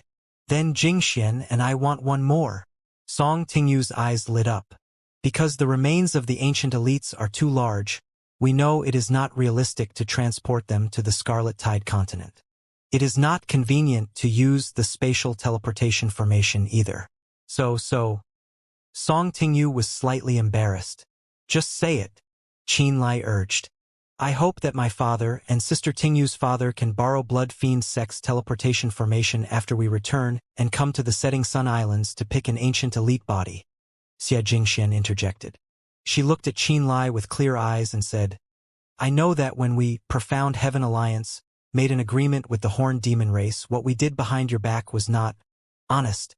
I hope that you can forgive us for the sake of me and Sister Tingyu, and allow our fathers to come and use the ancient elite remains to increase their strength and cultivate. Qin Lai was silent. In the past, when the Horned Demon race used the Profound E9 Leaf Lotus to trade for Kulu, Profound Heaven Alliance immediately attacked after the transaction. They wanted to kill the Horned Demon race and the members of the Ling family. If Qin Lai hadn't had the Eye of Frost and moved everyone into the Land of Frost, they would have all been killed. After the matter, Profound Heaven Alliance and the 8 Extreme Temple spread a message throughout the entire Scarlet Tide continent to kill him, the Horned Demon race, and the members of the Ling family. Many of the actions that Profound Heaven Alliance had done then had angered Qin Lai. In the end, he had awakened the ancient beasts and retaliated when Profound Heaven Alliance, 8 Extreme Temple and Joyful Union sect attacked Herb Mountain. He almost destroyed all of Profound Heaven Alliance's Nya family, while also making 8 Extreme Temple and Joyful Union sect suffer heavy losses. Only when Li Mu showed himself did the fight between him and the 3 forces finally calm down. Profound Heaven Alliance and 8 Extreme Temple had paid a great price. Under Li Mu's protection, he had left the Scarlet Tide continent without ever looking back. Many years had passed. He still did not have a good opinion of Profound Heaven Alliance, but due to Song Tingyu Xiajingshian, increase in his status and his recently broadened perspective, he no longer felt so strongly about them. Besides, the Scarlet Tide continent was under control of the Profound Heaven Alliance. Many of his friends were in Profound Heaven Alliance's subordinate forces. In the future, he might still need to interact with Profound Heaven Alliance. With Song Tingyu and Xie Jingxian by his side, he couldn't just slaughter Profound Heaven Alliance. He needed to overcome this mental obstacle. For you two, I will agree. A long time later, Qin Lai barely managed to agree. Xie Jingshuan's eyes lit up as she smiled. Song Tingyu also smiled brightly and wrapped around his arm to give him a kiss. I just knew you would be broad-minded. Her eyes were filled with comfort. Song Yu and Xie Yaoyang were both in the fragmentation realm. If they could receive a secret inheritance from the remains of ancient elites and break through the fragmentation realm into the fulfillment realm, it would be crucial for the future development of Profound Heaven Alliance. As daughters, they cared about their father's future. After their trip to the land of chaos, they understood that strong cultivation and one's own power could have the effect of determining everything in a conflict of forces. When the trio was speaking, Mo Hai, Feng Rong, Tang Siki, Lian Ro, Yi Yuan, and the martial practitioners of the Scarlet Tide continent gathered up from all over the island. When Tang Siki arrived, she saw Song Tingyu arm in arm with Qin Lai. There was still also the moist mark of lips on the left side of Qin Lai's face. After a glance, her face dimmed and her mood dropped. We are also preparing to return to the Scarlet Tide continent, said Feng Rong after walking up to them. Other than Lang Xie, who doesn't have any relatives there, we are all prepared to return.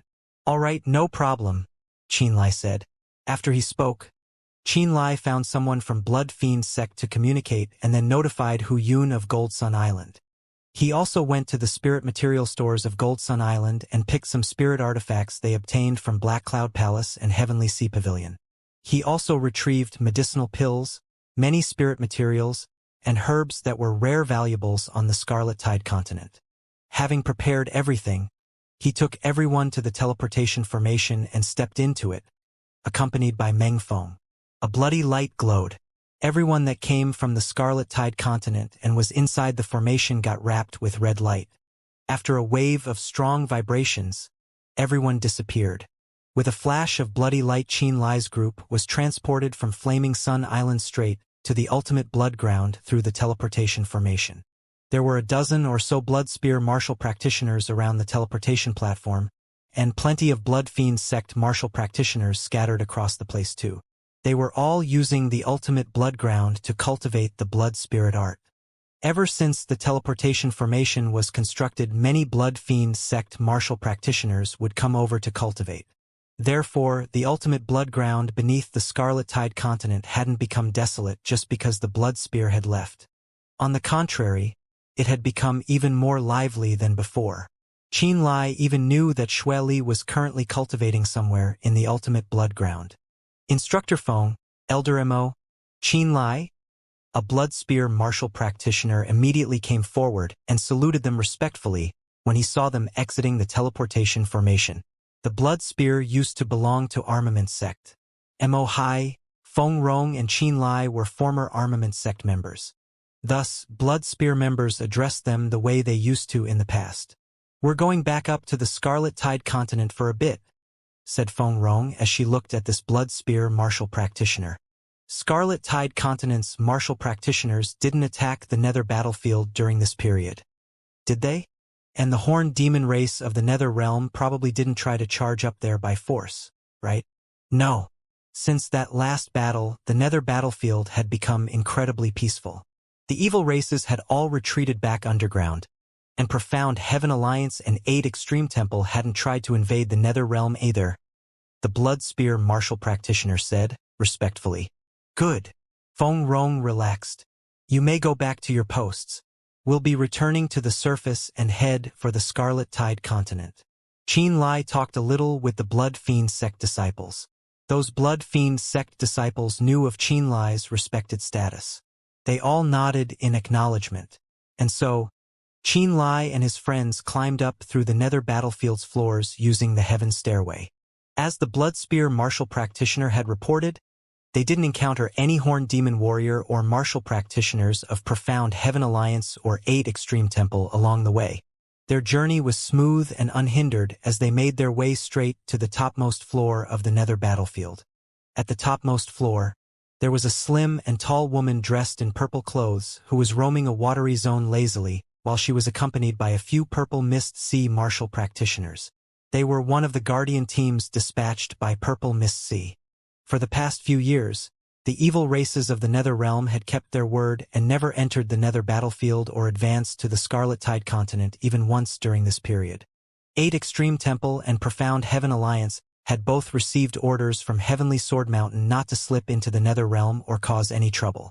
That was why the Nether battlefield had suddenly become quiet after many years of war.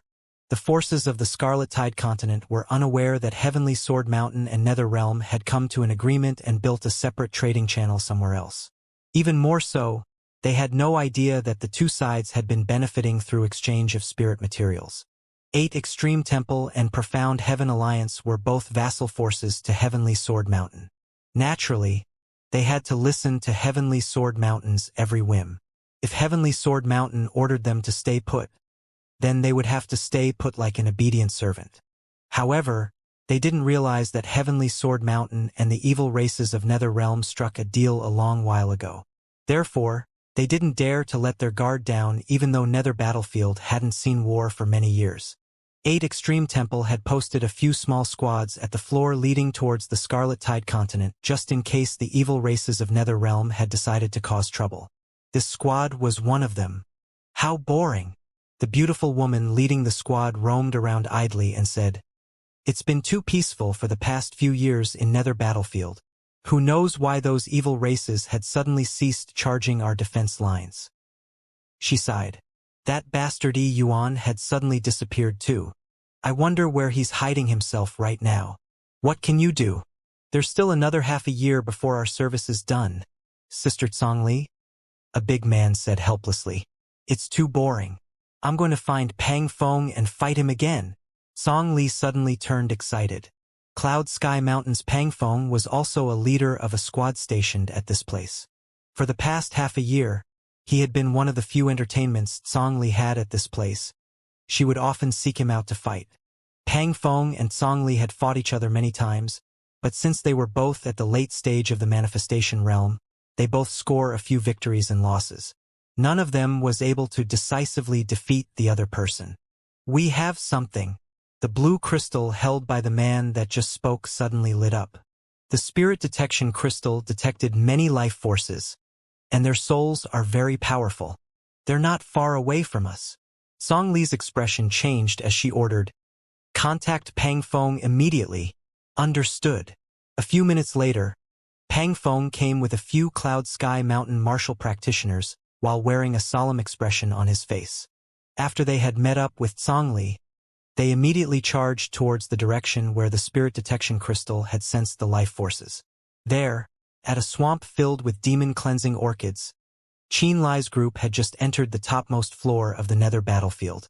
Xie Jingxian and Yi Yuan were familiar with this area, and they were just about to identify a way back to the surface. "Someone's coming," Qin Lai said carelessly. Song Tingyu and the others looked as calm as ever. "It doesn't matter who's coming over. They will not be a threat to us. This is the Scarlet Tide continent. This is our domain." Qin Lai smiled and looked just as calm as they were. Currently, neither Profound Heaven Alliance nor 8 Extreme Temple would dare to do anything to him even if he were to tread on the Scarlet Tide continent as himself. After all, Profound Heaven Alliance and 8 Extreme Temple were both vassal forces of Heavenly Sword Mountain. As for him, he not only shared a close friendship with Li Mu, but also earned Luo Nan and Yen Bai's goodwill through his choice to deliver the ancient elite remains to Luo Chun and Du Xiangyang. Luo Nan and Yen Bai both wielded great power in Heavenly Sword Mountain. Li Mu also told him once that both Luo Nan and Yen Bai had sent word to the Scarlet Tide continent's Profound Heaven Alliance and 8 Extreme Temple. From that day onwards, he could do whatever he wanted on the Scarlet Tide continent without fear, and Profound Heaven Alliance and 8 Extreme Temple wouldn't dare raise a finger at him. Moreover, since he was currently at the peak of the Nether Passage realm and was accompanied by both Song Tingyu and Xianxia, he seriously wasn't afraid of anyone on the Nether battlefield. Let's meet these people. Yuan had also stepped into the early stage of the Nether Passage realm. With a smile on his face he said, "There are currently no big battles on the Nether battlefield, so whoever's stationed at this place must be from Cloud Sky Mountain or Purple Mist Sea. Hee. I've been stationed here for a period of time myself, so these people should be familiar faces." Yuan's realm had improved by leaps and bounds after he had journeyed around the Land of Chaos for a short period of time.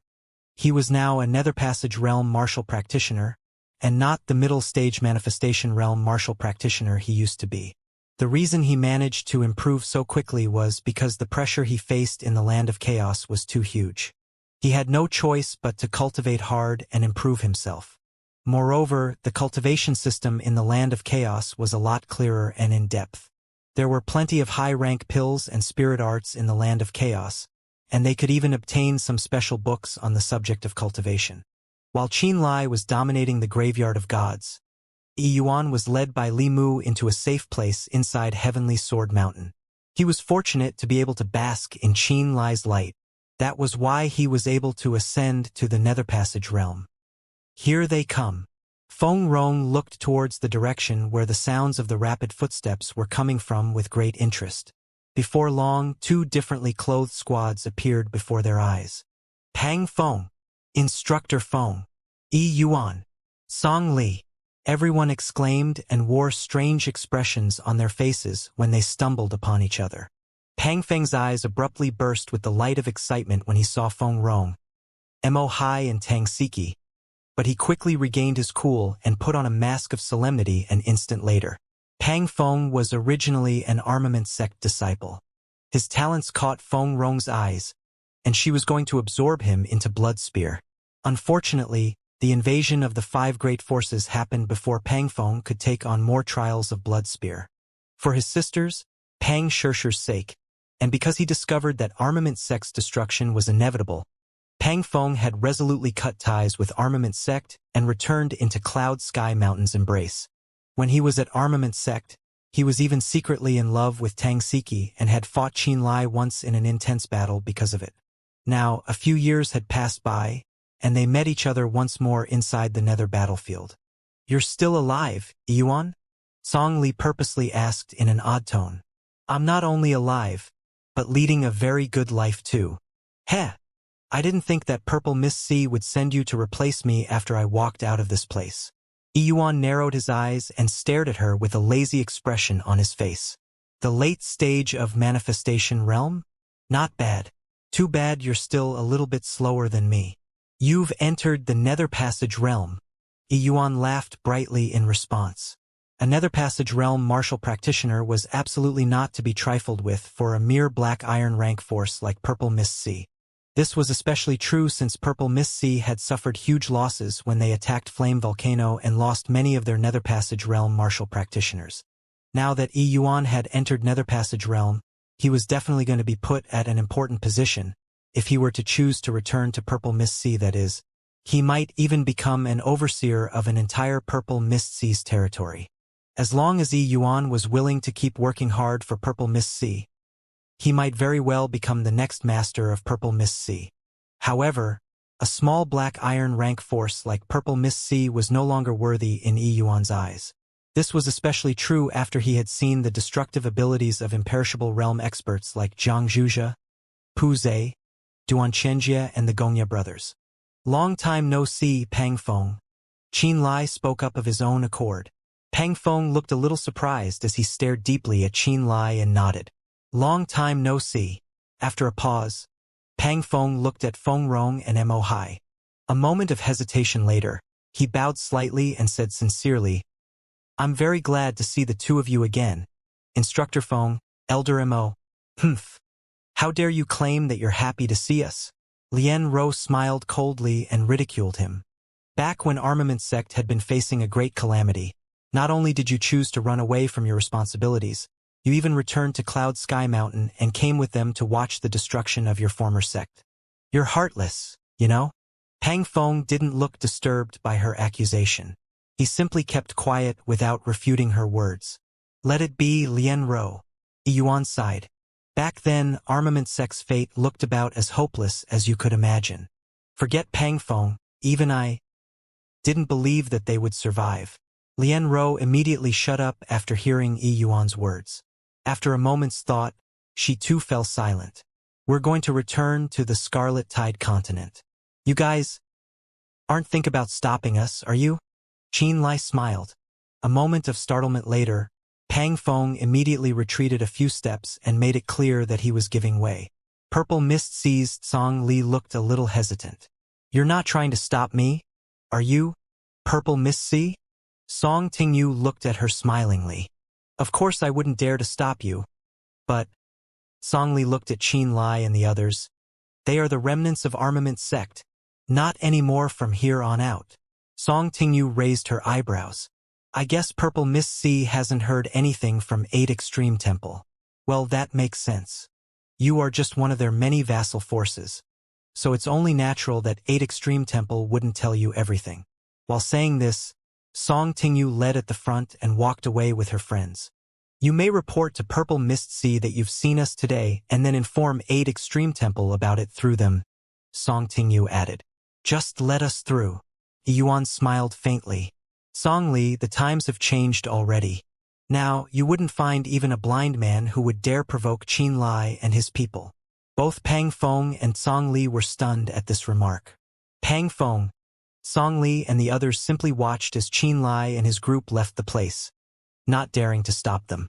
This was because Profound Heaven Alliance's Song Tingyu and Xianxia were both invited by Heavenly Sword Mountain to enter the Land of Chaos Trial. As a result, their status in the Scarlet Tide continent had soared to the point where no one dared to underestimate them. 8 Extreme Temple was a vassal force of Heavenly Sword Mountain, and they couldn't imagine what the consequences might be if the martial practitioners of Cloud Sky Mountain and Purple Mist Sea, who were their vassal forces, were to offend them. The world is constantly changing, I see, Song Li said quietly with an odd expression on her face. Just a few years ago, Qin Lai and these blood spear fellows were rats on the streets, hunted by everyone. Back then, 8 Extreme Temple, Profound Heaven Alliance, and Joyful Union Sect had laid down an unanimous order to hunt them down throughout the entire Scarlet Tide continent. Song Li let out a soft sigh before continuing. Who knew that these people would return in just a few years' time? And looking at their posture, it would seem that they are no longer afraid of Profound Heaven Alliance and 8 Extreme Temple's threats. Pang Feng said with a steady look on his face. The 2 misses of Profound Heaven Alliance and Qin Lai were all seeds chosen by Heavenly Sword Mountain to participate in the trial. I believe Zhao Xian and Zhang Chendong were among them too. If we look at the time, the trial should have ended by now. Zhang Xian and Zhang Chendong haven't returned yet, but these 3 people had suddenly shown up. Song Li looked surprised for a second when she recalled something abruptly. The color of her face changed as she exclaimed, Are you saying that Zhao Xian and Zhang Chendong had failed to pass through the trial and perished there? But the 2 misses of Profound Heaven Alliance and Qin Lai had survived the trial. The truth is right before our eyes, Pang Feng said calmly. Shock appeared in Song Li's eyes as she exclaimed, Those who have passed through the trial would be acknowledged by Heavenly Sword Mountain, and there's a high chance that they would be accepted into Heavenly Sword Mountain as core disciples too.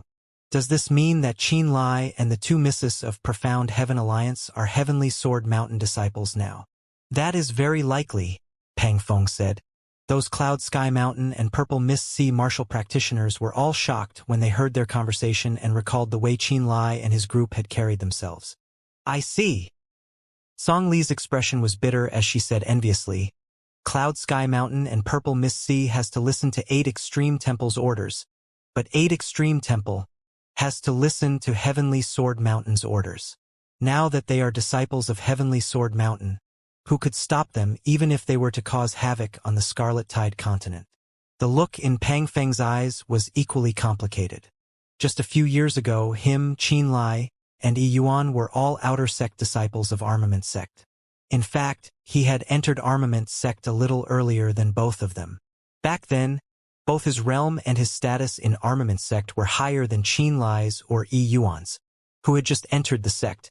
A few years passed in the blink of an eye, but although his cultivation had improved at a relatively quick rate, he realized that he was now far, far behind Qin Lai, be it in terms of realm or status.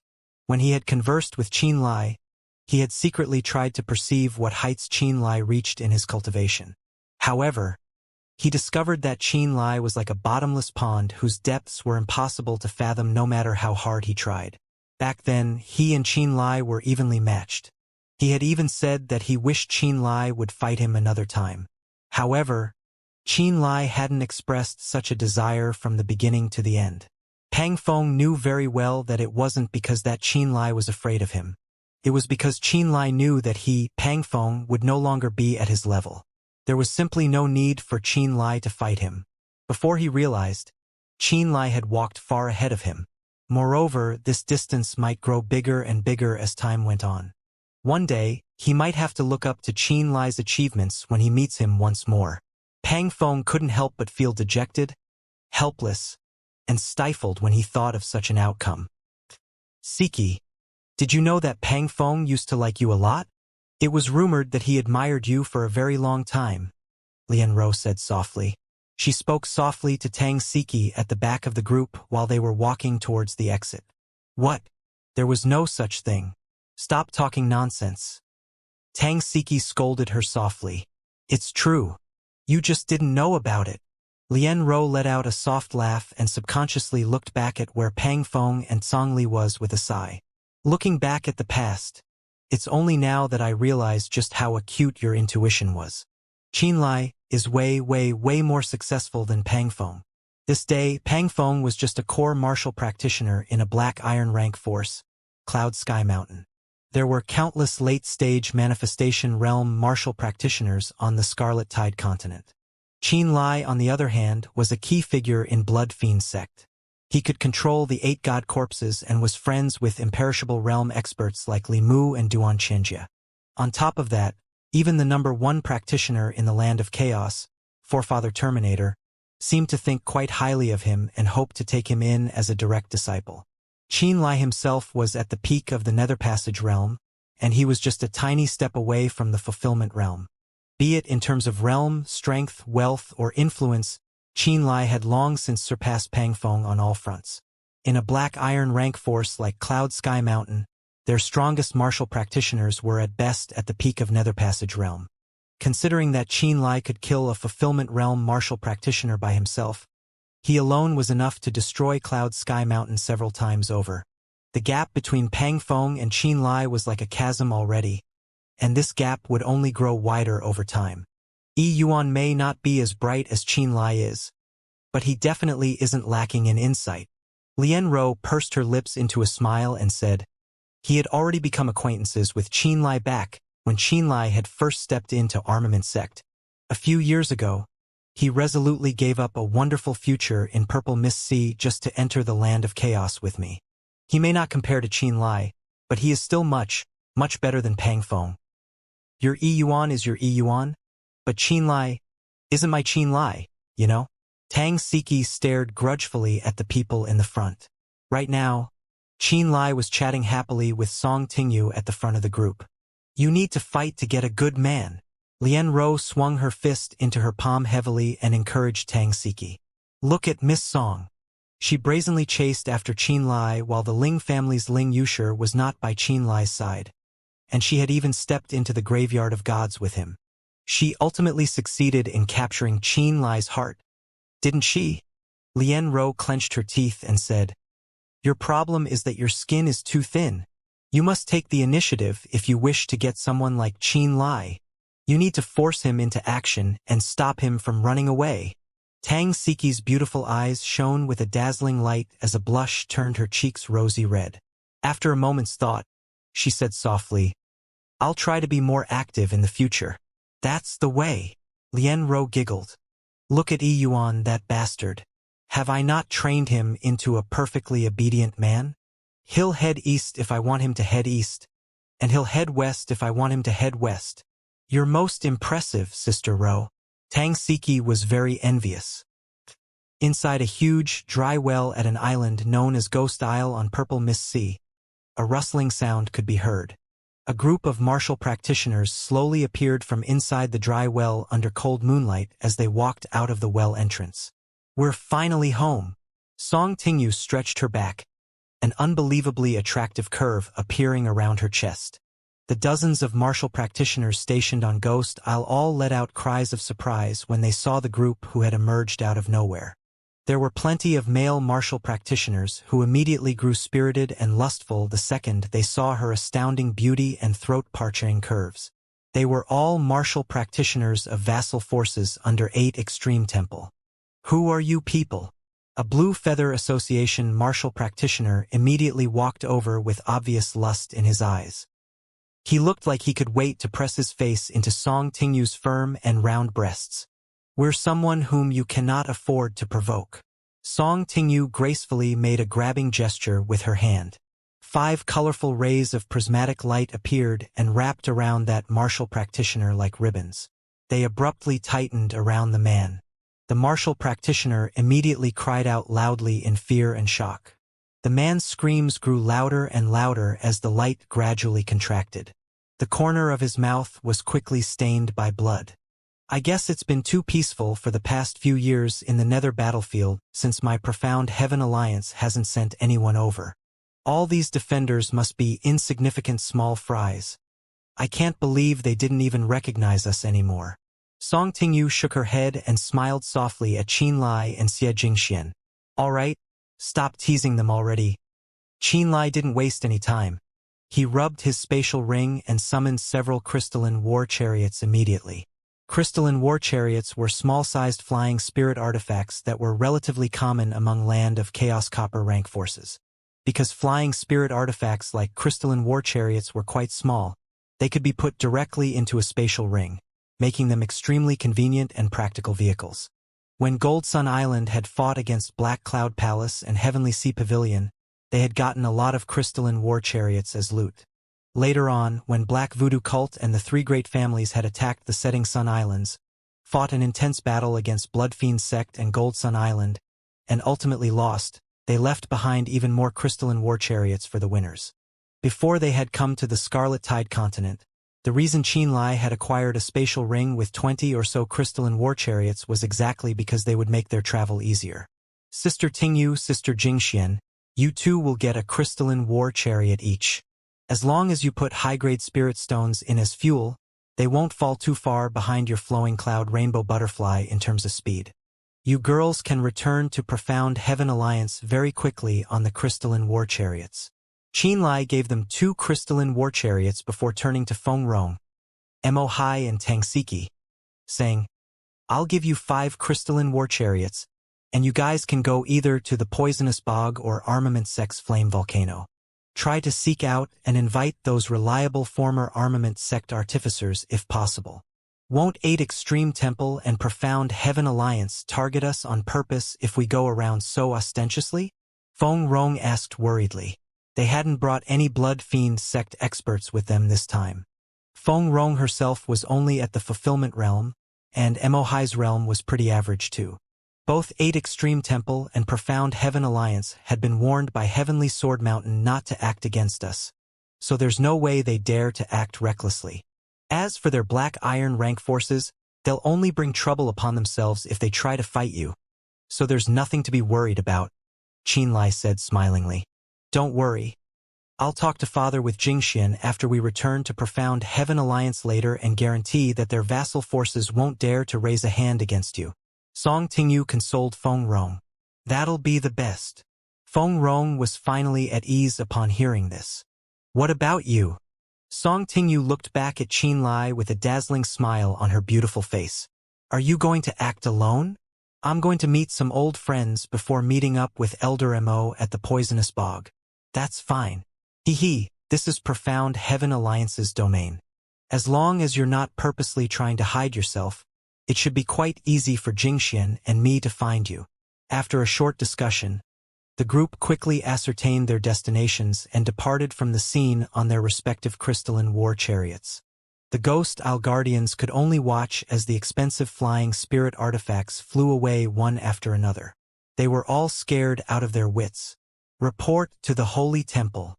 Report this to the Holy Temple. Quickly."